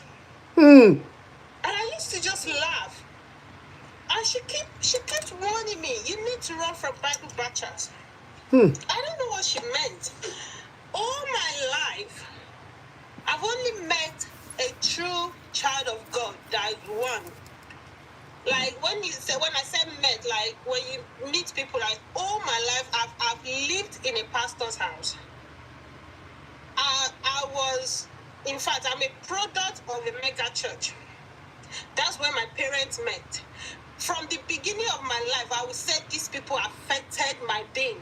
I have a lot to say. But then, all the people I've ever come across, they are so-called child of God. Is either they are pastor, prayer warrior, whatever, like big position they had. If I mention them, people will be shocked. But I'm not even gonna go to that because there are big name I can mention that. You can mention few names, please. We need this liberation. I've seen their wickedness firsthand. My father is late today probably because of wickedness of church. So I know what I'm talking about, and I'm not ashamed to say it. My page is anybody can. I don't care. It's the truth. If you talk, you will die. If you don't talk, you will die. There's nothing hidden in this world. But the problem is, people need to know God for themselves. Stop looking for intermediary. The Holy Spirit already came and stopped this situation of having to meet someone to pray for you or whatever. Even if he's not pastor, even someone sitting next to you, each other, you call yourself sister, or even your own relative. You know, people are not even nice to their sibling. Not to talk of a church member. So we need to know God for ourselves. I've seen God. If not because I've seen God, probably with what's happening in my life, I would have been a Muslim or find another religion. I have seen God. I know God, not physically, but God has proved himself to me because I've stopped going to church several times because of the wickedness, because of the things I've seen. every time I stop, I'll find my way back because I still find my way. The only person I still go to is God. And I've seen him work wonders. And presently, I've stopped going for almost 2 years now. When I tell you, I was beaten physically in church. Like physically. What church was that, and what happened? I don't know if I want to go to details. Oh. But it's not even in Nigeria. That's the funny thing. It's not even in Nigeria. Can you believe that? It's not even in Nigeria. And it was set up by the person that's supposed to be leader. It was a plan war with this food that, the person that spoke just now was just doing wow. Because the food thing probably is the part of reason. I was dealing with something I know that I know nothing about. I didn't realize. I thought it was just plain simple pray and all that. But I didn't know I was disturbing some wickedness. And I needed to be taken out without me realizing that I was needed to be taken out. And when these attacks happened, I called an emergency number because I'm not going to go so low with you and trade punches with you because we're in a place where there's law. But guess what? They sent people downstairs to stop the police from coming in. And say it's not, the phone call did not come from that place. The worst thing is, like the other sister said, my problem is when you go to a pastor and he's already bringing you a soap. If I was that sister, I'm going to police straight away. That's the problem. You still went ahead and followed to the extent that the whole thing scattered. This is the problem of these people. They have the babalawos. They have all that God they call it to. All they just need to do is business. Sister Yemi, if you can, please just give us a tip of the iceberg of the deeper part for this liberation purpose, or if you don't mind to send a voice note to me that I can use for the From the Horse's Mouth series. I wouldn't mind. See, I'm happy to send you a voice note, except if you're able to do a voice change. I don't know. Yes. Yes, I can do that. I have the app for that, please. So many stories to tell. You will not believe it. Like, even sometimes I feel like, what have I done in this life to encounter such people? But the thing is, I realized even now I was torn between, if I have children, do I want my children to know God? I know God is real, but the brainwash in religion is the problem. Much. What I have to say to people is, you need to know God for yourself. That is just it. I'm not a pastor. I've had a friend that the child is bedwetting for years. And I told her, let's head down together. We head down together and the child was healed. She's not a pastor. I'm not a pastor. I have kneeled down, carry certain, I'm like, God, do this, and he did it. You can call God. He's closer to you. The difference between us and pastor is the fact that if you have two kids, one is listening to you, obeying you, keeping all the commandments and just being a good child all around, and then you have another one that's just disobedient, doing all sorts, bringing problem to you. If those two children need something from you, obviously they will send the one that's listening, because they know that's the one that will be able to get it from you. That's how I see pastors. You yourself, you have access to God. You don't need anybody to call God for you. So, you know what? There's love of humanity, but we're just blaming pastor. Ordinary people, our wickedness is too much. Like that sister said, the person that decided to give the access card, that person is not a pastor. Already acting wicked already. The people that carry Bible, I don't know, because the kind of wickedness they do, and you're wondering, and that's what makes people even run away from church. That if you're going to church and you're behaving like this, and I always tell people, as a Christian, we don't need to evangelize. We do not need to go around and shout about Jesus to people to accept Jesus. Your life, in your workplace, on the street, wherever you go, when you go buy things in grocery store, anywhere you are, your life should preach. That is actually what my page is all about. Liberation from all this the solution and everything, that it is God that can do this, do that. When He has given us everything, the only thing we need now is family love. It is the family love that should radiate to the communities, and that is the message we are passing across. You see, this is the. I'm sorry. This is one of the reasons I didn't want to say it. See this person saying Willow Head. She is speaking out of self-hurt and not liberation. I'm not even telling you anything. How do you know I'm hurt? I'm still calling on God. If I'm hurt, I'm not. You see, this is the problem. No. People are so brave. Do you know? The thing is, you know, there are sometimes we try to, for example, from your first hand experience, you know, these things happened and everything. But from what you said, I will send my WhatsApp number to you. I will get the voice note and use some changeover so that people will not know it is you, because it is the mentioning of the details that will bring this liberation to people. People are under immense bondage, my wonderful sis. Okay. No, it's because they are looking for fast miracle. It is not everybody that is actually looking for miracle. No, because of what we were born into, we always want to associate with a group that calls on God. But eventually they will have been dealt with, and with it. Do you know how many women, how many men that are under this? If you say it, you will die. Do you know, all in the name of looking for where to worship God? It's not everybody that is looking for miracle. The shocking part for me, with my last experience, the shocking part for me was there's people with PhD, there's people with masters, grown men, husband that they can't even.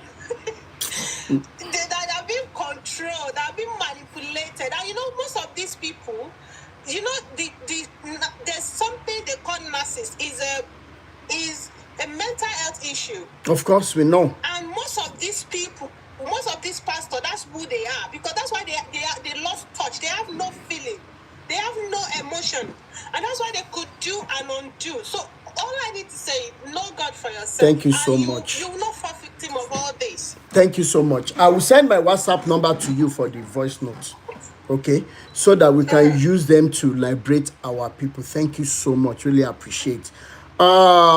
Easy Bliss, before I bring you on, I have somebody. Please, are you there, sir? Okay, we want to hear you.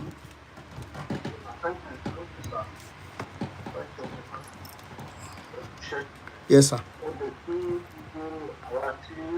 Share hello Bluetooth near be earpiece. So that we can hear you very well, sir.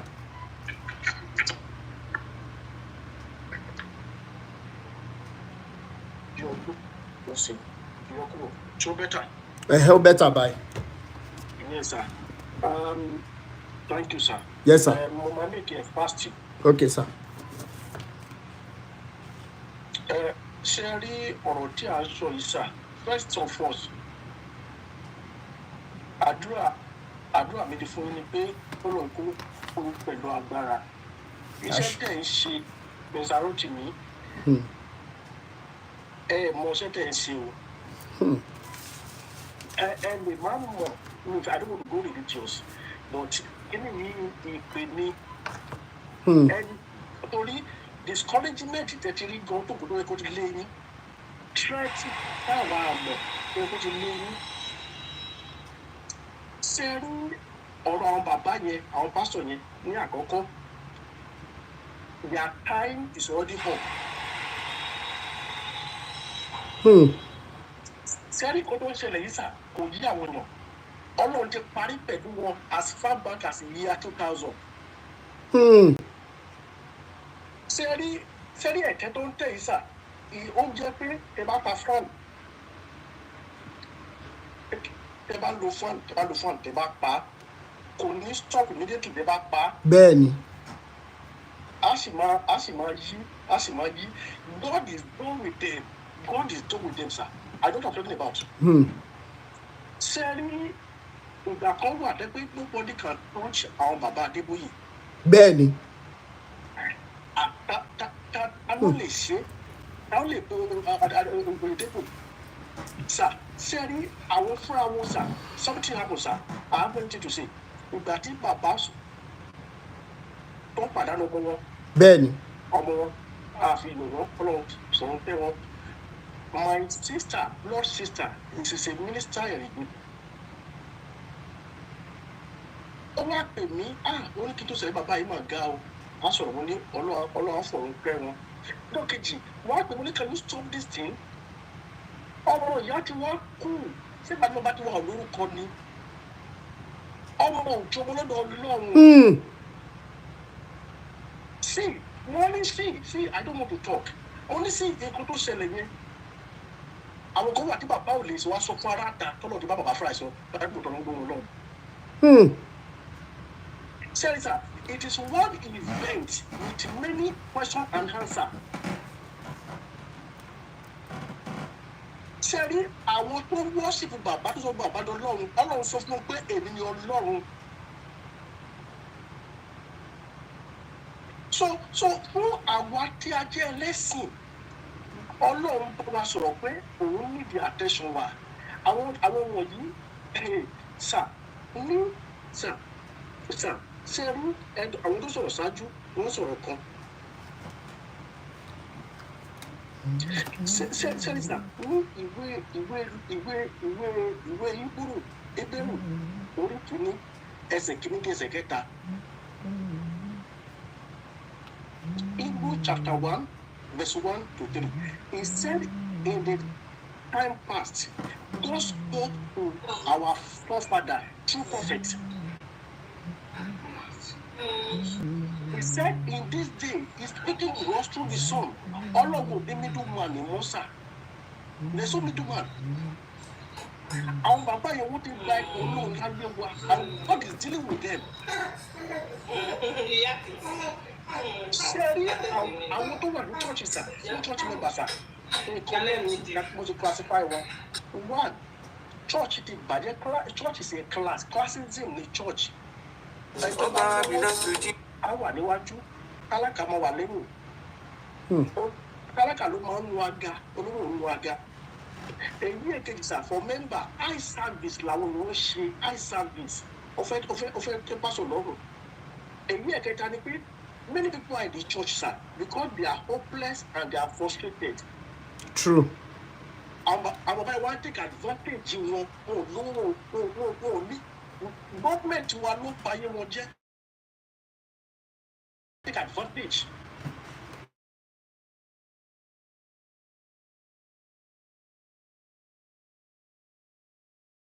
Wọ́n ti mẹ́sì ayé àwọn ọ̀yọ́ wa.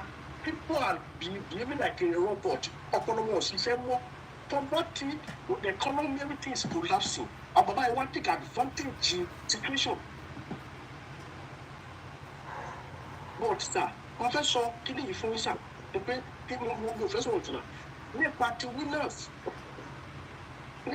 sà sẹ́ni tó ṣẹlẹ̀ sí Abíóyè àti Àfọlábí. Bẹ́ẹ̀ni. Ọlọ́run ń pa òwe fún àwọn pásọ̀ tó kù sí síbẹ̀ ni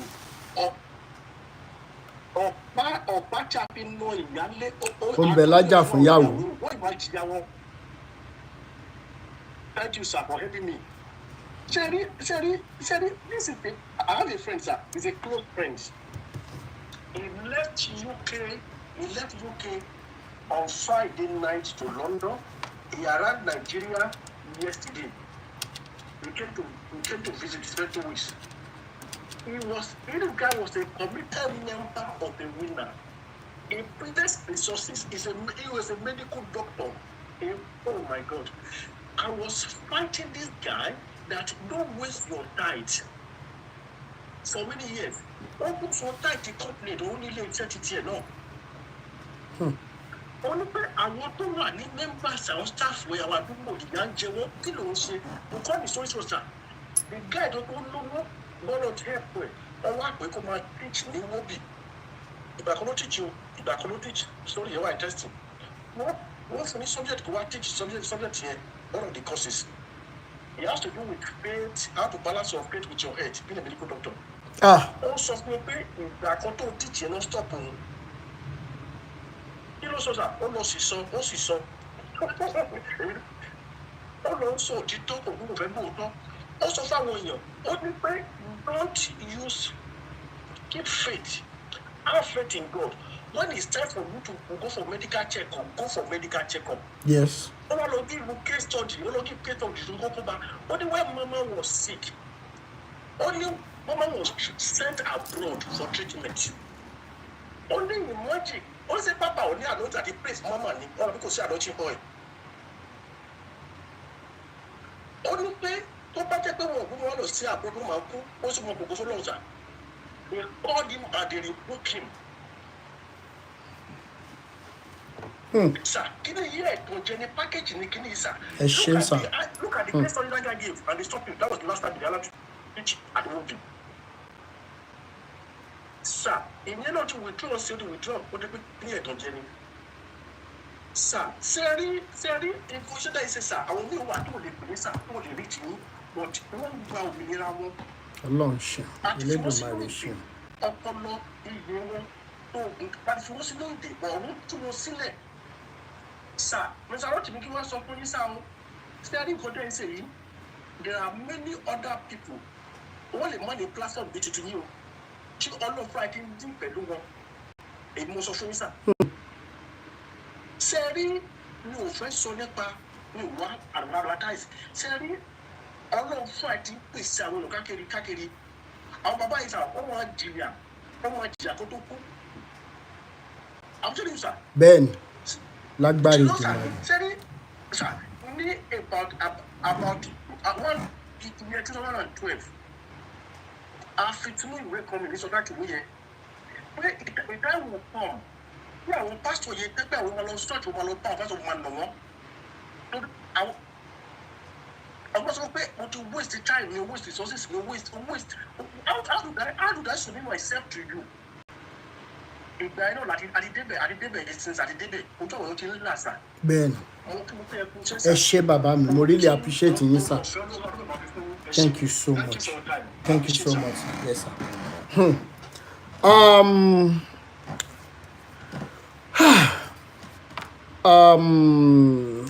Ayobami, thank you so much for the gift. Tender Heart, thank you so much. Shade Adeyemi, thank you so much. I appreciate every one of you. Thank you so much. Easy Bliss, let me quickly bring you on 2 minutes, please. Yes, sir. Yes, sir. Yes, sir. Mo appreciate iṣẹ́ tẹ̀ ń ṣe sá. Ẹ ṣé. So àkọ́kọ́ náà nǹkan tí n fẹ́ sọ ni pé à ń sọ pé kí ni God didn't create religion, àwọn èèyàn la create ẹ̀. Bẹ́ẹ̀ni. And nǹkan tí máa ń béèrè lọ́wọ́ èèyàn ni pé tá a bá sọ pé Christianity lọ́nà fẹ́ fi ṣèdájọ́ kí ló fẹ́ happen sọ bàbá tó ti wáyé ní 2000 years ago. Ó sú mi o. So púpọ̀ àwọn tó ti wáyé yẹn sábẹ́ sọ fún ọ pé kò sí ètò ṣe dáadáa. Inú náà jù wọ́n sí. Àbọ̀wọ̀ China tí ó gbàgbọ́ nínú Christianity ni ò ní ṣe kíní ni. So Christianity of it, or maybe Islam, I'm a Muslim, but àwọn èèyàn ti brainwash àwọn tí ká believe nǹkan tí ò ṣe kíní. Èmi gẹ́gẹ́ bẹ́ẹ̀ nìkan máa ń rí kí ló ti pè Bible as a motivational book. Mi ò rí gẹ́gẹ́ bíi pé maybe tó bá kà òun èèyàn fi because ọ̀run tá à ń sọ ìgbọ̀n ta ló lọ síbẹ̀ tó dé àkọ́jọ́ parọ́ fúnra wa ni. Àwọn tó dẹ̀ ń pera wọn ní pásọ̀ yìí púpọ̀ wọn ọ̀lẹ olè ní púpọ̀ wọn. Bẹ́ẹ̀ ni ọ̀lẹ olè ni wọ́n. So wọ́n ti wo bí situation kan ṣe rí láfíríkà òun náà fi ń kó púpọ̀ wa lọ bí omi ẹ̀bẹ̀ jẹ́. Púpọ̀ wọn á ta olive oil, wọn á ta kashif, wọn á tẹ̀lé, wọn á ta òun. And èyí tó olive oil gan fúnra wọn nu wọn kì í lò. Ẹ máa tọ́ ẹ mọ́ ìjọ. Ìwọ ń lo olive oil fún òun kíní, òun ta picture fún protection. Ìwọ dẹ̀ ń lo sójà láti fi guide rẹ̀. Ta ló parọ́ fúnra wọn? Ta ló bulletproof car? So kọ́kọ́ tèmi rí ni pé ní Nàìjíríà tàwa yìí àbí ní Áfíríkà tàwa ẹni tó máa gbọ́n ló máa gbọ́n, ẹni tí ò ní gbọ́n ò ní gbọ́n. Kò sí bá a ṣe máa sọ ká sọ látẹ̀lé di ọ̀la mọ́la àwọn tí ò ní gbọ́ wọn ò ní gbọ́ ni. Ẹ ṣé bàbá mi. Happiness mi ń sìn ni pé àwa tá fẹ́ jí àti ń jí àwọn tí ò dẹ̀ fẹ́ jí bóyá ọjọ́ kan ṣá Ọlọ́run aláwọn lójú because mo ti rí different instances. Being a Muslim ó ní ẹnìkan tí mo mọ̀ tó yẹ pé ìrí tí mo rí onítọ̀ ẹ̀ máa ń rí bíi danger ńgbà yẹn ni because mo yìí kéré let me say maybe around 15 or 18 years ńgbà yẹn àáfàá yìí ó máa wọ funfun fún látòkè dé sàlẹ̀ ni máa wò pé yọ̀bá yìí ni ó wá lẹ́ni tó ń bá ṣiṣẹ́ ìyẹn ní girlfriend kan kò síjọ́ tẹ bá máa rí tàn yìí always with that àáfàá mo fẹ́ sọ fún yín pé àáfà yìí ó padà wá fún girlfriend ẹni tí wọ́n mọ̀ bí kíní ó padà fún lóyún but ìdùnnú mi wá ni pé kí àáfà yìí tó wá kú ó ráre kú ni because àwọn èèyàn tó wá gbọ́ iṣẹ́ àná kí ló ń ṣẹlẹ̀ ṣé àáfà lè àbí kíní débi pé àáfà yìí rábàràbà báyìí ni ó kó sí gọ́tà ó ṣe ráńdù dáadáa kó tó padà wá kú ni so different things ṣẹlẹ̀ púpọ̀ àwọn tá a pè ní àáfà ọ̀ pásítọ̀ ẹlẹ́mì ti balẹ̀ onílé jẹ́ nítorí different vision tó ń rí ẹni tí ò ṣàjẹ́ wọn ti mú lájẹ́ àfikọ́ lọ gbà wá káà náà kálẹ̀ ti gbára wá ní kọ́tẹ́ because mo ti rí different things most especially Christianity aspect àwọn ẹlòmíà sọ pé Christ Embassy member ni mí ìwọ tó ń lọ sí deeper life o kì í ṣe kínní deeper life member mú Christ Embassy member ní ọ̀tá gbogbo ṣé ẹ̀sìn ló ń ṣe ní àbọ̀ ń ṣẹ̀sìn ẹlẹ́ẹ̀ṣẹ̀sìn ẹ̀ wá sọ ẹ̀sìn ẹ̀ sọ di cortisone tó yẹ pé kínní so àfikọ́lọ̀ kó gbà wá ní many kínní wà ìrírí tí mo tẹ̀ ti rí ó pọ̀ mo ti lọ church kan ní Benin Christ Embassy tó yẹ pé pastor welcome àwa first timer ó dẹ̀ ní láti máa sọ fún wa pé àwa tá a wá pé we have to do everything within our power láti support work of God bẹ́ẹ̀ ni tí ó bá ní tìfì ńlé tó bá ṣe é ṣe fún kó ta tìfì yẹn kó àfi support work of God ẹni tí ò bá ní tìfì tó bá yẹ pé bricklayer ló lọ ṣe kókó yẹn wà máa ń ronú kàn ara mi dá ṣé lẹ́nu yẹ kọ́ ọ̀rọ̀ tí pásítọ̀ yẹn sọ ṣé kò tó yẹ kó máa jẹ́ lẹ́nu pásítọ̀ lélẹ̀ so but tó bá yẹ pé ẹni tí ò ní inú tó ń rò ní òun náà wò pé kíni ẹ ó fẹ́ wọ ìjọba ọ̀run àbó wá start miracle òun náà sáré lọ ṣe oríṣiríṣi so ó ti kó fún mi ibi tí Nàìjíríà lọ sí ẹni báwọn kò gbọ́ ni ẹni tó báwọn kò máa gbọ́ bọ́ àdúrà tèmi ni pé kọ́lọ̀ jẹ́ kí gbogbo á lè gbọ́ because àwọn pípọ̀ yìí wọ́n tàn wá ní kò sí ọ̀rẹ́ fún àṣẹ thank you nígbà tí so Jonathan much abẹ wọn complain but Tinubu rèé sí ìdíríjìmẹ̀ rè tí ìkànnù àbí méjì náà bá sọ̀rọ̀ púpọ̀ wọn á stop but èwo ló sọ̀rọ̀ nínú wọn because àwọn náà ń jẹ́ nǹkan tó ń ṣẹlẹ̀ wọn lè sọ̀rọ̀ Ọlọ́run wà pẹ̀lú wa ẹ ṣé bàbá mi. adálágbára Ọlọ́run. Now, based on what we're talking about, sir. Mr. Rotimi ẹjẹ má bínú nǹkan tí woman yẹn sọ lẹ́ẹ̀kan ó dàgbé ó make reference nípa ọ̀rọ̀ tí mo sọ pé bóyá mo ní kò sọ́nà kíní kan Ọlọ́run wà mi lọ́nà sí àdúrà ni mo gbà tí mo fi débi tí mo dé fúnra mi mo dẹ̀ gbàdúrà kì í ṣe pé mo lọ fa bẹ́ẹ̀ orí mi sálábẹ̀ bàbá kan ó gbàdúrà fún mi and mo dẹ̀ fẹ́. bọ̀ ẹ dúró náà mo fẹ́ sáré sọ nǹkan kan nípa ọ̀rọ̀ aládùúrà dé tá a máa ń ṣe láfíríkà yìí does it mean wípé ṣé tá a bá pray àgbégbèsè kankan ká tó débi tá a dé ọ̀ àgbégbèsè. àgbégbèsè o. ìgbésẹ̀ ló ń gbà kí ṣáàdúrà Ọlọ́run ti parí gbogbo tó bá fẹ́ parí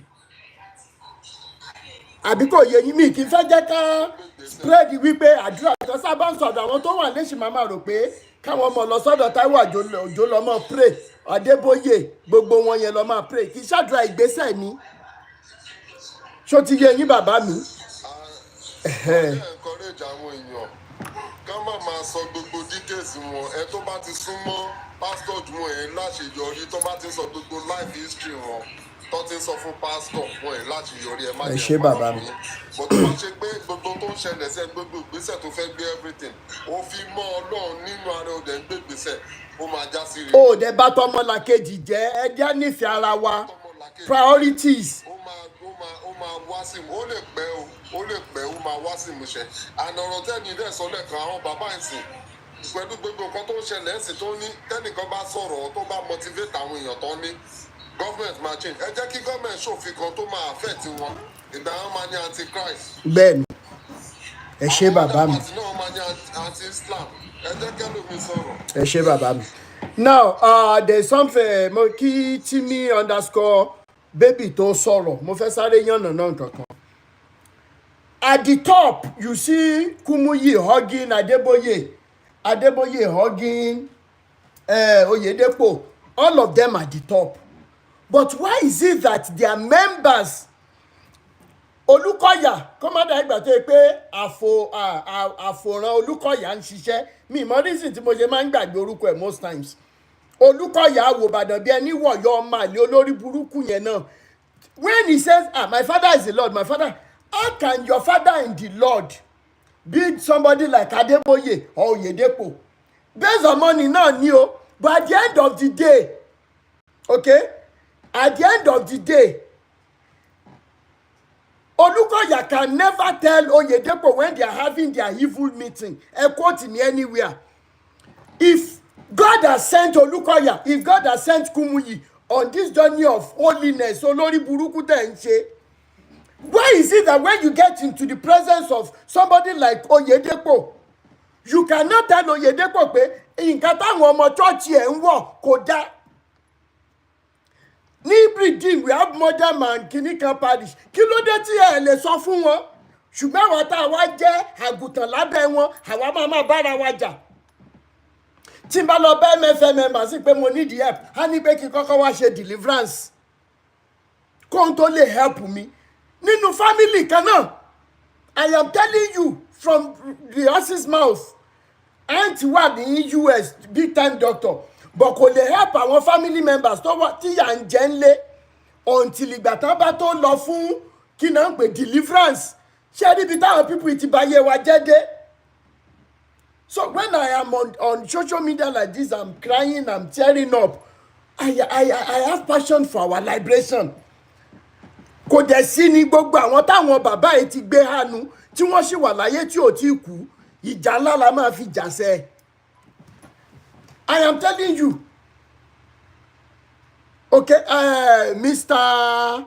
Akiade, kò sẹ́ni tó lè despise any religion. Gbogbo religions yìí pátá lórí page mi. Àwọn tó bá ti make a comment again with reference to one and leave on another man blocking one ni. It is a bulldozer. This liberation movement is a bulldozer.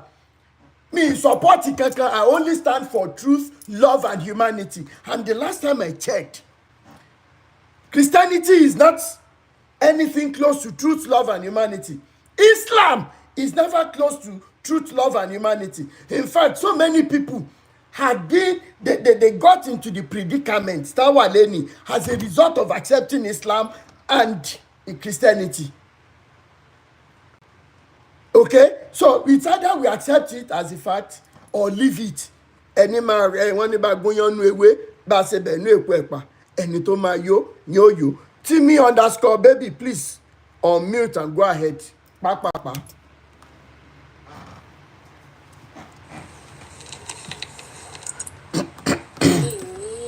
Ọ̀rọ̀ púpọ̀ láti sọ. Okay. Because careless ni mí. Ṣáìdẹ̀ ṣe kí ànẹ́sì délé lẹ́ni. Mo ṣe ń ṣe. Nígbà tí a ṣì kéré, tí mọ́mísí mi máa ń kó wa lọ sí church. Ó ní church kan tí a máa ń lọ.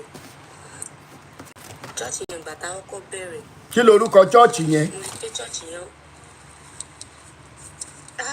ṣé bá yẹ kí n dárúkọ ẹni yẹn ní yẹn popular gan. Ẹ dárúkọ ẹjọ́.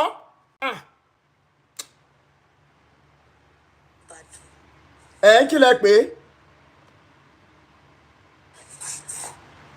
Timi_baby, ẹ dárúkọ.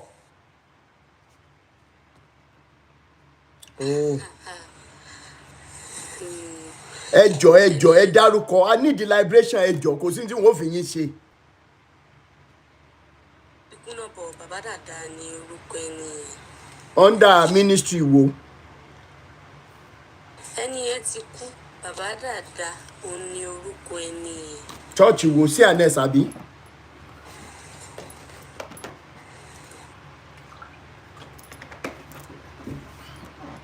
Hello? Network Timi baby ò dá o. Hello? Hello, network yín ò dá. Orúkọ yẹn. Hello?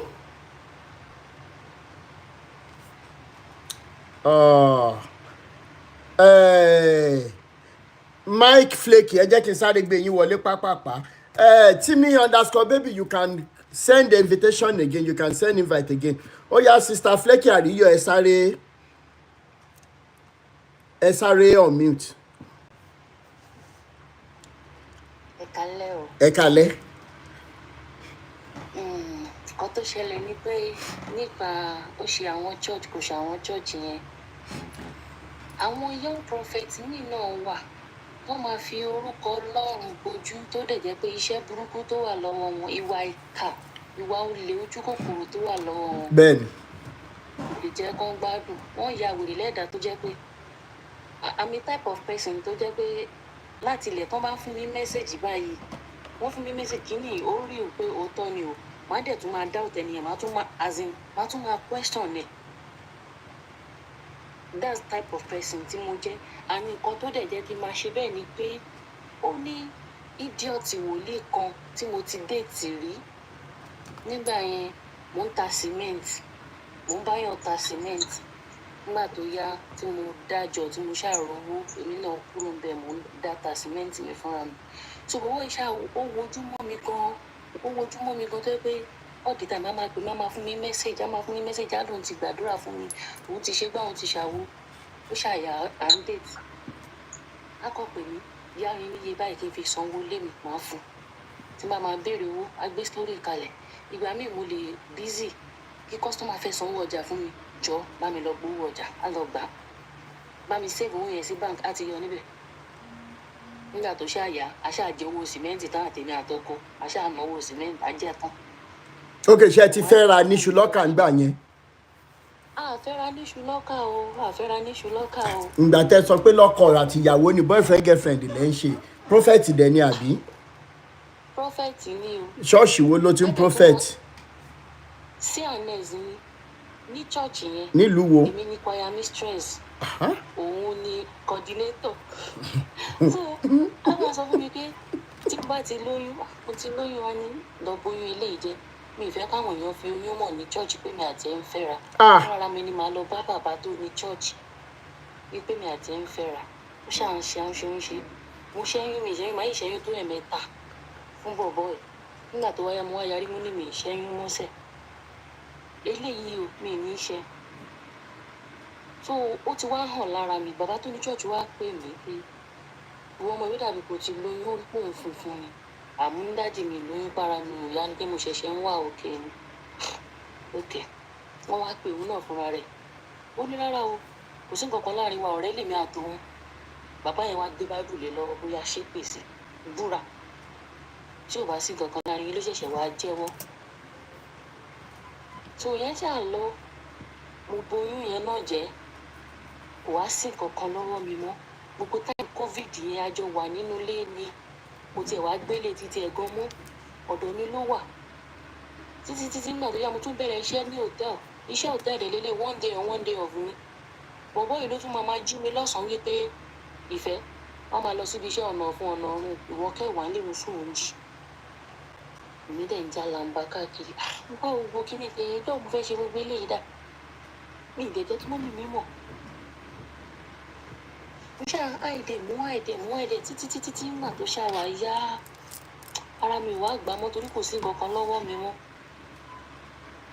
tó mo wá pèèyàn kan mo wá fi lọ pé nǹkan báyìí ló máa ṣẹlẹ̀ ìgbà yẹn ó ti wá rí pé kò sí nǹkan kan lọ́wọ́ mi ṣó ó wá ní èèyàn kan tó ṣẹ̀ṣẹ̀ join church wa ní after covid yẹn lédè yẹn náà ní change dẹ́nu ó ṣẹ̀dé láti Dubai ni boyfriend mi bá pè jáde wòlíì dẹ̀ ni ló bá pè jáde ló ń fún ní mẹ́sẹ̀gì ó ti fi mẹ́sẹ̀gì dé mọ́lẹ̀ ìyẹn ṣáà lọ ló wá sọ fún mi nílé pé òun ò ní sílé o 2 weeks o pé òun nígbèlé o church dẹ̀ lòun máa wà 2 weeks o ṣé mo lè wá wọ ẹ̀ church ó ní kí n má wà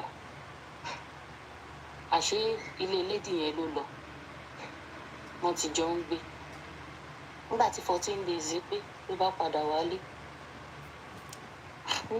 mo wá sí church wọ́n náà sí ní church tá a bá ní program church tí n bá wà wá sọ pé kó lọ sí Kétu kó lọ béèyàn kan ṣe service ṣé òun mú mi ṣeré ní bọ̀bọ̀ ẹ̀ má máa tọwọ́ bọ bírè mi mọ̀ pé ó ń gbá lórí mi ọjọ́ tí n bá máa bẹ́ẹ̀ kó wèrè ṣùgbọ́n tí n bá máa fún ẹ ní ìgbájú nínú church má ìkọ̀wé ata lọ bá bàbá tó ní church lórí ọ̀tà ni o jẹ́ kí orí ẹ pé mò ń sọ fún ẹ o mo ti ń gbọ́ fèrèfèrè wo àti lédè yìí ó ní kò sí nǹkan tó jọ nígbà tọ́lọ́run dẹ̀ máa mú wọn mo dẹ̀ jẹ́ nǹkan tó yẹ pé tí nǹkan bá fẹ́ ṣẹlẹ̀ àmì ara máa sọ mí ẹ̀mí yẹn kàn tì mí lọ́jọ́ yẹn ni pé mo ATM card ẹ lọ withdraw owó mo lè withdraw owó mi nìkan tó jẹ́ pé mo ṣáà mú káàdì yẹn bí mo ṣe jáde báyìí bí mo ṣe pàdé òun àti lédì yẹn nìyẹn ọwọ́ mi náà jáde sí mo kàn pàtẹ́wọ́ fún wọn ló ga o èmi ń béèrè lọ́wọ́ sọ pé kò sí nǹkan tó jọ ṣé òun mú mi ṣeré ni ṣé òun bẹ́ẹ̀ mẹ́ta bẹ́ẹ̀ mẹ́rin àṣírí wọn ṣàtú sí mi lọ́wọ́ kó tó di pé mo ṣàpadà fi àwọn méjèèjì sílẹ̀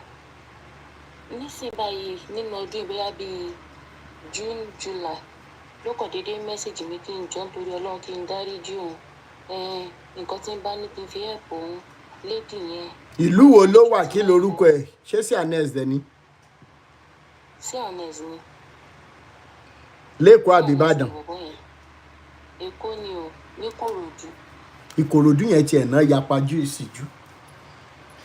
wọ́n ya wèrè lẹ́dàá tó bá ṣáà mẹ́sàgì mi lédì yẹn ń súnlé àwọn fámìlì ẹ sọ pé àwọn ò lè fẹ́ ra àwọn pé òun ò níṣẹ́ lọ́wọ́ mo ní ṣèpé mi náà sọ fún látọ̀dọ̀ pé kò lọ wá ṣẹ̀ṣẹ̀ wọ́n máa jókòó tóbìnrin tó lówó lọ́wọ́ obìnrin tó lówó lọ́wọ́ máa jókòó tí káàkiri kí ni ká wá ṣe báyìí anything tó bá ní kò fi ẹ̀kún wọ́n wá ṣé orí ibi tèmi wà yìí nǹkan tójú mi ti hàn rí ẹni tó bá tọrọ 2000 lọ́wọ́ mi yóò post picture ẹ̀ sórí kínní ni o máa ní kidnapper ni kó fẹ́ pa mí gbogbo wọ́n tọrọ owó lọ́wọ́ mi o tó bá tún padà tún béèrè owó lọ́wọ́ mi màá sọ fún mọ́mì mi pé òtún ti ń pè mí ó dẹ̀ mọ̀ ọ̀rọ̀ yá mi yóò àwọn abẹ kò wèrè ni o tó dán torí Ọlọ́run ó ní mo kàn pé ẹ náà ni kò ń ṣe pé kinní ní òní kó máa fi mí ṣe yẹ̀yẹ́ mo ní bó ṣe ń rí nìyẹn ìwọ ló sọ mí dẹni tó travel lẹ́nu náà nígbà tí mo fẹ́ fi rònú para mi wọ́n dẹ̀ wò pé kí n má para mi sí Nàìjíríà wọ́n sì rọra pawó pọ̀ wọ́n rán mi lọ ibi tí mo lọ ibi tí mo dẹ̀ lọ lélẹ̀ kò ń ṣèlú tó ṣe kíní gan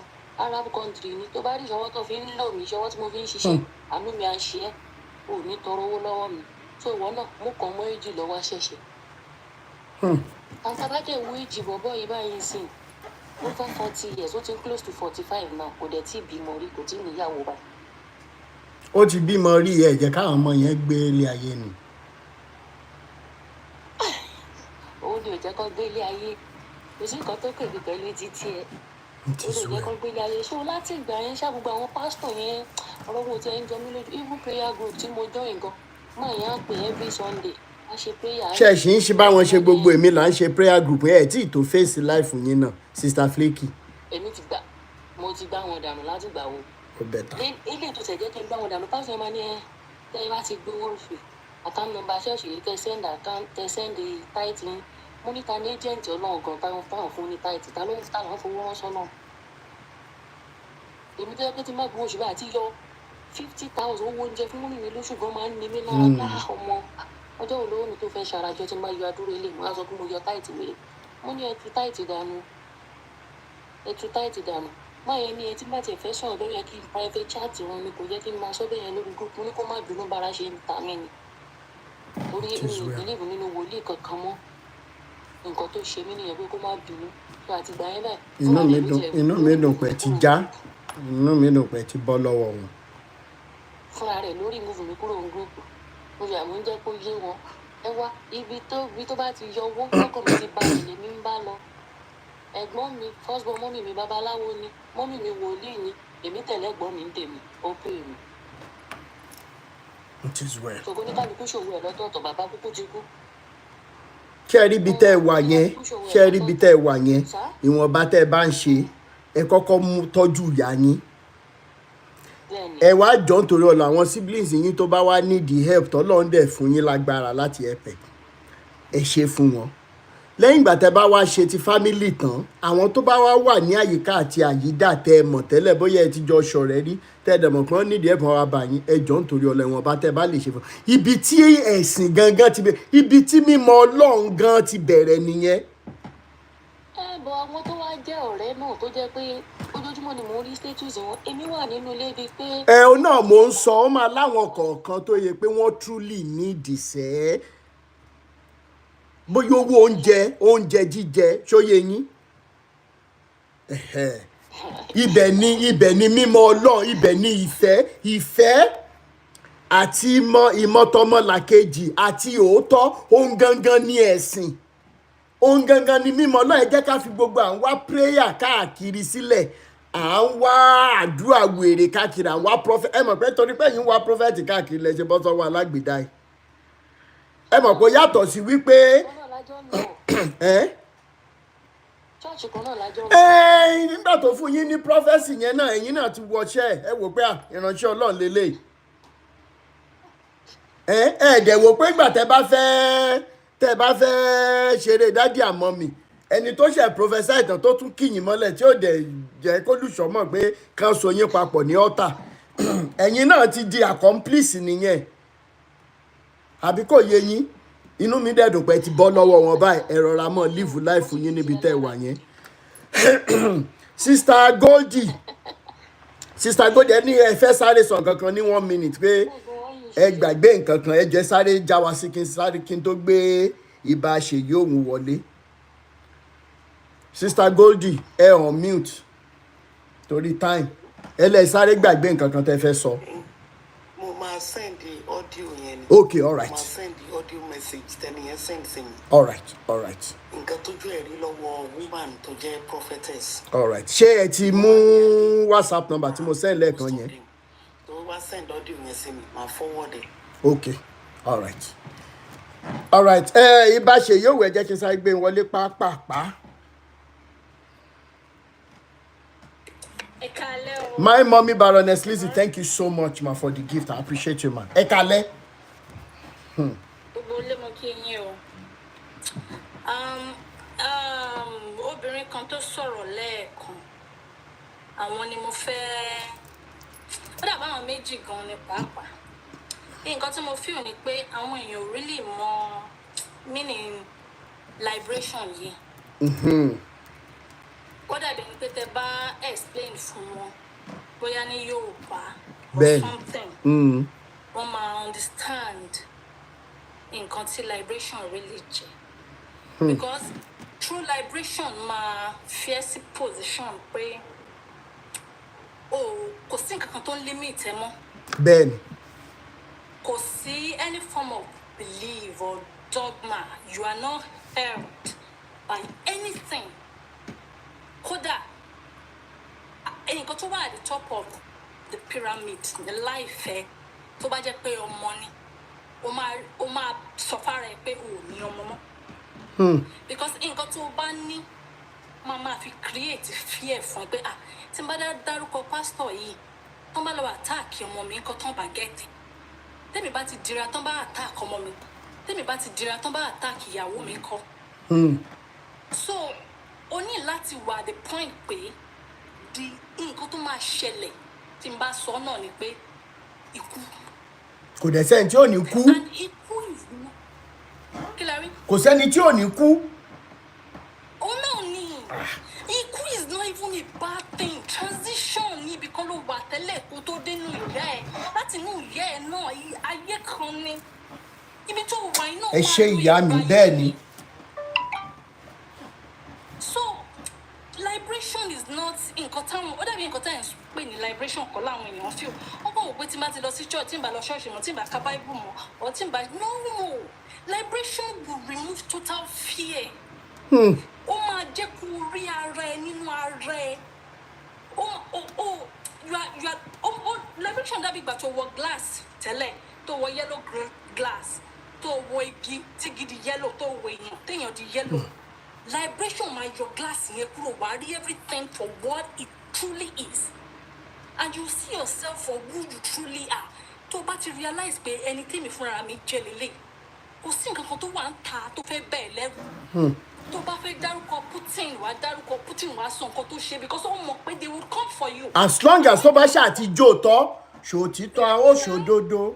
And mo tún feel pé social media ó ń fún wa ní this illusion pé most people were liberated kúrò nínú religion because your algorithm keeps pushing it on your front page pé okay o àwọn eléyìí o wọ́n ti ń sọ̀sọ̀ ọ̀rọ̀ liberation o ìgbà o àwọn o you know then àwọn tó ń jàjẹ́ ẹ̀sìn àwọn muslim dájú christian gbogbo nǹkan yẹn liberation kan nìyẹn. When you become liberated you just become an observer. You will just observe them. Well, enjoy it while it lasts. Then you pump out knowledge. Liberation. After to remove fear, you open door for knowledge. All manner of knowledge. All flood in space. Oh, mama, boy, no barrier. In liberation. Liberation, my jack will say, pastor, ye. In office, láti ṣe nǹkan tá a fẹ́ ṣe. Bẹ́ẹ̀ni. Ó mọ orúkọ náà kọ́ mi ó mọ orúkọ bọ̀ kò lè fi wọ́n ṣe nǹkan kan náà síbẹ̀. That is liberation. It's not just pé a máa sọ̀rọ̀ pé òkè o pásítọ̀ ìṣe kìnìkan mi ò lè dárúkọ wọn mi ò lè dárúkọ wọn. No! Ẹ jẹ́ ká bẹ̀rẹ̀ sí ní dárúkọ wọn. Otherwise, we'll just sit down on social media. Immediately tábà tiẹ̀ ti fi márùn péré ṣe scapegoat pẹ̀lú evidences tábà jù sí tábà àwọn òyòkù àkóra wọn ń jànú àwọn ọmọ wa máa wà saved.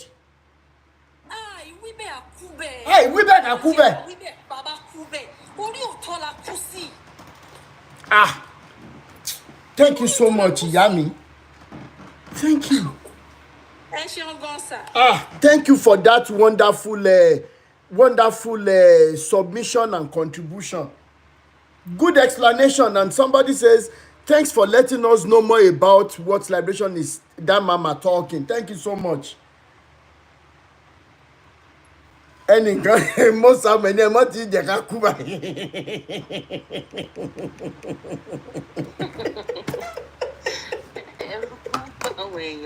oh my God. Ṣòtítọ́, ṣòdodo. They taught us this song 1980 something. Láyé Daddy Ogunmefun when I was attending Trinity Home Nursery and Primary School ní Ìbàdàn. Now, the importance of this song that I still remember láti 1980, early 1980 something, mo dẹ̀ ṣe rántí ní 2024. The reason being that ìgbà tí wọ́n kọ́ wa lórin yẹn tán, ṣòtítọ́ ṣòdodo, ṣòtítọ́ ṣòdodo, bó tilẹ̀ korò òtítọ́ la ó sọ. Now, one of my grandpa's drivers, because he had so many drivers, because he was into transportation business. Brother Wasiu ni mo máa ń pè ẹni mo dẹ̀ ṣe wọn primary school. Ó wá jalè. Mo dẹ̀ rí nígbà tó jalè. Now, something that happened. I reported. My granddad said, I should mo describe everything ṣe ṣẹlẹ̀. Wọ́n bá dẹ̀ gbé lọ sí police station tó wà níwájú RITA. Back then, to the surprise of the officers, as small as I was, I could write statement in details. Now, whether something will happen to me, because anybody who knew me back then, oh my God. Ìjà ńlá la fẹ́ fẹ́ níjà, ìjọ̀gbọ̀n ńlá la fẹ́ fẹ́ nífà. Onírọ̀ ilé ẹ múra ogun, gbogbo ẹ̀yin alátùútà ẹ múra ìjà. Elédùmarè ló lórí ogun, àwa ó ń bẹ lẹ́yìn àwa. Ẹni bá fàwọ́ padà ọba abogun lọ. Now, whether something will happen, because I remember back then, after the guy was put in police cell, it was my granddad that went to bail him because he was a very good worker. But that was, he was very, very hardworking. He happened to be the best driver to me because èmi like kí driver máa sáré láyé ìgbà yẹn. Òun dẹ̀ ló máa sábà ti gbé grandpa travel, máa ń travel gan. A lè jí láàárọ̀ ní Mrs. Rotimi, we are travelling to go and see grandma láyé Anambra State. Abọ́sọ́nà nìyẹn. So, nígbà tí kíní ẹ̀ṣẹ̀ ló dùn èmi gan, I was missing it. So, my granddad had to go and bail him.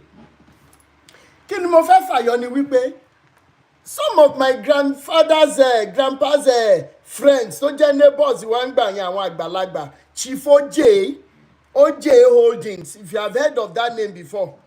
Chief OJ then, his house was just adjacent to our own compound, Ogundele's compound nígbà yẹn.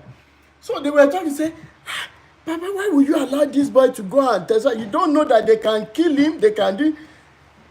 Then my granddad at night, we were discussing it as young as I was then. Hey, but Grandpa, why should I be afraid? They taught us in school, Shotito, and I said the truth, I didn't lie. My grandpa just hands off.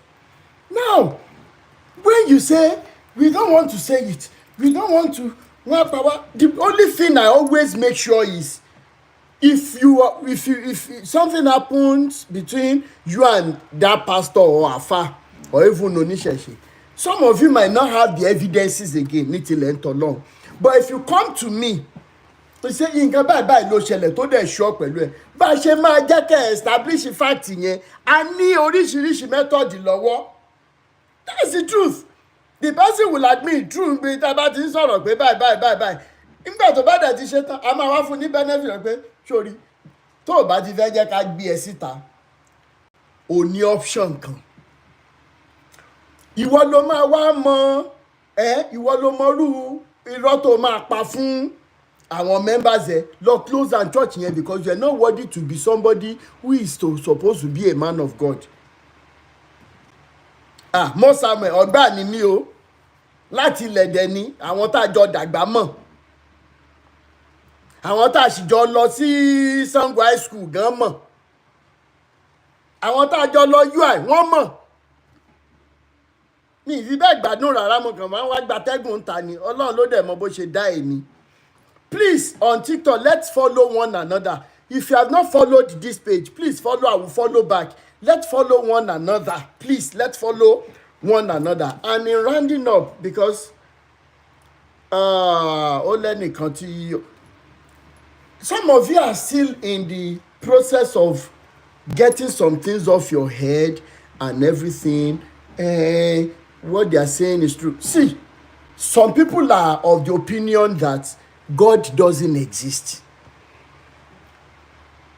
You cannot fault anybody. That is the truth, because you have not worn the shoes that they were wearing for them to have concluded.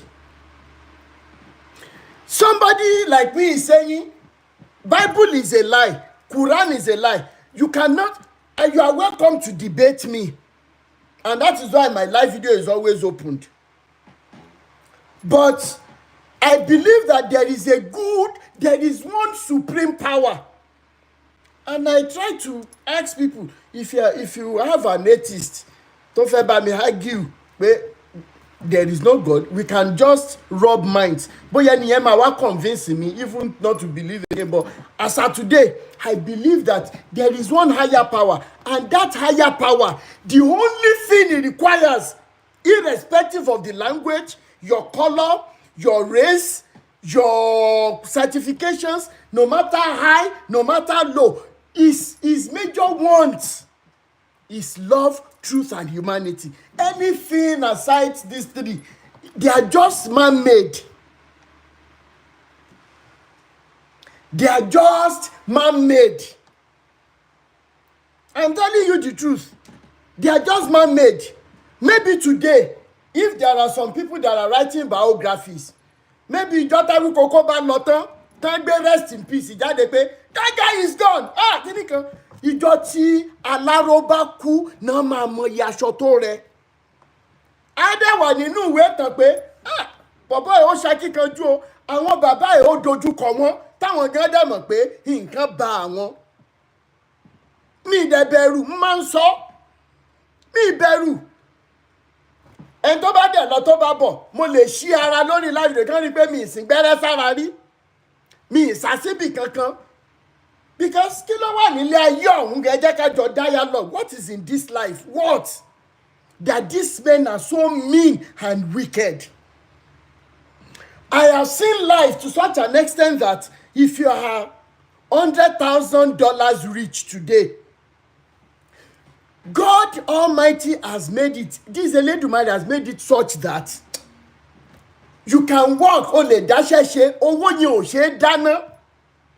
Tó bá tún wá lọ fẹ́ dáná during the day, bó ṣe ń jàgbàdo sísun, ló ń jà sálà, ló ń fi ubélé lórí, ló ń jẹ àmàlà, ló ń jẹ fúnpẹ́, mo lówó ẹ̀ lọ́wọ́ mo fẹ́ jẹ. Kábíyèsí títóbi rẹ̀.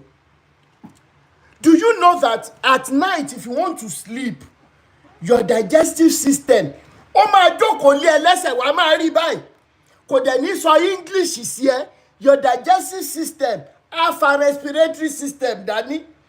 Àwọn méjèèjì àwọn jókòó lé ẹlẹ́sẹ̀ wọ́n máa wẹ̀ báyìí, wọ́n máa wá sọ ẹ̀gbá, irú èmi tí mo jẹ́ ẹ̀gbá boy sí, kó lásùn tán bá bí ẹ̀dá lásùn nígbà tó ń jẹ gbogbo ẹ̀ lọ́sàn-án tó ń jẹ àkàrà mọ́ egun tó ń jẹ gbogbo ẹ̀ a kò dẹ̀ sọ fún ẹ ná lásùn náà bá bí ìyẹ̀ dá torí ní báyìí sùn báyìí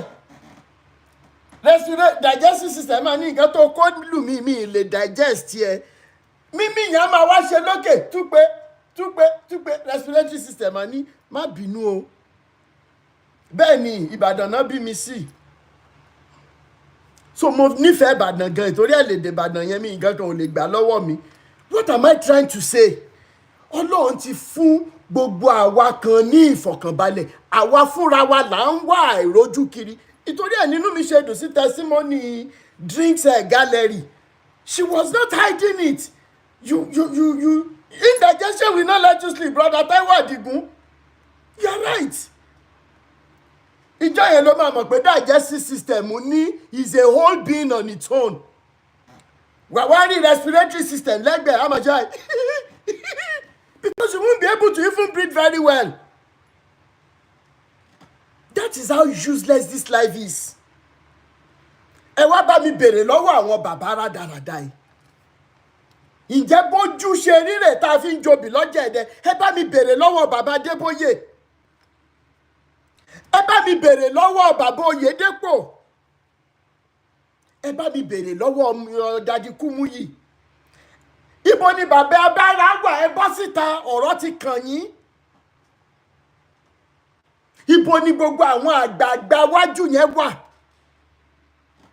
Gbogbo ẹ̀yin tí Baptist ẹ yọjú síta. Gbogbo ẹ̀yin tí Anglican ẹ̀yin tẹ́ ẹ dá Jehovah Witness sílẹ̀. Torí ọ̀rọ̀ ayé yìí náà ni kẹ́ ẹ lè control àwọn èèyàn.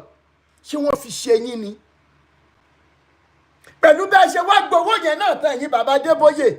Tẹ́ ẹ bá tún wá lo táì sọ̀rùn tán. Tí n bá wo ọrùn ajá táwọn èèyàn mú káàkiri ẹ̀yin àtajá yẹn lẹ́jọ́ ń lo táì kan náà lẹ́yìn bàbá òṣì ẹ̀yin bàbá aláyébàjẹ́ yìí. Oyedepo náà tó sọ̀rọ̀ ẹ̀ di funfun lẹ́yẹ iṣu bẹ́ẹ̀ dẹ̀ lélẹ̀ ó ń wọ funfun náà ni inú ẹ̀ ó dúdú ju tó rọ ọ̀ká lọ. Níwọ̀ bàbá rádaràda yìí tó pa lórí bíi gúnugún yìí tó bẹ́ẹ̀ dẹ̀ ti fẹ́ confuse àwọn members ẹ̀ kò sẹ́ni tó máa gbọ́n tó ń sọ mọ́ wàá máa hàn ni. Olórí burúkú dà làwọn tó wà lọ́dọ̀ ẹ̀ náà torí wọn ò gbọ́n tó ń sọ ṣùgbọ́n torí òṣì tó ń bá wọn jà wọ́n tún máa pàtẹ́wọ́ fún ẹ. That Oyedepo could stand in front of millions of people on a live stream and say that anybody who comes to him in the name of Allah, he cannot feed such a person. A good for nothing entity that was from a Muslim background. So èmi tí bàbá ìyá mi jẹ́ Muslim nsìn kí n jẹ́ kébi pa wọ́n kú. Winners members kí ló ń ṣe yín ná? You love lies more than the truth. Gbogbo ẹ̀yin olórí burúkú young guys náà tẹ́ wà lẹ́yìn wọn tẹ́ ń bá wọn sáré níwájú Rolls Royce ẹ̀yin olòṣì aláyébàjẹ́ yìí. Torí wípé ní mindset wípé Ọlọ́run tó bless wọn ó máa bless ẹ̀yin náà. Ó lé olórí burúkú ní gbogbo yín. You must be ready to do what they have done. But before you people will be able to do that, we will have been liberated. Ìyá yín lẹ máa fi ṣẹ́ṣó. Bàbá yín lẹ máa fi ṣẹ́ṣó last.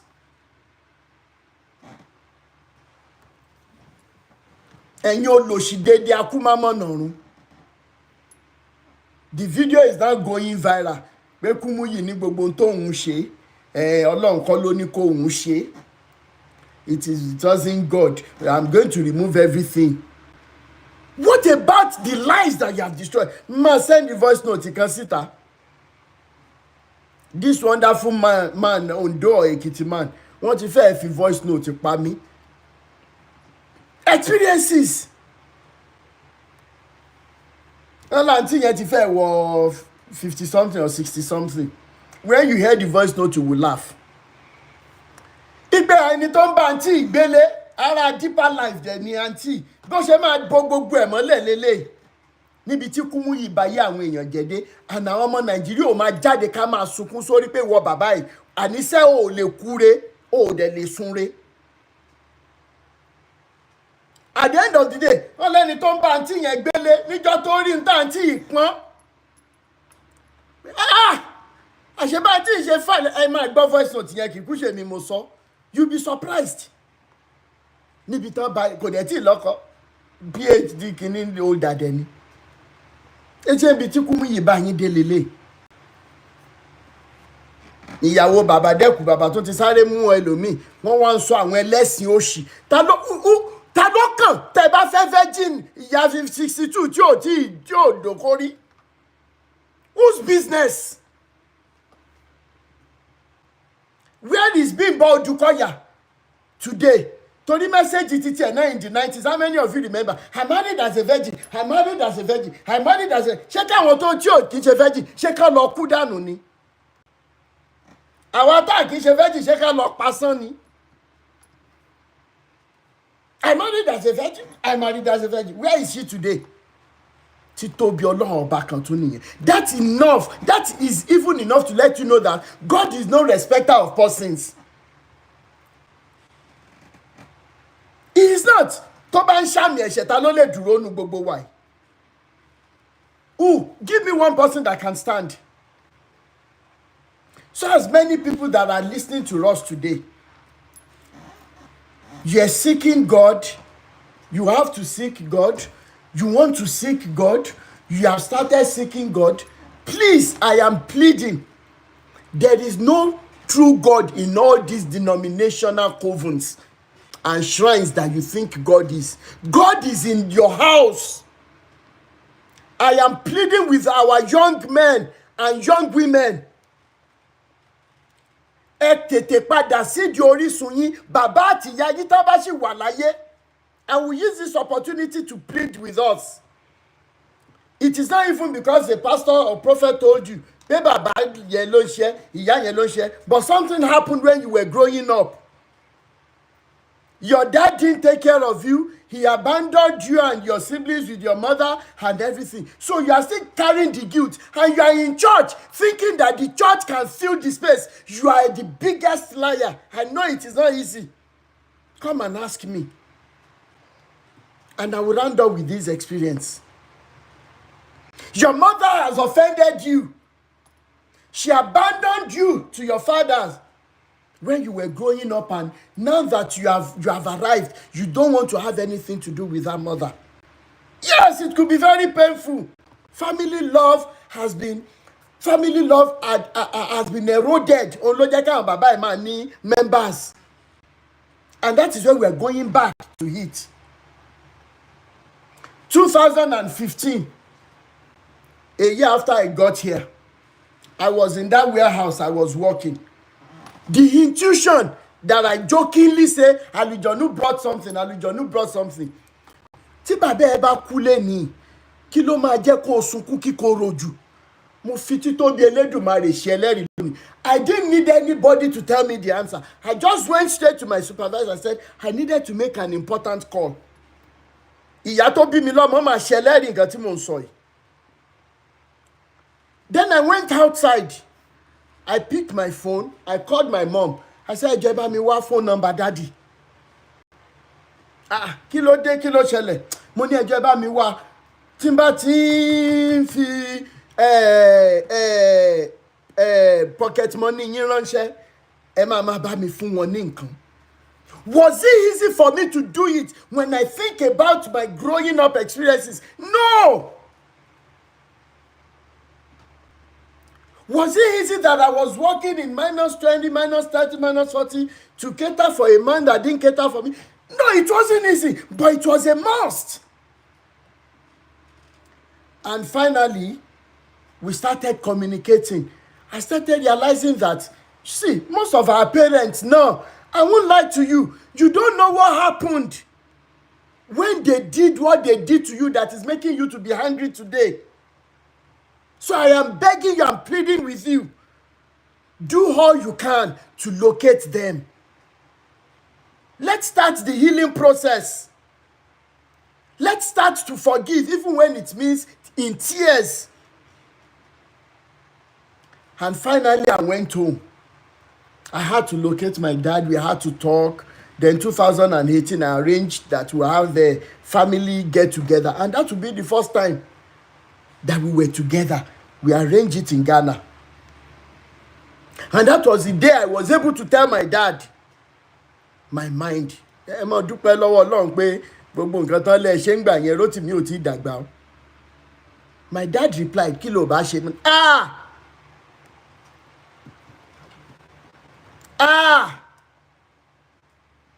Ọkọ sísítà mi ló wá sọ pé Rótìmí ẹ jẹ́ ká rọra máa gbádùn àwọn wáìnì tá à ń mu yìí. Ẹ má dá wàhálà lẹ̀. But I thank God Almighty that my dad, in our presence, he stood up from where he was, he prostrated in front of my mother. Pé ìyá Ṣèyí dáríjì mí, ìgbà ìmọ̀ ni. Ìgbà ìmọ̀ ni. And my mom said something. If I have never forgiven you long ago, so many mothers in my shoes, they will never even allow these children to know you at all.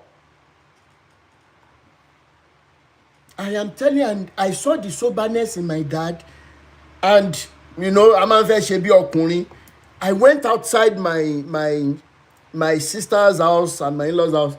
I teared up, and the forgiveness was whole. We started afresh. So if you're listening to me today, is there anything your mother, your father might have done? Let the healing process start. I wouldn't even know why we have come into this direction.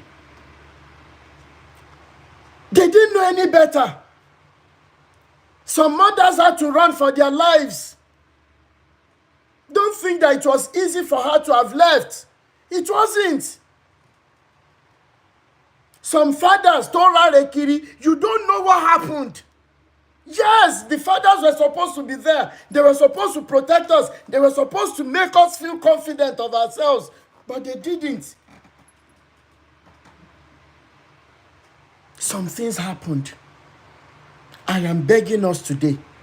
Let that candle of hurt and guilt begin to melt away today. If you need any help to even locate them, maybe you're in Nigeria, you want to locate them and everything, we can rally round. Mo fẹ́ rìnrìn àjò mo ń gbé nìbàdàn, mo gbọ́ pé dádì mi wà lẹ́kọ̀ọ́, mo fẹ́ wá wọn lọ́bọ̀ mi lówó mọ́tò. I promise heaven and earth I will do my little bit. I will do the best I can do. No matter how difficult, let's try. Let's try. Let's try. Yes, tender heart, you are very right. You are very right. Some hurts cannot be healed. The scars are there. But whatever you can do, I am begging us today. And to round my story up, 2020, I saw my dad. I went to Nigeria again. We had a secondary school reunion. After the reunion meeting that day, I think I had a girl with me. I first dropped the girl. I said, let me go and see my dad. I didn't know it would be the last time I would see him. And from that 2018 till 2020, I got the best of my dad. I got the best of my dad. And I wish he were around today. But I will tell you something. I saw him in 2020. And after 2018, that I actually hugged my dad the very first time in my life. 2020 was actually the second time. So he was feeling sick. I told him to arrange for the nurse that was always coming, blah, blah, blah. To cut the long story short, I gave him some money that he must go for treatment. I would check on him again. But I couldn't see him again before I traveled back. 2021, the call just came. He was feeling sick, on oxygen and everything. I knew his time was done. Then my sister called. Yeah, better bra wrote to me. Daddy ti lọ. Daddy ti lọ. The first thing that came to my mind was the voice I heard, the intuition I heard in 2015. Till date, I wouldn't have been able to forgive myself. But I gave my dad what he didn't deserve and what he didn't work for. But I did it, and today, and in summary with that, if you think you're hurt, if you think, you cannot let go, you cannot. See, the day you hear that this person is gone, the pain you're feeling now, the scar that you are experiencing, that you are feeling, that you are seeing now, it will now be multiplied. I am telling you the truth. It will multiply. And the peace I had coming home 2022, I went to the graveside. I was happy. I did the best I could do. It happens between siblings too. Maybe you and your siblings are not in talking terms. I am begging you today. I am begging. Tabanja bikakuko. Let this family healing start from this moment. Be the person that will bail the cat when it comes to reuniting your families. Dysfunctionality in the families is the reason why so many churches are filled. Because we are looking for love. Unfortunately, I will say this as it has dropped in my mind. The pain that so many people are feeling as a result of pastors or afa is not up to what they are feeling as a result of not being able to talk to their siblings. You don't understand. Yes, the pastor has destroyed your life and everything, but the pain is persisting, not because of what that outsider has done, but because of what an insider has done. I don't know how else to put that.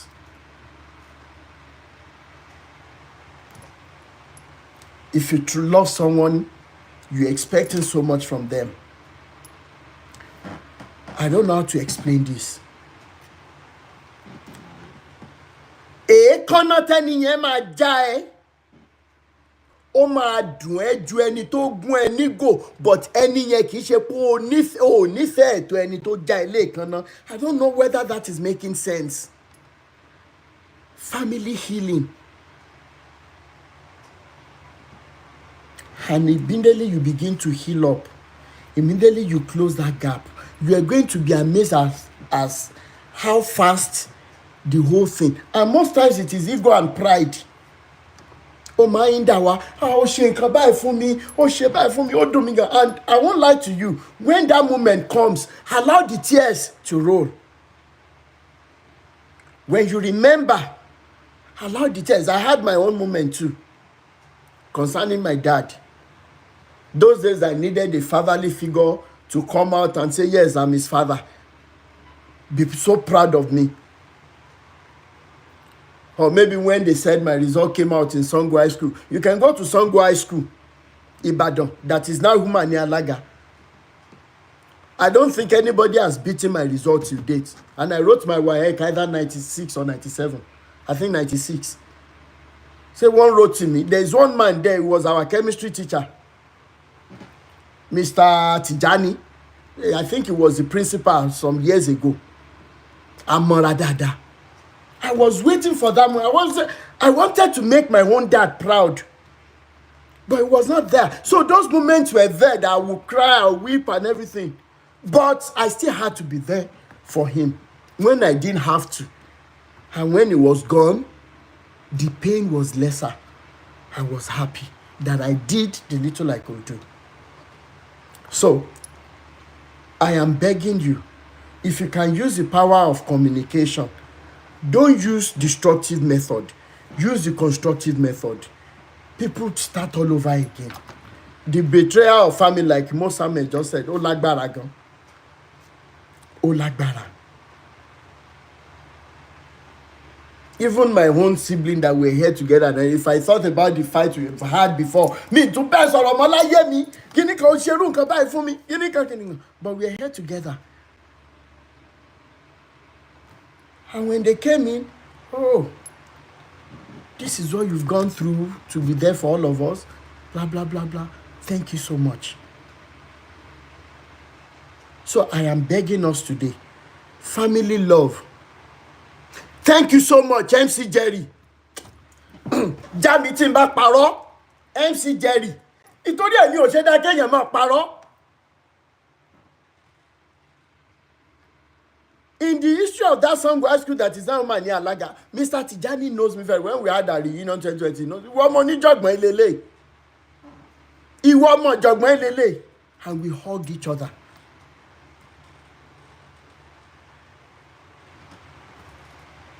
Thank you so much, MC Jerry, for being a Sango High School Alliance. You will understand what I'm saying. You already know.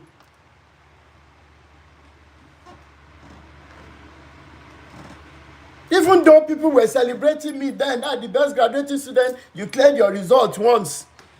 I wasn't even there. I was far away in Bauchi State already. But in the long and short of the whole story is, there comes a time in our lives. Yes, our parents have failed when it comes to family, whatever, but we cannot continue that failure. We have to come back. We have to come back. There is this song I will round up with. Ọba tó dá ayé, tó dá ọ̀run, tó dá ilẹ̀. Ọba tó dá oòrùn, tó dá òṣùpá, tó dá ìràwọ̀. Ọba tó dá ènìyàn láwòrán ara rẹ̀. Ọlọ́run mi ni. Ọlọ́run mi ni. Ọlọ́run mi ni. Bó bá wà ó lè rí Ọlọ́run mi ni. Bó bá wà tọkàntọkàn ó lè rí. Pẹ̀lú gbogbo ipá, pẹ̀lú gbogbo ọkàn, pẹ̀lú gbogbo ayé rẹ̀, wá ẹlẹ́dàá rẹ̀ kó o lè rí. Ibo la ti fẹ́ rí ẹlẹ́dàá wa? Nínú ilé wa, bàbá, ìyá, ẹ̀gbọ́n, àbúrò. Ẹ jẹ́ ká lọ wá wọn. Ẹ jẹ́ ká bẹ̀rẹ̀. Ẹ jẹ́ ká ṣe ohun tó yẹ ká ṣe. Kí Elédùmarè kó sì mọ̀ ṣe kíni, kó mọ̀ ràn wá lọ́wọ́. I love the way today's life, the direction it has taken. And if you have from the horse's mouth voice note to send to me, the WhatsApp number you will use is +234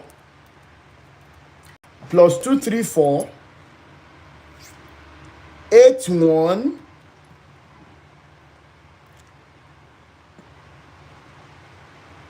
0433 2419.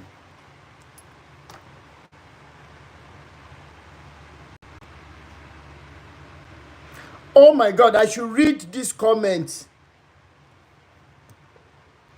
Sister Folusho Olaniyan, this comment touches my heart. Exactly my daughter's bitterness when her dad, my husband, passed away 45 days ago. She cried because there was no chance for her to forgive and reconcile with him before he passed away. Oh my God. I have screenshot this. I should put it up. Sister Folusha, hope you don't mind me posting the screenshot.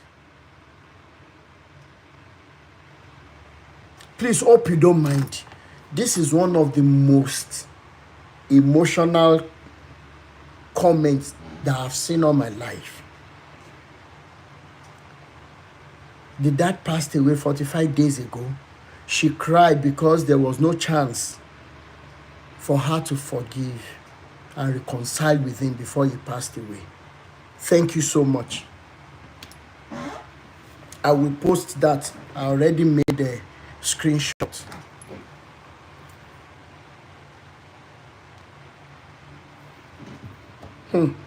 That's very powerful. You have a from the horse's mouth experience to send to me. You are a victim of a pastor, afa, or traditionalist. You want to share your experience to help others to be careful. Sister Ayobam, thank you for putting up the number. Mo Samuel, what number is it? Plus 2348163 06332429. What number is that, ma? Anyways, you want to send a voice note to me on WhatsApp. The number is plus 23481 0433 2419. Plus 234 81 0433 2419. I will be receiving your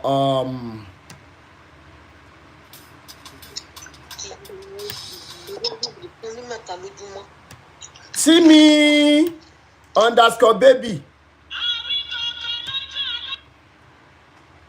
A ti parí ètò léni o.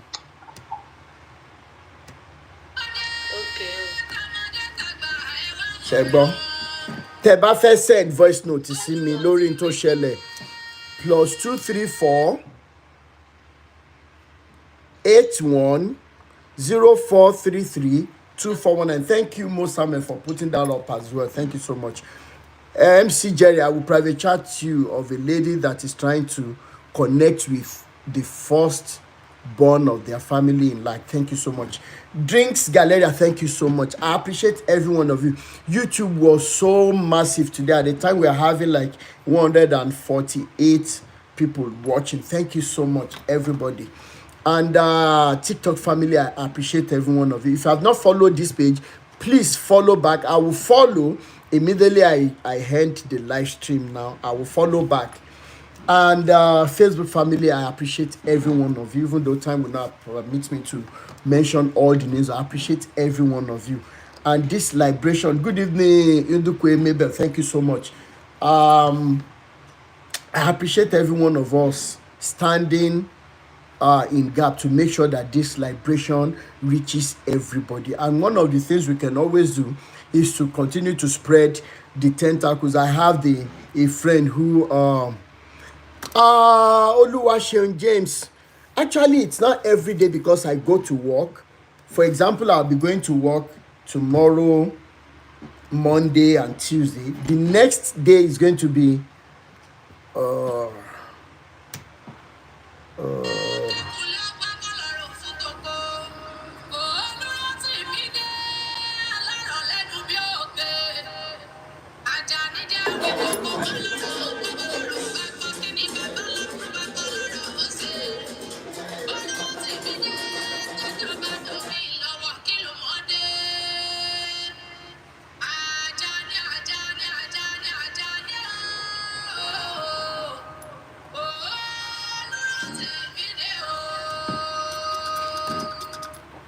TikTok family.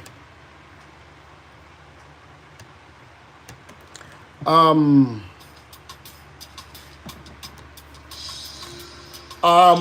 was saying something on Wednesday.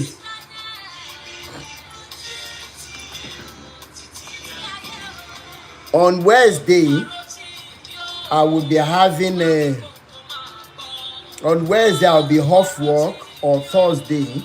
Okay, so I will be on Wednesday, but on Wednesday it might be around 7 p.m. Nigerian time. But no matter what, I'll put up the post on Tuesday if I become, and it's going to be on this same TikTok page. I'll be having us on Facebook and YouTube as well. I appreciate every one of us. Thank you so much. Thank you so much. And again, if you want to send a voice note to me, your experiences and everything that can help liberate other people, okay, the number is +234 8104 332419. I will be waiting for your voice notes. And till we meet again on Wednesday, I wish you guys a wonderful week ahead. Thank you and God bless.